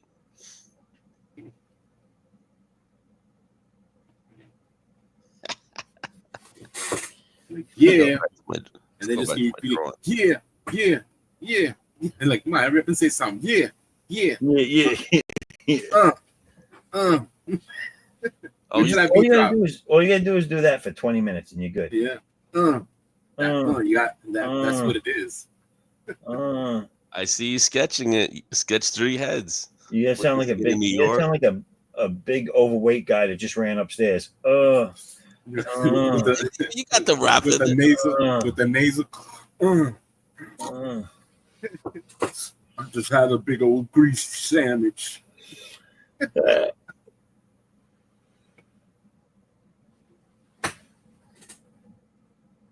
And you all right?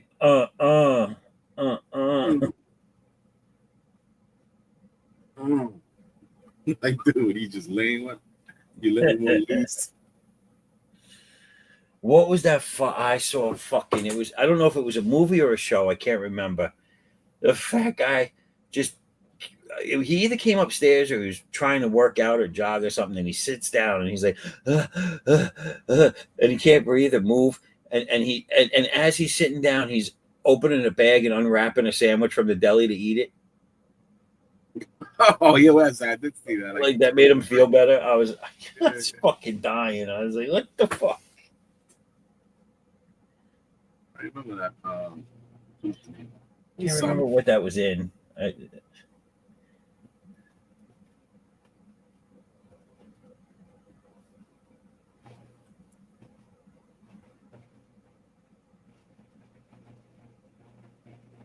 Oh man, I forgot I see it too. He opens up the wrapper. Oh, it's a bag, and then it's a sandwich that's wrapped with the deli paper, and he's unwrapping that, and he's breathing heavy, and he's laying back, and he's like, it's almost like he's going for that sandwich like a normal person would be going for a bottle of water. You know what I'm saying? Or oxygen. Yeah. Time.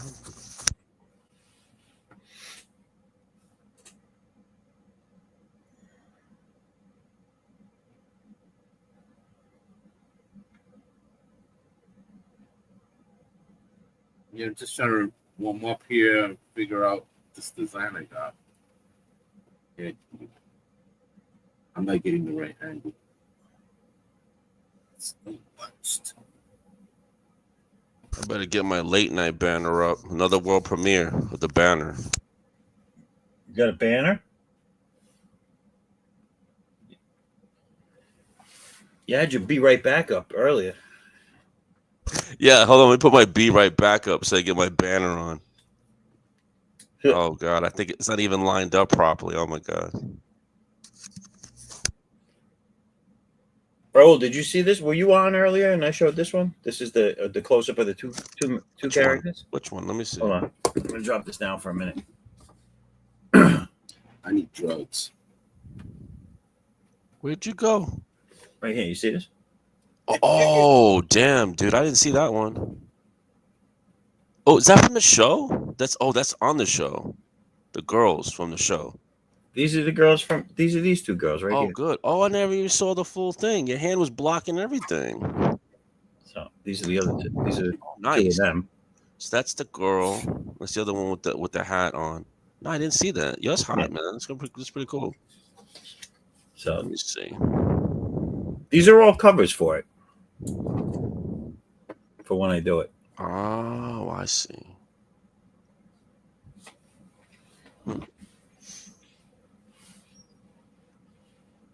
The legendary mouthwash.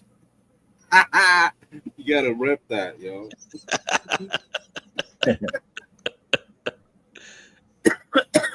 The mouthwash. That just sounds retarded. You're like, what the Look, his computer's doing something weird. That shit is just... Your computer? Not his. Oh, it did that weirdness, right? It did Oh that yeah, what is that? Yo, what's he doing, man? Look at it's like flickering. You must have something on the keyboard. That's what I thought it was, but it seems maybe I'm gonna have to restart my tablet.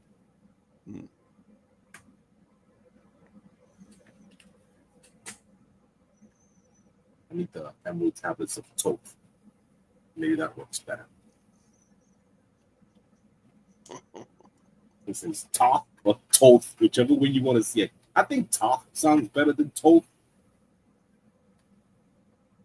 Let's see if I can get some colors of this.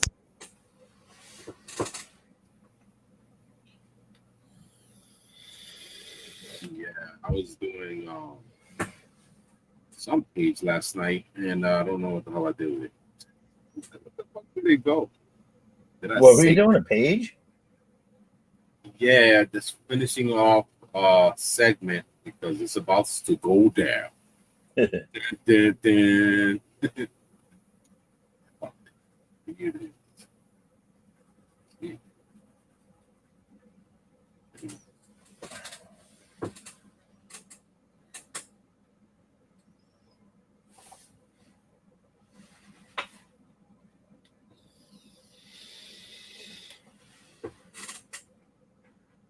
Well, that's a crotch shot right there. That's the Oh, money yeah. shot. That's the money shot.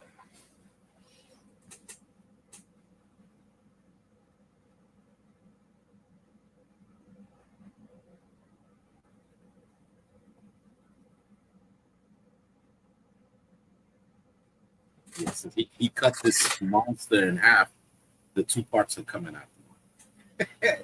Oh shit. But it just doesn't end with this shit. This is fun, man. I'm writing the script as I do the pages because I know where it's going. Right. So I can control the narrative, without it already being scripted. because after something is being scripted and you read it, you kind of like overly think it. You get stuck. Yeah. Thinking it. Why am I overly thinking? So you got to get some picture going. That's just crazy, right? I was listening to some documentary on the Japanese people who take a concept, you tell them what it is, that the characters it is, and they just make something up. You know what I'm saying? And they send it in, and they're like, yeah, just put some vocals to it, some sound. They'll like it. Like, how'd you do that? This is what they do, They sell animated sequences, and it just shortens the workload. Yeah, that's not a bad idea. Disney does that too. They sell animated sequences, and they just paint their own characters over it. Press play. Yeah, I've seen that. That is so freaking cool. You're like, all right, I've seen that dance and play before, but the characters made it look completely new. Like Baloo dancing with the coconuts and all that. With the jungle, something like that, jungle book. Yeah. Yeah, they ran that little dance sequence. They changed little bits now and then. Oh, really? They did it. They used it for Beauty and the Beast too, when they're dancing and stuff with the tea kettle and the mop and whatnot. Yeah. Yeah, they take those same dance routines and they basically throw their characters over it. It looks totally new. It's crazy. It shows how stupid we are. Well, yeah, I mean, they're putting out something like that takes that much time, then they're definitely going to take a shortcut. Yeah, and you don't realize it either until someone tells you. You're like, oh, shit, you're fucking right. You start looking at it, you're like, damn, I never realized that. Because, the song becomes compelling, you know what I'm saying, to the point where it blinds you from the visuals. Because a regular stupid cartoon dancing is a regular cartoon dancing. It's not you're going to remember the dance movement. What the hell? Some tea kettle did. Yeah, do that dance that tea kettle did. Don't break your neck. Like that final breakdance move that you're not supposed to do. The double flare. Oh, God. Gotta land that double flare.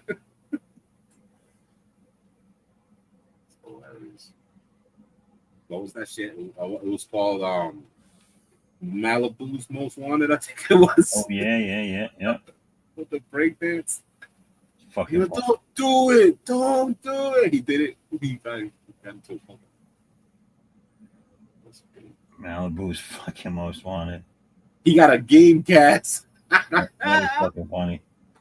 The name of the video game was a game cast, right? Yeah. That was funny. What happened to that? He's not doing anything else anymore. After that, he's just like, got paid.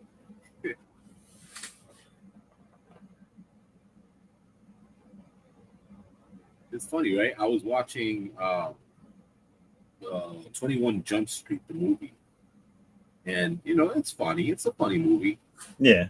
And on part 2, they threw a whole bunch of scenarios of what the next third part would be about. They weren't even solid of what it was going to be. They were like, oh, it was going to be a general hospital type thing with some drug overtones, or some college thing with some drug overtones. It's like, oh, God, really? Stop it, man. They're just nipping at straws to see what people like, if people are going to say something or what's going to resonate to the stratosphere. then nothing happened. I think it's over, right? I don't even. Oh, yeah. I don't think they're doing anything else with that. Yeah, man. It was going so well. I thought it was fun. It was fun to watch. Because I used to like watching 21 Jump Street.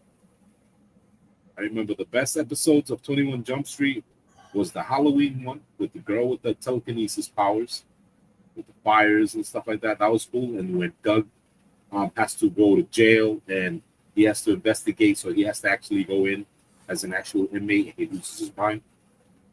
That That one. Those were the best two. That was the ending. That's what it was got better. Because in the beginning it was, coming of age, teenage, ha-has, and then the movie got serious at the end. I was like, oh shit. Doug. Doug became the rogue. That was fun. There was another show that kicked off after that was a spin-off that was really good. Of 21 Jump Street? Yeah. Off of the show, the actual show. Oh. It was I don't know if you remember the show. There was a guy that came in like the last season or two. He was like the new cool guy. He always had a leather jacket. I forget what his name was. But when it went off the air, he got a spin-off. And the spin-off was 2 seasons, I think they did. But the whole first season was him undercover on one case with the mob. And it was such a good show, that first season. And it did so well and everybody loved it, that it was like anything they did past that first season was never going to live up to it. And sure enough, the second season, no one got sorry, we got new managers. We got to get it on new team. But that first season was so good. And I really think that show had a lot to do with the way things are now with, those one season miniseries and done. The trick, right, to get that quick money, if it rocks, it don't rock. And basically, it's like I said, nipping at straws. And, they give you the check, you do the job, it don't come out right. They just shut you down. They don't even talk to you no more. Yeah. We used to be friends. Well, because that show did so well with just one season. And it was supposed to be an ongoing series, but it just failed after the first season. But it did so good off that first season, people start looking at it like, well, let's just make, maybe there's money to be made in a miniseries. Like, we'll do 1 or 2 seasons and call it a day and wrap up the story, Those it's like one of them sneaks. It's whatever they want to call it. You know what I'm saying? Everybody knows what a pilot is when you're doing movies or any type of visual. And it's let's rock it, and it don't. And then some people call it a pilot, some people call it a premiere, or is what they want to call it. It's just for the viewer. They're like, yeah, guess what? Here's what it is. Like it, don't like it. Oh, rating. That shit always bugged me out. Like, how do they know, right? They have like a radar and know how many TVs and how many places is tuning in. That's crazy to have that power. I don't know how it is done now, but what they did was they used to have, you remember the Nielsen system? Sounds familiar. So they used to pick people in different parts of the country. I don't know if they picked them or if people had to sign up to be included in it, but they had a Nielsen rating system. And what it was if you were part of the people that they used, they came and gave you a box, and the box connected to your TV. And what it did was it registered everything you did on that TV, what channel, what time, how long, what shows were on. And then they would take all that information and get their rating systems for it. Yeah, so I guess that's the only way. But how many people was doing that? You know what I'm saying? A lot. But my understanding was that a lot of it was done out west and down south. Like I'm in New York. Not much of it was going on in New York. And if it was all in like in the middle of nowhere, New York. Wait, in different countries, there's different shows that are popular that we don't even hear about. Yeah. Well, you know why they would do it in rural neighborhoods, right? Like in areas with nothing going on, is because they knew those people would sit in front of the TV for long periods of time and watch TV. If it becomes a new thing, it does. But I guess it's for the certain type of people. Just like when they advertise Grand Theft Auto posters in the hood. Yeah. Well, nowadays they probably don't do that anymore. The Nielsen rating system, because they can track everything through your internet, through your devices. Yeah, your email and your phone. Like all these streaming services, they could see how many people streamed it. They could see how many people watched the whole thing. Now it's easier. Yeah. Right? But back in the day, it's just a straight up antenna. Yeah, back in the day So I guess they needed that. Right. So I guess they can tell by the connections that's happening, where they're tuning in different parts of the world, and you just have a radar. What now? No. Oh, back then. Yeah, during the No, 80s. like I said, back then they used the boxes. TV was free. TV was you buy a television and turn it on, and it worked. Brilliant. Yeah, nah, man, it's terrible. I don't even care for TV no more. I just put my streaming stuff and YouTube majority of the time. Right. It's crazy. Everybody says the same bullshit anyway. They're gonna lie to you. They're gonna lie to you. Yeah. Nobody's got original content unless they saw it somewhere or heard it somewhere first. Unless nowadays it's very hard to come up with original shit. There is Everything's ways to do it. Is that they demonetize too many things that are like off the wall. You know, they don't want you to be too free with it. Yeah. That doesn't rock. You know, from different places they're gonna start crying. Then the funding, everybody gets paid, and people start crying. Little rain come out of nowhere. If I would do nothing, I would wow. Well, shit. People start crying, and nobody wants to hear it. Kanye is gonna come out and be like, "Y'all, check this out, y'all." Oh, you like my stupid ass boots and coat. All right. Kanye would be like, look at my black KKK outfit. Y'all like it? All right, cool. Ladies, that was some sick shit. Did you see that? Yeah, man. He fucking lost his mind. And it works. He's Kanye. That's a Kanye move. Yeah. People are like, no, he's really genius. I'm like, no, he's really insane, dude. He knows what he's doing. He's got insane. He's got say. He's a smart guy. The thing is that it's hard to get all that across. You know what I'm saying? They're gonna think you're a Looney Tune. I think he's a smart guy that went insane. Yeah, that's what happens. Like I don't think he's sane anymore. Just like Terrence Howard and freaking what's that? Jim Carrey and Jim Carrey's a fucking dick. I'm sorry. Yeah, because he knows stuff too, and he just doesn't want to lose his paycheck. He's an idiot. I think he should have never sold his freaking joke style to a writer. For the writer could just like, oh yeah, we could use you in this scene, and I want you to do this, stretch your face and do this, and say blah blah blah blah, make it funny. It was better when Jim Carrey would, do his own thing. They give him the script, and he'll be the fucking, the slapstick freaking buffoonery. Basically, it was funny because he did it. My two favorite movies of his are probably not a lot of people's favorite movies. I liked Cable Guy and 23. Nice. The 23 was pretty decent. He played a pretty decent role there. 23 was good. Yeah, and his first original movie was Rubberface. Which one? Rubberface. I don't think I saw that. Yeah, that's his first movie. He was a comedian, and he would contort his face and make himself look like different characters and stuff like that. And he did Clint Eastwood. He did Elvis Presley.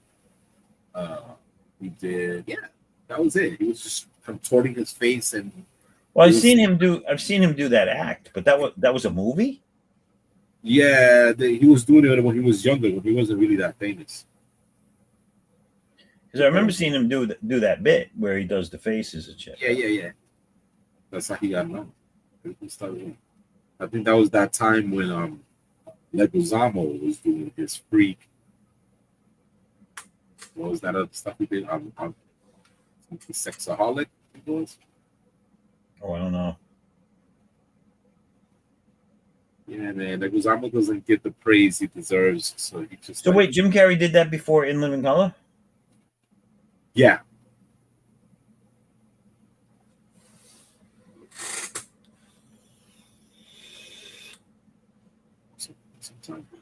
Let's look over here at Raul. See what's. I'll look into my future by looking at what Raul has. I don't know what. Oh, that's what my doing up the art's grunge gonna for look life. like. Oh, look, you fucked up. You fucked up. You didn't put his skateboard in there. I didn't. Is there a skate? I can't even see that. Oh man, that's a Look, cool hold idea on. though. The skateboard. Hold on, I'm going to show you where the skateboard is. Where is see it, right dude? there? You see my cursor? Is that what that is? Right near his knee. It's up against the booth. Oh, damn it! You're right. It's right near his knee. That's cool. Oh See? man, he's got more detail. I know that's what that is. Escape. Oh, geez, I got to throw it in real quick. Messed up. This is like a drawing stream on a drawing stream with two of the same images being done. It's the Twilight Zone episode. Let's see. I like this. I'm tripping myself out. I don't know if I'm you or if I'm watching you. I'm like bugging out here. I'm watching you, watching me.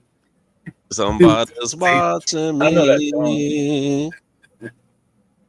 Yeah, Edwin doesn't know. He doesn't know if it's me or you drawing. It's like you can't tell the difference. I just want everybody out there watching to know I'm subpoenaing all of you when Raul tries to say that these are his characters. That's a Like, nice job. Like, who? Who are you talking to? Raul. No. Same. Someone says nice job. Yeah, nice job. Who? Which one? What? Who? What? Who? Who did it? I did it. Oh, but y'all said I did it at the same time. Stop it. You're guilty.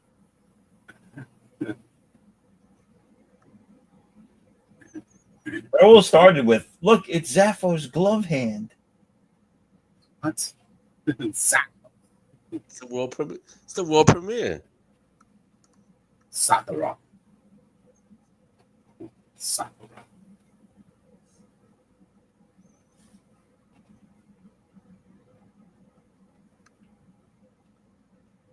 Yeah, anybody here ever seen the Legend of the Overfiend? Of the Ober who? Overfiend. I think it's like a Japanese anime. Yes, it is. Overfiend? The Overfiend, yeah. Yeah. I've seen Overfiend, yeah. Do you remember that? That was like over the top. I fell in love. I was like, whoa. I'll tell you, they played that on VHS in one of the comic shops that used to be around me back in the day. Nice, yo. That's the because the guy used to always put like rarity shit on there. That's where I first saw Guyver in that shop. Oh wow, that was fun. Guyver was fun. And, you know what I'm saying? I liked the way it looked and all that. It was just I just couldn't get into it because of the words. I couldn't understand what they were saying. Right. And then they Americanized it. They still made it fucked up. I was like, what the fuck? They said they changed the dialogue? Really? Oh god. And then they did a good conversion, I guess. I think you could see it now on Tubi, I think it is. That was wild. you know what I started rewatching? I think I got like 6 or 7 episodes in before I stopped. I mean, I'll go back to watching it. I just haven't watched it again since. Was the original Voltron series. Love it. And then, you can't get away with all the masks and the faces when they scream. Yeah, and it's funny to me because when you're younger, you take things, you don't realize that. But you take things in differently too, because a lot of what I remember the stories being they're a lot different than I remember them. Yeah, man. All I remember is when they're about the fire lions about to get together. Reform, blazing sword. That's what I remember. Right. The music. They all still the same sound effects. Well, like the the story between the so you know there was the king that was Archon or whatever his name was, the bad guy, Yeah. and he had a son that was a prince, and he was also evil. But the story between them as father and son, I bet it was deep, and we just couldn't understand it. it was fucking deep. I was like, I can't believe fucking Voltron was this deep, dude. It's so weird, yo. You know, the same thing when people were talking about the Care Bears. They're like, oh, I'm not watching that. That's a girl's show. They had a way better compelling story than the other cartoons. Theirs was more D&D structured. You know what I mean? So D&D was where it was at. You know what I mean?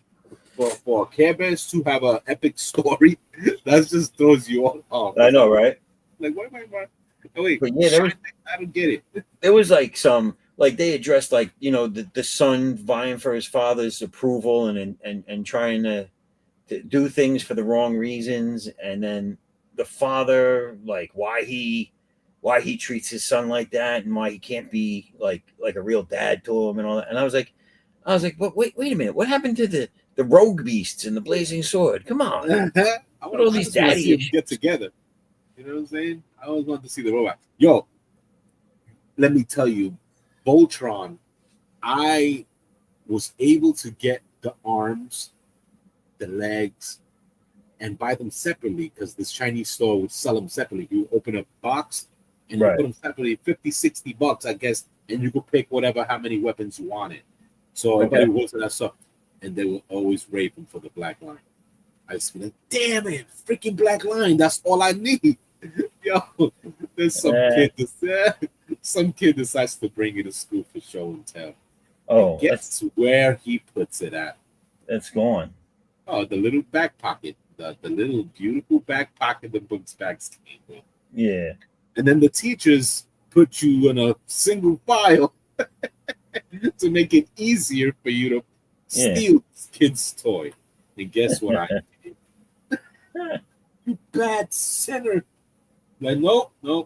I got my fucking black lion. Yeah. I might be a sinner, but I got my lion.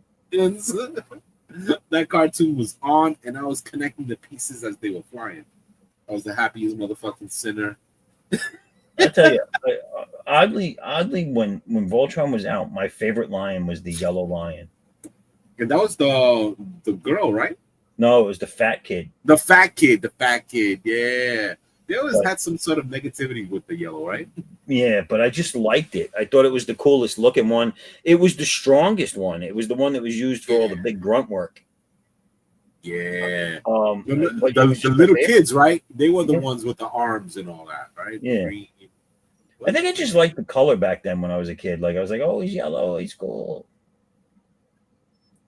That was wild, man. And even back then when I was a kid, the blue lion, I was like, he's a faggot.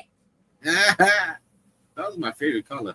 I'm sorry, it was a timepiece. It was the word was necessary for the story. Right.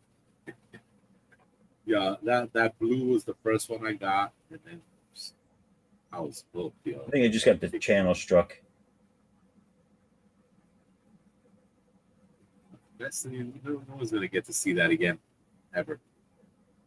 You know what I'm saying? We got to see that. Yeah. What's that? The cartoons and stuff, you know, that's driving today's ideas. Well, look, nothing. It's today's ideas are those ideas because they nothing's original. They rebooted, and I never thought I would see the day. They rebooted every single franchise from my childhood. They rebooted Thundercats. They rebooted Voltron. They rebooted Transformers, G.I. Joe. What else? I mean, everything. They brought back Care Bears. They brought back My Little Pony. They brought back all these things from the 80s and 90s. And there's what's original? Paw Patrol? Oh God! Like, you know what I'm saying? Like, what's original that became big? The biggest thing since the 90s to come out and be a huge hit and its own thing is fucking SpongeBob SquarePants. Yeah, man, but he's funny. He is. He's great.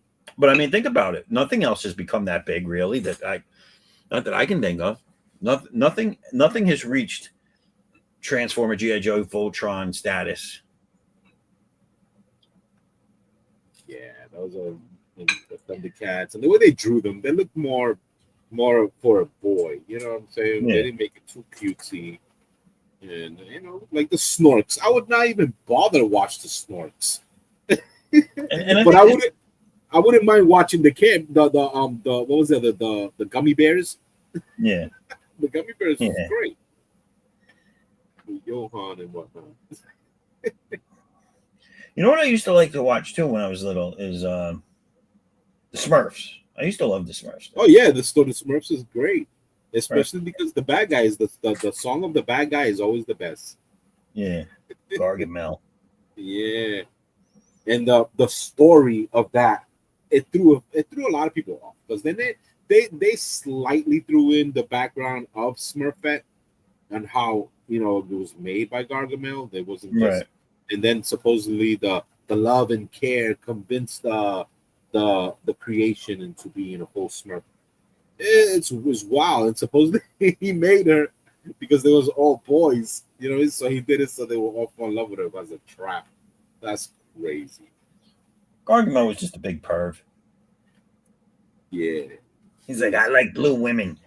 The stories. Didn't they make fun of that story in the movie Donnie Darko? Oh, I don't know. I don't remember. Yeah, I think that he starts talking about that on how she was made by Gargamel, and supposedly he did it for to trap the Smurfs. But I used to like the fact that the cat was the smart one. oh yeah, right. Gargamel's cat always had the right. Oh, he always knew better. He always had the right idea, but Gargamel would never listen to him because he couldn't understand them. Right. And the cat would always make that look like, oh God, not again.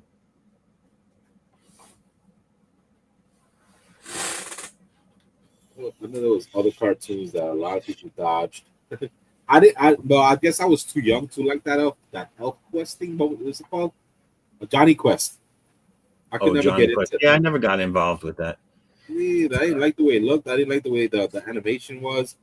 It was too complicated for it to be fun. You know what I'm saying? Because their backgrounds was ridiculous. Right.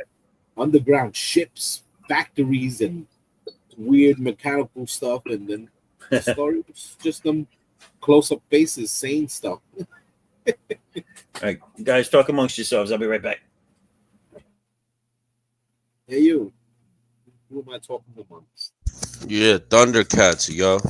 Oh, hell yeah. Holes everywhere. Oh, Holes. yeah, I always say hoes. Hoes. Oh, damn. Yeah, I liked, yeah, man, that 90s anime was good. Goku, police officer. That was a good one. Oh, yeah. I Oh, like I the used to watch- Madhouse style, man. That was the best. I was trying to emulate that when drawing. Let me see Yeah. here. I used to, Demon City. yeah, Ninja I used Scroll. to like that other one. What was it with the big cop? And what the fuck was his name? And Cop, right? It was a cop. it was Was a it short little dude, and his friend was this big giant cop. And Mad Bull. There you go. I think it's called Mad Bull. Mad Bull. Yeah. Damn, I want to look at that one. Mad Bull, but I like realistic anime. You know, the only thing I'm sad about I haven't seen like this whole time watching anime, like my whole existence, I haven't seen like a good zombie Japanese anime.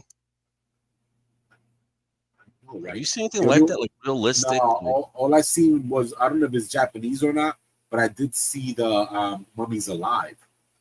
Mummies Alive? Yeah. Is it? Oh yeah, because I'm looking for something that's like realistic Japanese. You know, not the closest to realistic Japanese that's good to watch is zombie. What's that called? Vampire Hunter D. Oh damn, yeah, I want it in that style. I want it in the style of Vampire Hunter D. You know, the rogue mercenaries driving around. Vampire Hunter D was the shit, yo. Yeah, it was scary. Yeah, I was telling Loved everyone here that my whole existence, I've not seen a good Japanese anime movie where it's about zombies and rogue mercenaries driving around and I know, like a Return of the Living Dead type thing. Yeah, Return of the Living Dead, but in Japanese anime, Magnus style. Did you ever play? They had a video game back in the day. What? If you think about a cartoon. The Vampire Hunter D game. Oh, okay. Yeah. I've seen that. That's kind of fun. That's a good game. I was kind of short though. What was that? That was PlayStation 1, 2? PlayStation. Yeah. Yeah, shit was good. Yeah, it almost had what's that vampire thing.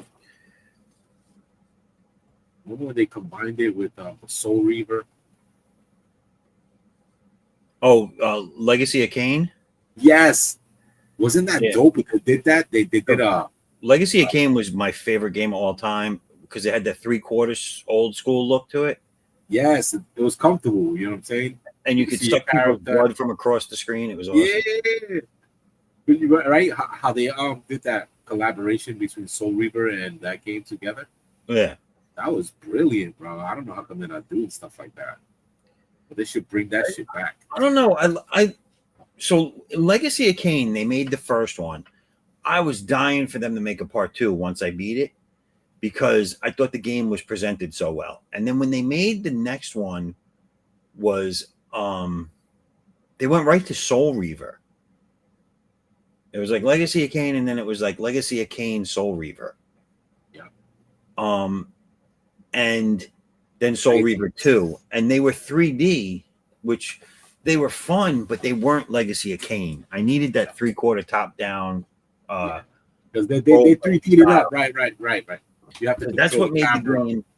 Because you're walking through the towns and you see all the detail in the buildings and the people, and I don't know. It had a different feel to it. And then they went backwards and made it. I don't know if you remember. They made a Legacy of Kain 2 finally after the Soul Reaver 2. Yeah. It combined. It was a combining game. Yeah, and that was 3.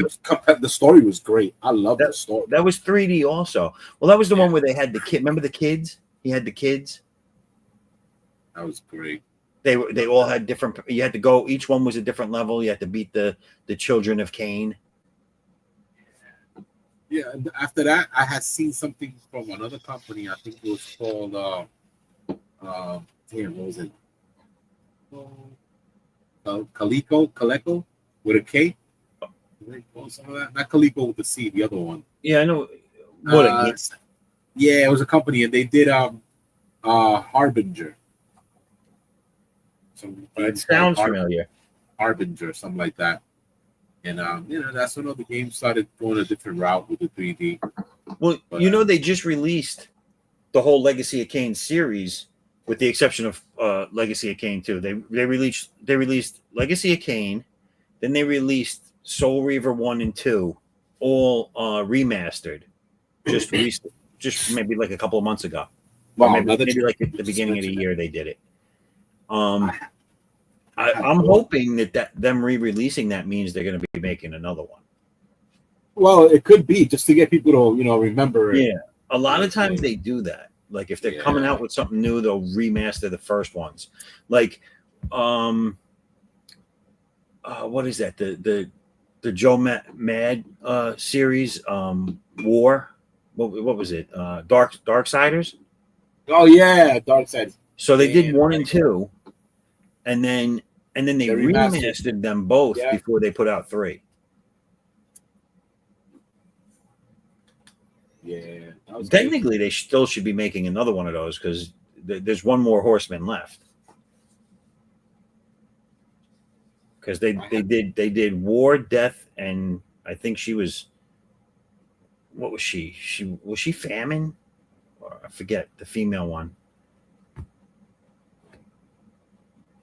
Famine and Pestilence are the last two. I forget which one she is.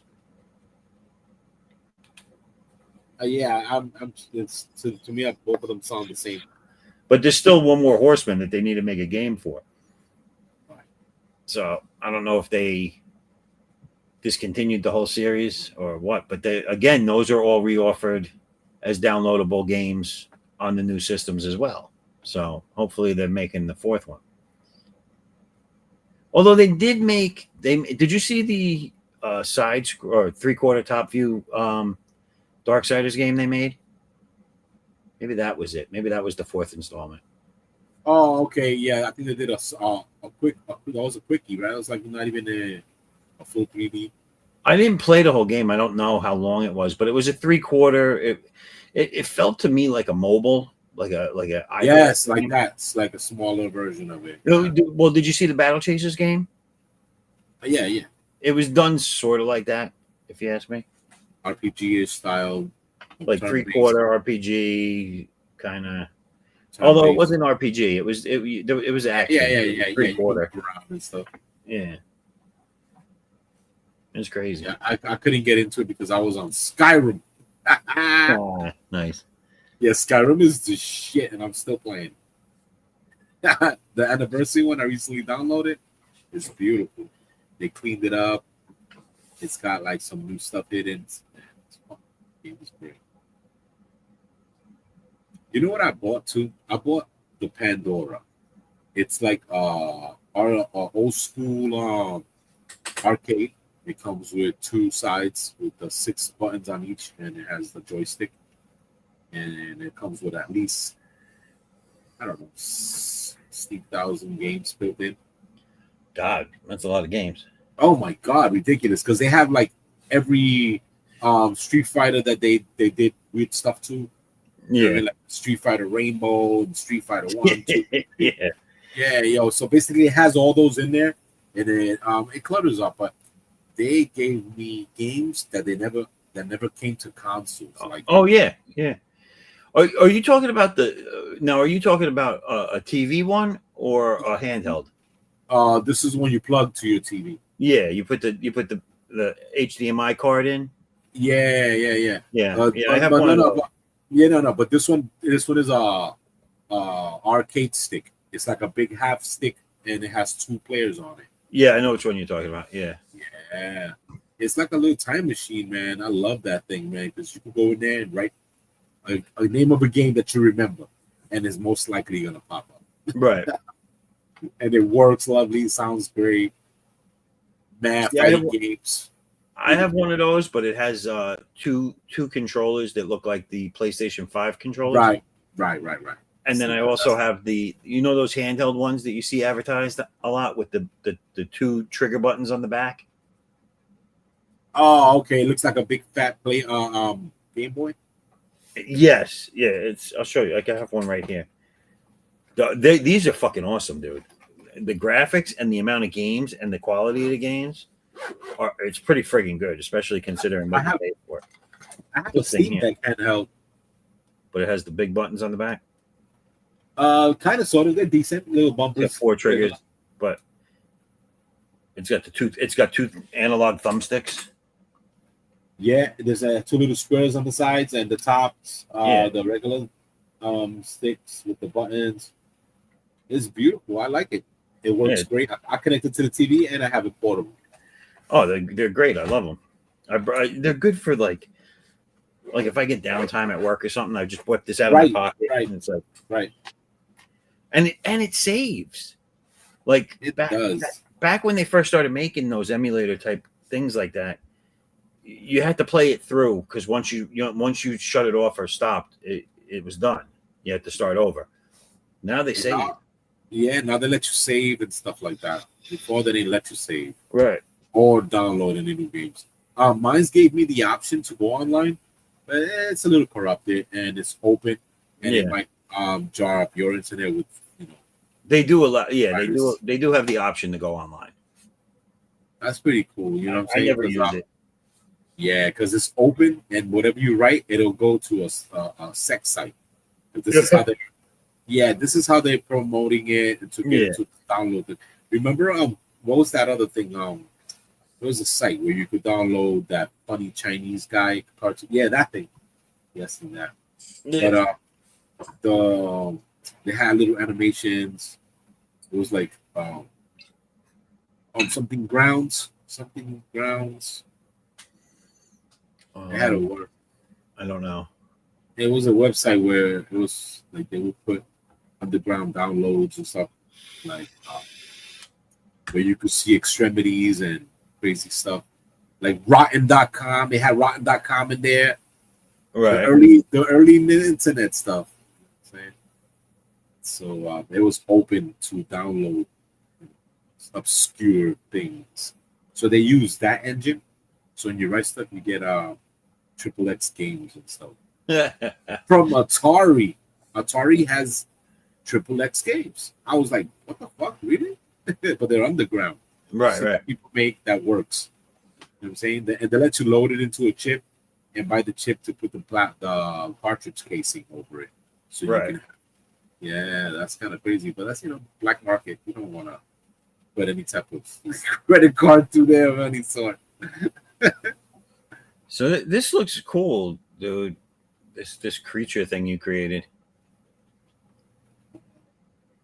Not working now? Now let me ask you a question. So I know you used that mirror image thing when you drew that top one, right? Yeah. Now, when you use that to create something, can you then grab that image and scale it and move it around after it's done? Yes. Okay. And you could. That was just something I was wondering. I was wondering if it let you do that or if you're just stuck with keeping it where it was. No. This is pretty versatile. They did a great job with Clip Studios, man. Yeah. It's not as hard as people say it is. If you know how to read, you can get around it. If you don't understand what words mean, you're gonna be stuck. Yeah. They- Yeah. they- So they just- it's not for me. Yeah. It's not for me. Not for me. I don't understand things. I need pictures, sign language. Basically, that's how easy they made it, bro. This is like really, really super human friendly. You know what I'm saying? Yeah, if I ever get time to sit and if I ever have the time to learn something new again, Yeah. I'll go back into it because, like I said, I have it. I keep it updated. I go to their shop and download all the shit that I think is cool and I would ever use. It's free. So I get all the updates. I fucking look at everything, read everything, but it's just to me, it's a very laborious app to use as opposed to what I use, which is I just use Procreate, dude. I don't draw everything on digital though. I use that more for enhancement stuff. So Yeah. You feel more comfortable with editing use instead of. yeah, I always have and I always will like the feel of just drawing something on paper. Yeah, I have tons of canvases. I love working on canvas. I like working on harder materials like metal. Yeah, it's paper and all that I'm done with. I don't do paper anymore. This is the digital. But if I have to do something that I want to feel, I use canvas, straight up canvas. Right. I bust out canvas. I love it so much. But the digital, I do it because it's faster to me. Right. And I'm already comfortable with what I know I can pull off. Yeah. You know what I mean? So if I can feel comfortable drawing on here and doing it the way I want, you know what I'm saying? It's a plus. You know what I'm saying? It's not cheating as much as not anybody can just jump on a tablet and be like, yeah, let me just get used to this right quick and draw my own style. This here helps you upgrade your style because it's much cleaner and you get the line that you want without having to dip on a pen that's going to fuck up a crack or split. You don't get that. You know what I mean? You're going to get it right every time. So this here helps with what you've learned. You know what I'm saying? And that's the reason why I like digital because it enhances what you already know. Yeah. But yeah, no, I do like using it. So yeah, there's definitely that. Like you just gotta have art 101. You know what I'm saying? If you know how to draw, this is crack right here. I do this every day. And right. If I don't, I miss it and I feel like shit. Everybody gets cursed at. Hey, you! Just say something snazzy. Like, what did I do? Woke up. That's what happened. Yeah. Hey, dude, I'm sorry. Yeah, let me draw. Let me freaking draw. I hate people. All right, so it is now 3:11. So we have shot past where I said I was going to stop the stream tonight. But so let me go around the room here. Edwin, what would you like to tell people? We have 32 watching right now. Oh, 32? That's what it says. Well, I'm working on a book of a story that came to me. I guess I'm logged in somehow, and the story is compelling, and it's different from a lot of things that I've seen or created. And it came to me because I like to mash up characters to see what happens. So I ended up seeing the Mothman and the Sasquatch. It was a documentary, and all of a sudden I started saying the Mothquatch. You know what I'm saying? It just came out of nowhere, and I said, "Oh wow, that sounds crazy." And all of a sudden, the story just started to tell itself. So I'm just having fun with it, and I'm gonna see if I produce about a book that's gonna be two-sided, and it's gonna be one arc on one side and another arc on the other. The book is gonna be a flip book where you can read it any which direction you like, and it's gonna end up in the middle, which is gonna be the grand finale. This book here is not gonna be your normal comic style funding thing. I'm going to use my own money to have this print on demand. If you want it, you can get it printed, which is better that way. Than I think it's better that way because Kickstarter is a little tricky. You know what I'm saying? You got to do a lot of, and you don't do none of that. You know, it's hard to move. It's hard to move with Kickstarter. Even people that are already ranked are still using this, and they don't get the newcomers that light. So you got to kiss a booty hole. Yeah, man. Sorry to say that, but this Kickstarter stuff is not easy, man. You got to get in it with people who already know what they're doing, and you got to get that campaign going. You got to be ready about it. If not, then they give you a wedgie. So try to save money and do the print on demand. I'm going that route, and I'm going to have at least 100 copies for myself, so I can mail it to people that I know who are serious about it, and see what happens from there. I might even pitch it to Barnes and Nobles, if that's the move. You know what I'm saying? Make a deal with them somehow, and well, you know, what you call it's a really good way to go. A lot of people use it and are successful. Getting the same thing, not with Barnes and Noble, but with Amazon. Yeah, I like Amazon. Amazon through their book section. Yeah, but there's a certain comic. There's a certain size. You got to really get the size right because they don't have a comic book style. But that's a good idea since I am doing it hardcover. You could still handle the distribution of it. Just have it done through Amazon and have them promoted and put it on their shit. You know what I'm saying? Right. People can order it through Amazon, but you would still fulfill it, so you could put it at any size you want at that point. Right. If you're using their publication, if they're making the books for you, and you're using their printing and their however they use, then yeah, you're stuck with their sizing. Yeah, I like that print on demand if it rocks, but I'm gonna have official copies. You know what I'm saying, that are gonna be away from the regular, company just giving you what they want. Now, are you going to set up a website with a storefront so that it's like so what a lot of these people do now that are getting away from crowdfunding, I noticed, is they're making a crowdfunding looking portion to their website, and it's not called, you're not funding or backing, you're pre-ordering, and it takes away the stress of campaign deadlines and goal sets and all that stuff, and you can just promote the book on your own to your audience and grow it that way through your personal social medias and shit. Yeah, even little what was that, TikTok stuff? You know what I'm saying? Just open up a little store there too. That rocks super. You got to make sure you push it.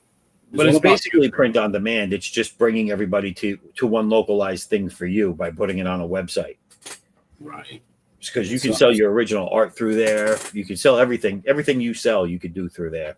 That's what I'm going to be. I have the website. I'm just going to turn it into, eventually I'm going to add the store section, and I'm I'm gonna start doing the pre-orders through there at one point. And rather than crowdfunding, you'll just go to my website and put your money in for a pre-order. Yeah, I like that, man. I think I'm gonna go that route because the campaigns, stuff like that, man. You really gotta get some followers and people who are gonna rep you, and it's not easy. It's really not, and you know, it's a little battle. But once you put it out there, you know that it's a good thing. You know, you got a product in your hand. At least you can move that. You know what I'm saying? It doesn't have to blow up that same day. You know what I'm saying? Because I'm sure people are not subjected to it. But when you do get amount of people to see your work, you know, but don't be afraid of showing stuff because you don't have a publication of anybody supporting your style and saying, "Oh yeah, look at this guy's artwork." You know what I'm saying? Show something. Tell them, show it up. Make it seem that you actually can pull off a book. You know, there's a lot of people out there can't really pull off a book. You know what I'm saying? They could write. You know what I'm saying? They don't know, but to make the book look fun, it's different. You know, if it's gonna be too wordy, it's gotta be a wordy style. You know, people who like these wordy combos. If you want Biff Boom Bams, and you call it a day. There's different style of books out there. So I like the mixture of both. So you're gonna get you know, the nerd ready style, and you're gonna get the fun action stuff going with the book that I'm creating now. So stories are off base. They're not a normal story because I like to mash things up, and I like to stick with cryptids and scientific methods with crazy stuff that makes no sense and starts to make sense in the end. Stuff like that. You know what I'm saying? Like, wait a second, I like that. You know? But yeah, man, this is gonna be a great book.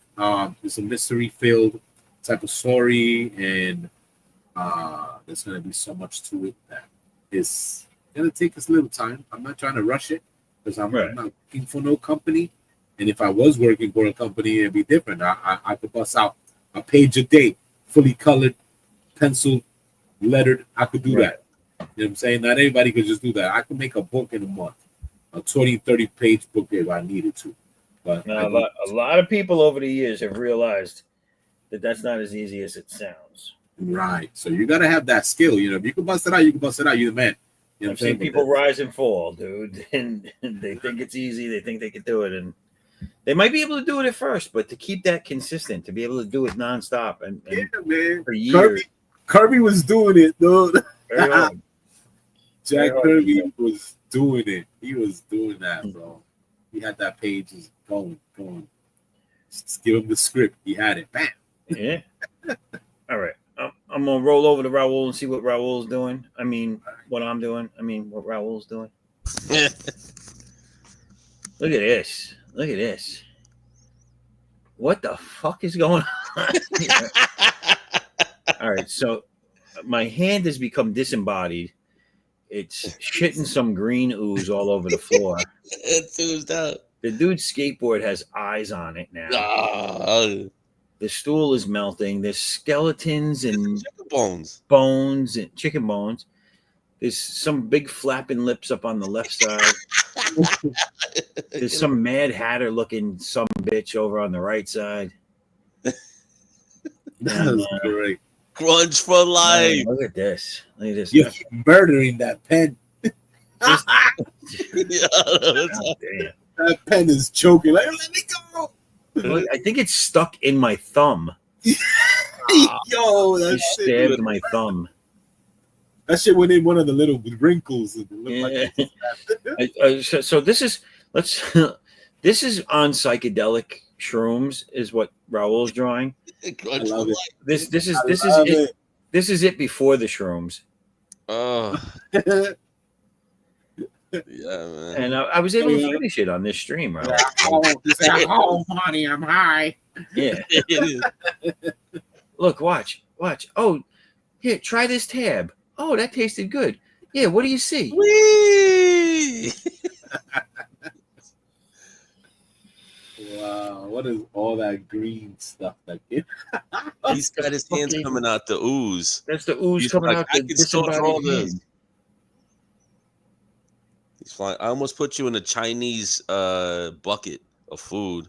That was right. Yeah. Look at the mouth. It looks like one of those what is that? What's that? Something American Dad? The American Dad. Oh, the alien. Yeah. Yeah. Alien. That's what I thought of when I saw that. Yeah. The other guy looks familiar too. The face on the right. I just can't think of where I saw something like that. I'm thinking it's the Mad Hatter. Yeah, I think so. I think that works. I just kind of smushed it together like you did. Smash. Raul, you want to tell the good people out in TV land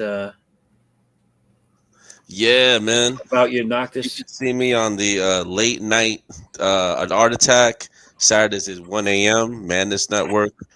We go on for like 2 hours. It's like watching a movie. You know, show up on my YouTube, Roland T Drawings, and that's about it. Break for life. All right. Oh, I picked a perfect time to wrap this up because we went from 32 to 2. Oh, I don't know what happened. I guess they all heard me. Live. They all heard me wrapping up, and they all bounced. Oh. All right. Well, I guess it's not worth me going into a spiel then, so I'm gonna not do that. Like, well, cause mama's a big bad bitch, and all that work. All right, we got the Addicts rap. What did he say? No better. All right. Well, I'm just gonna listen, everybody. Head over here to Kickstarter. Addicts on Mount Fury #2, still in late backing. Looking for as many backers as I can get. So go over there, show some love. It'll be up until this coming Saturday, and then I'm going to take it down and focus on finishing the writing. The lettering, and then getting it out to the printer, and hopefully get this turned around so that I can drop the next campaign in November or sooner. We'll see. But yeah, go check it out. The links are in the chat. This one's pinned to the top of mine. I don't know if it's where it is here, but there it is. Just look up Addicts on Mount Fury #2. It'll come up. I promise. All right. I'll remove that out of there. All right, well, gentlemen, it's that time. I appreciate you all for being here. Thanks for coming. And as always, you're always welcome to join every Saturday, starting at 10 o'clock and running until I run out of beer. And I have now officially run out of beer. Man. You alcoholic. It's only the beer Is there now here? I allot a 6-pack per show. Drink down alcoholic beer. You like that? Where the hell's the fun in that? That's like it still tastes the same. They're trying to get driving an electric car. Get the hell out of here. On that. Give me a fucking 6-cylinder, 8-cylinder big block with fucking burns through gas like nobody's business. You want to hear that shit? Gotta hear that shit coming. How do you drive a car? It's Satanic Panic and the 7th Cemetery. I'm watching that now. Nice. How can you be a tough guy and drive a car that goes 7th Cemetery with Chetty? You know, Raul? How can you be a tough guy and drive a car that goes? No. You need a car that goes, yeah. And you like floor the gas, and all you hear is. I'll be driving a tank. That's what somebody told me. What is that? A tank? Oh. All right. That's our show, people. I'm gonna look for an outro because I didn't fucking put one in here yet. What? Put the Mothquatch out, yo. Put the Noctis Veil rap outro, yo. None of them are here, yo. My link to the chat. I'm gonna put it in the chat. Come on, drop your link in the chat. Paste. Well, I can show you links, but I can't use it as an outro. Not even. Yeah, that's dirty. It's got to be in it. This was Where's the yours? rap It's not battle. here. We need Alex rapping, me, Edwin, all of it. It was Does tonight. he have yours somewhere, Edwin? I had sent it to his messenger. It's not in the studio. That's the only thing I could set as an outro is what's in the studio. Oh, okay. I'm gonna do that for you right now. You just get that. Yeah, but he has to add it to the studio. Oh, because he has to. Every time I go to put something in, he has to format it and put it in the thing. I mean, maybe I can learn how to do it, but I don't know how to do it. He always has to put it in for me. Just put the link to YouTube. That's what I did. He played it with sound. No, I can play it. I can play it before I do the outro, but the outro is what takes the stream off air. Oh. So that has to be in the actual selection that I have. And that's not Play it now. Play it now. I don't know. Don't play the outro. Play the clips. Play What do you want? song. Wait, hold on. I sent it to you. What do you want me to play, Raul? You want me to play that rap one again? Yeah, Is that play what you're my asking? rap one, and then but I need play Moth. He sent it to my message. I don't know what to do. Just if you have it, if you have whatever you want me to play, drop it in the private chat, and I'll just play it from there. Okay. Hey, yeah. But it's not going to be an outro. It'll just be played. I'll play. Yeah, just play it. Here, play mine, and then play Artex, and then play yours. My one. That's too many minutes, right? Hey, just I don't know. You already played mine. I'm good. I was trying to get all three of them played, but I don't know how many minutes. Oh, we can't. I know it's like an hour to play all three of them. You want Mine's me to do, played. Mine's played. I'm good. You want me to do work? Are you kidding me? I was trying to get you to play your rap song, my rap song, and his rap song, and we got all three rap songs in a rap battle. But I understand. Well, where's his rap song? He sent it to me. I don't know what. I don't know. Tell him to put it in the chat. I don't even know what to do with this thing. Yeah, I'm about to put it in the chat right here. Oh, thank you, sir. Thank you. Yeah, because it's a little. That's what I did. As soon as I dropped it in the chat, the YouTube link, boom, he figured it out. Bam! I think I've got in the chat. By golly, I think I've got it. Now, Christian, go ahead and drop your link to Addicts Rap in the chat too. No, but I got to open them all up and then play them one at a time. I'm trying to make it easier. It's not going to be like Bing Bang Boom. You know what I'm saying? No, this is just the premiere of the rap battle, and we got Grunge for Life. Special shout out to Sarah Becker from the Grunge, Image Comics, all that good stuff.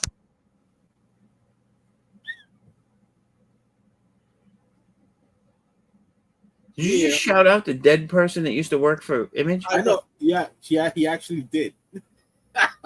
Jim Lee. We were talking about Grunge for Life and Image Comics and all that. And he brought it back full circle. He did. He brought it back. Character. All right, here we go. Play all three. Stop it. He said, "Play all three." Stop it. Like a child. Oh wait, where is it? Oh God damn it. There it is. All right, you ready? Yeah. Listen to darkness, not this veil. Is he man or is he the demon? Not this veil. Only mind chronicles will help mankind prevail. A being from beyond, sent to save us today. Not this veil. A being from beyond, sent to defend us from the darkness. Not this veil. Is he man or is he the demon? Not this veil. Only mind chronicles will help mankind prevail. Yeah. Yeah. Oh no. I can't stop it fast enough. All right. Yeah. And now, no, that ain't it. Take your pants and do the rock or. Oh, I gotta stop that one now. So. Lean back. What he say? He said, "Lean back." That's not it. There it goes.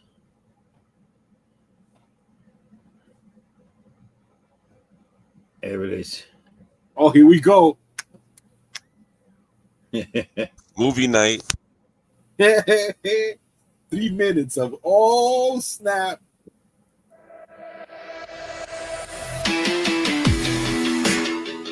That drop is crazy.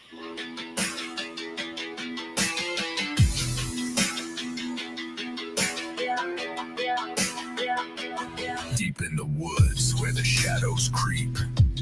where secrets lie and the pines don't sleep. A flutter of wings, a monstrous stare. The Mothquatch roams, it's everywhere. The legendary Mothquatch. Half a myth, half a watch. Eyes that glow like burning coals. It's the beast that haunts your soul. It whispers your name through the howling night. A flicker of wings, then it's out of sight. Footprints vanish in the morning dew, but the fear it leaves sticks like glue. Is it real? Is it real? Is it fake? A dream you can't shake. The legendary Mothquatch. Half a myth, half a watch. I know you're nodding your head with it. Eyes that glow like burning coals. It's the beast that haunts your soul. It's a shadow on the moon, a scream in the fog, the snap of a branch, the growl of a dog. You can't run, you can't hide. It's always one step behind. That flute is crazy. Rocking it.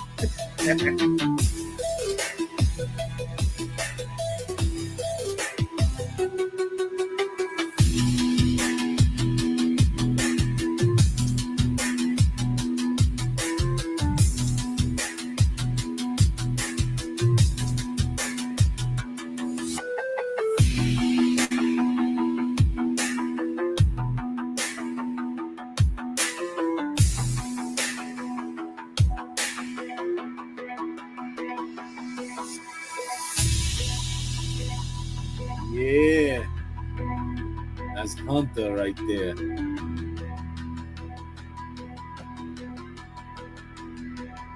The legendary Mothquatch. That's Fascoletto, half a watch, and Rebel Lou. Eyes that glow like burning coals. It's the beast that haunts your soul. The legendary Mothquatch. It's the man right there. Half a myth, half a watch. Eyes that glow like burning coals. It's the beast that haunts your soul. It's a shadow on the moon, a scream in the fog, the snap of a branch, the growl of a dog. You can't run, you can't hide. It's always one step behind.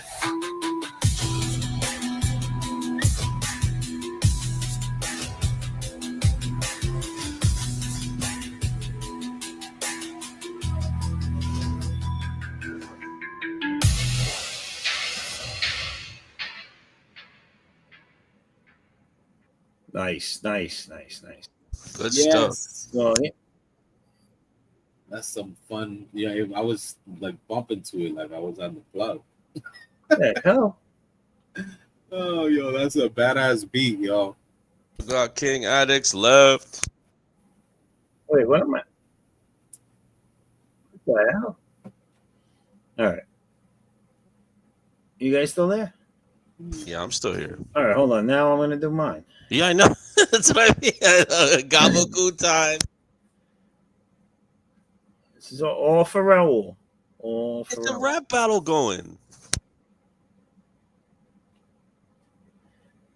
Ba, ba, ba. Ba, ba, ba.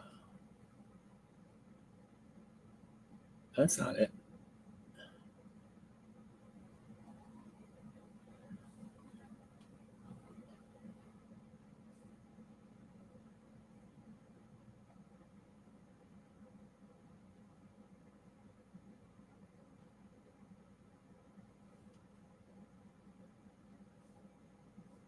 I decided to set up just perfect. Oh, How do I Hey, winner of the battle buys Uber Eats.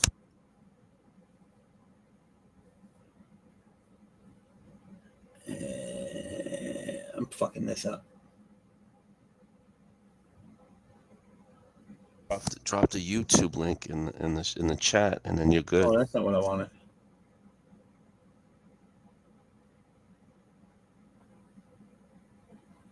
God damn it. I guess that is what I wanted. All right, that's gonna have to do. I'm definitely grilling up some burgers after this, dude. Seriously. You're grilling up burgers? What time is it? Yeah, it's like 3:30, but I'm still grilling them up. All right, here we go. You ready?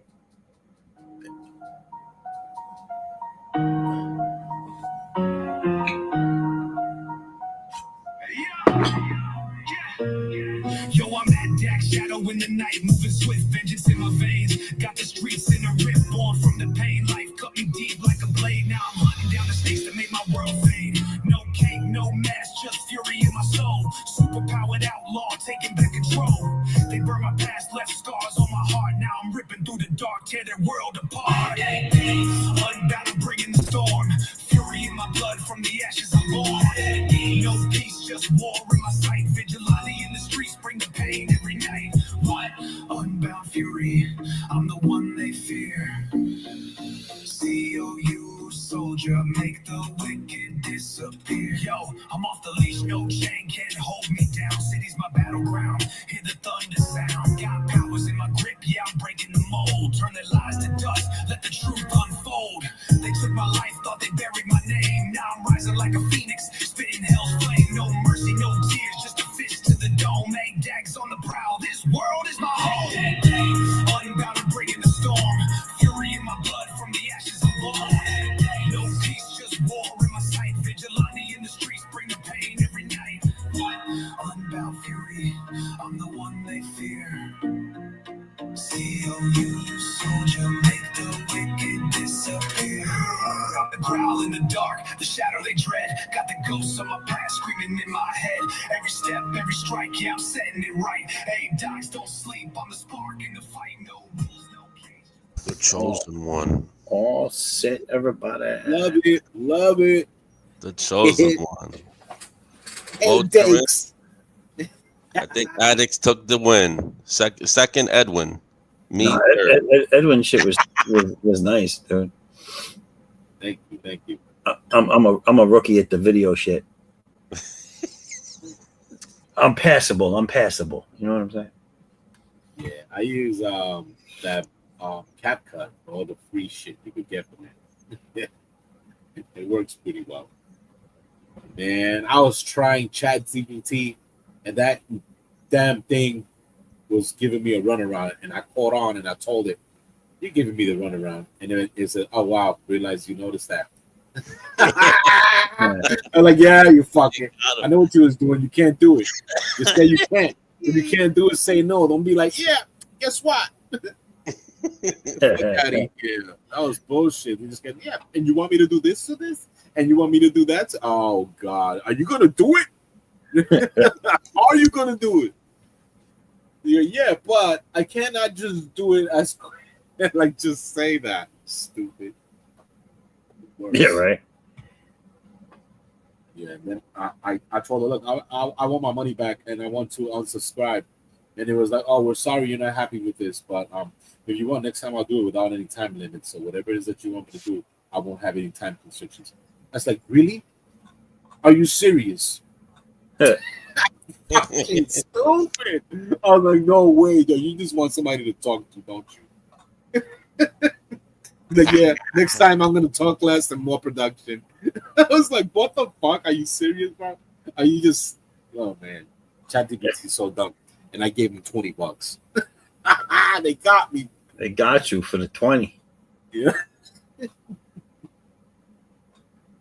They can't do a damn thing, especially if you have something, you know, that can compute and use whatever it is that they want you to use for it. Right.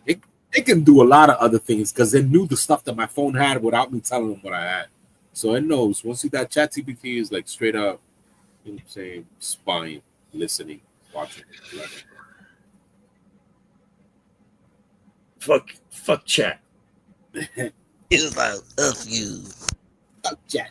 Fuck chat. Fuck that Piece chat. of shit. All right, everybody. Don't forget to keep an eye out for this in the near future. Yo, Grunge for life. Probably 2026, you'll see an appearance of this, whether it be in a full book or in a preview anthology story somewhere in my universe. You will see it. It might be you might get a what you call it, an ash can look at it first. We'll see how I want to present it. Nice. But grunge for life, 90s grunge for life. This ash can is going to be a smaller book, or is it going to be comic size? No, it'll be a smaller book. It'll just be my. So I have one ash can that I'm probably going to put on the next campaign. It was a potential stretch goal for this campaign, but now it's done. At least those 6 pages are done. It's going to be 6 pages. And Nice. So 6 pages is sufficient. So it's like 1, 2, 3, 4, 5, 6. So that's like 1, 2, 3, 4, 5, 6. 3 pages in there? No. No, so it's going to be 12 pages altogether. So it'll be 6 pages in there, really. But then you'll have the cover and the back cover, so you add 2 more. So it'll be 8 pages. Oh, okay. But it's going to be 6 pages of story. But it's all going to be just the artwork. It's going to be the line work, all just the pencils, no lettering, no nothing, just the pencils. Consecutive, yep. Or just like scattered. No, it'll be the first 6 pages. Okay. And it's going to be, and then the second 6 pages in the book are going to be all sketches, breakdowns, stuff like that in the creation of those pages. Okay. Cool. Character designs from concept, shit like that in those back 6 pages. So that'll be the ash can. And then if I forego the ash can with this and I just decide to do an 8-page intro story, then that won't see the light of day until I put the anthology out, which will probably be probably the end of next year. Okay. But we'll see. I definitely want to try and get the ash can out. So this ash can might be offered, like the ash can I already did is of my character War, and that's already set to be done with book 3 of this trilogy. So this ash can might be offered with book 1 of the next trilogy. We'll see. Nice. I could change my mind and just say the next story arc that I'm doing is this group. So we'll see. Depends on how into the pages I get when I start drawing it. Right, that's the thing, man. I'm telling you, man. Just grab it from the ether, man. Let it just go. Just stew it up and see what happens. What happens? Fill a page. That's the thing, man. It's the magic of filling the page. The stories. I literally have 3 stories that I love and I can't wait to do, and they're all. I want to do them all next year. You know what I'm saying? Like. And you're gonna do panel pages, or you gonna do big old splash pages? No, I kind of have a format I work with when I do pages. It's 2 to 3 pages of sequential stories panels. But I do kind of like a 90s style panel. I do like breaking panels. I do like overlapping panels. I don't do your static panels. All right. But I usually get like 3 pages of panels, which range between 4 and 6 panels each, usually. Right, to make it look like a book. Yeah. So I do 2 or 3 pages of those in sequence. Then I do an almost splash page. So it'll be a big image with maybe 1 to 3 smaller panels around it. Right. And then I do a splash page. It doesn't get boring. So and then I'll start back over. And I do it almost like a movie where there's a constant back and forth. Like you'll get several pages of what's going on over here, and then I'll cut to what's going on over with these other characters, and then I'll cut back and back. I'll keep going back and forth. Right. It's just to fill the viewer with the narrative. Right, just so they know this. The story. You're getting the story. So. Right. Yeah, but it's fun like that. You know what I'm saying? To have a plan, because sometimes you get stuck on doing panels, boxes after boxes, and you start to get bored, because you want to wall out and draw some sick ass page. Yeah, it's good. It's good for me because my mind is trained to think out a story the way I draw. Right. So my mind creates the story based on the way I panel out a book or page out a book. Right. Yeah. So this is what I do. This is the trick that I use for writing a segment. I come up with the idea, I write it, right, and then I have the Facebook phrase regenerator to Right. write it in a different format using my words. And sometimes they write it better, you know, and it sounds better or whatever. And I use Right. that, and it helps with building a page. You know what I mean? That's I got great you. as well. Yeah. I use that as a tool because I'm not a writer, but I know what I want written. You know what I mean? So that can say it better. You know what I'm saying? Because most of the dialogue is just really normal talk. You know what I'm saying? Coinciding to the narrator. You know what I'm saying, of what's happening. So that right there depends on. That's the magic of it all. To know what characters are saying from their personalities towards each other. You know, that's the hard part. You don't want anybody sounding the same or saying the same responses to just your thought, Right? And not just multiple characters' thoughts. That's what's different. You know what I do? I act it out. Yeah, you like. How would you respond if you was this type of person? Well, right. like if I'm drawing a page and I know what's going on that page, and I know what the dialogue is supposed, like what the story is, what they're Right. supposed to be saying to each other. Right. As I'm drawing, I'm thinking of something I'm not slick to say, right? I'm not actually saying it out loud, but in my mind, I'm having the characters talk that scene out. Right. And in that process, when I'm doing that, is where they get their inflections, where I decide if it's a Russian guy or if it's a guy with a speech impediment, or if you know what I'm saying. Right. Yeah, that helps. That helps as well. Yeah. So that's where I get do that. that. I do that too. Having speech impediments in the characters, it gives them a character of that, you know, that he's And not you too know, bright I have some characters that are very proper and everything, and then I have some characters that every other word out of their mouth's a curse word. You know, just based on what they are, who they are. You know, like Lobo. Remember Lobo? Lobo used to have that. I was just crazy. Fragging, right? Wasn't fragging? Fragging bastages. Fucking Lobo was great. Crazy. I love it. Love it. You know what I'm saying? He's one of the baddest characters, and he doesn't get the recognition he deserves. The best character creation Rob Liefeld ever made was Blood Wolf, which was a parody, a comedy version. Yeah, parody. Yep. I recently seen that out. Somebody put it up. I was like, really? That's exactly because Lobo's a parody of every badass there is. He's a parody. Yeah. They had him kill. They had him kill God. They had him kill. Like when he came out, he was a funny character. Like he was a spoof. Right. And then Rob came out with Blood Wolf, which was even a bigger spoof on the spoof. Right. It wasn't until much later on. It wasn't until I think, who was it? Bisley got his hands on it. That they started making him a more serious, darker those character. covers. Man, those covers was juicy. Yeah. those you could taste and smell those covers. The But depth they in those covers was amazing. He became serious at one point. He was a spoof parody that then became a dark character, and he was part of their grittier shit. Right? Was it? Well, wasn't he fighting Etrigan? Yeah, it was that yellow looking. And then and now he's just a regular superhero character like the rest of them. Because people, because they're afraid that he could destroy a lot of characters because they don't want to. They made him a neutral character. He's not bad, he's not good, he's out for himself, but he plays nice with everybody now all of a sudden. And then they went and gave him a son and a daughter, didn't they, or some shit like that?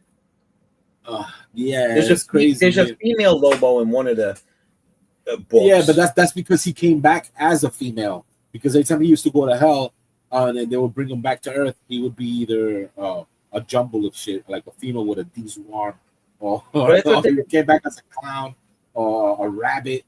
But I thought they were both in the same space at the same time. Because he was trying to, he wanted to get his actual body back, so he fought. I think he got he fought Rebel. He fought Lou. I think it was Lou. And there's a whole race of his people, right? Yeah, he killed everybody, so nobody can kill him. Because only his own people can kill each other. Oh, so he killed all of them. Yeah, so nobody can kill him because the only people that can kill him is his own kind. So, the only way is like taking his blood sample, making another, and have himself kill each other. But what's the use of that? He's just bringing them back.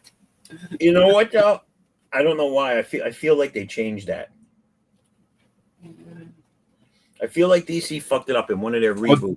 They fucked it up. Yeah, they kind of forgot about that. That it was beyond their thought of idea because he's an overpowered character. Because I'm sure that well, there was a battle. I guess that I think it was a what if Batman. I don't know. What if Superman fought Lobo or whatever, and they couldn't beat each other, and they just let's just go have a brewski, and they go to the bar, and they go drunk. Like we just can't beat each other. Getting tired of this. I got to get my hands on. They have the action figure with his space bike. Did you ever see that? Oh yeah, man. I got to get my hands on that. That shit. Yo, right? Wasn't that sick? With him flying around with dolphins. Like, what's up with that? Yeah. Space. He's fucking. I like Lobo. He's a good character. Yeah. He just. Who created him? Do you know? Ooh. That's kind of I don't know who created him. Tim, no. What was it? Oh, what was it? His name was. Oh my God! I really forgot. I don't know. Well, all I remember is the Beasley covers. Yeah. All right, guys, gentlemen, it's almost 4:00. I'm gonna shut this down. But I want to thank you again for joining me, and hopefully see you all again real soon and next week. All right. Later. All right, later all. Later.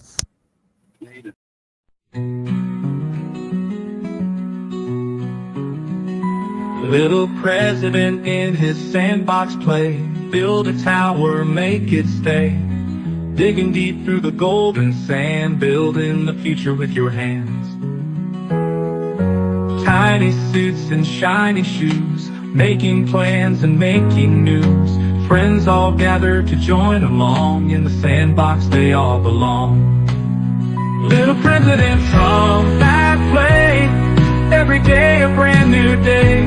Learning, growing your own way, in the great big sandbox that is the USA. The USA. Share your dreams with everyone, sandbox fun under the sun. Big ideas taking flight, with Little Trump everything's bright. Dig a moat, build a wall, in the sandbox he stands so tall. Dreamer dream, builder build, Little Trump your heart's fulfilled. Little President Trump that play, every day a brand new day. Learning, growing your own way, in the great big sandbox that is the USA. Hooray, hooray, for the USA.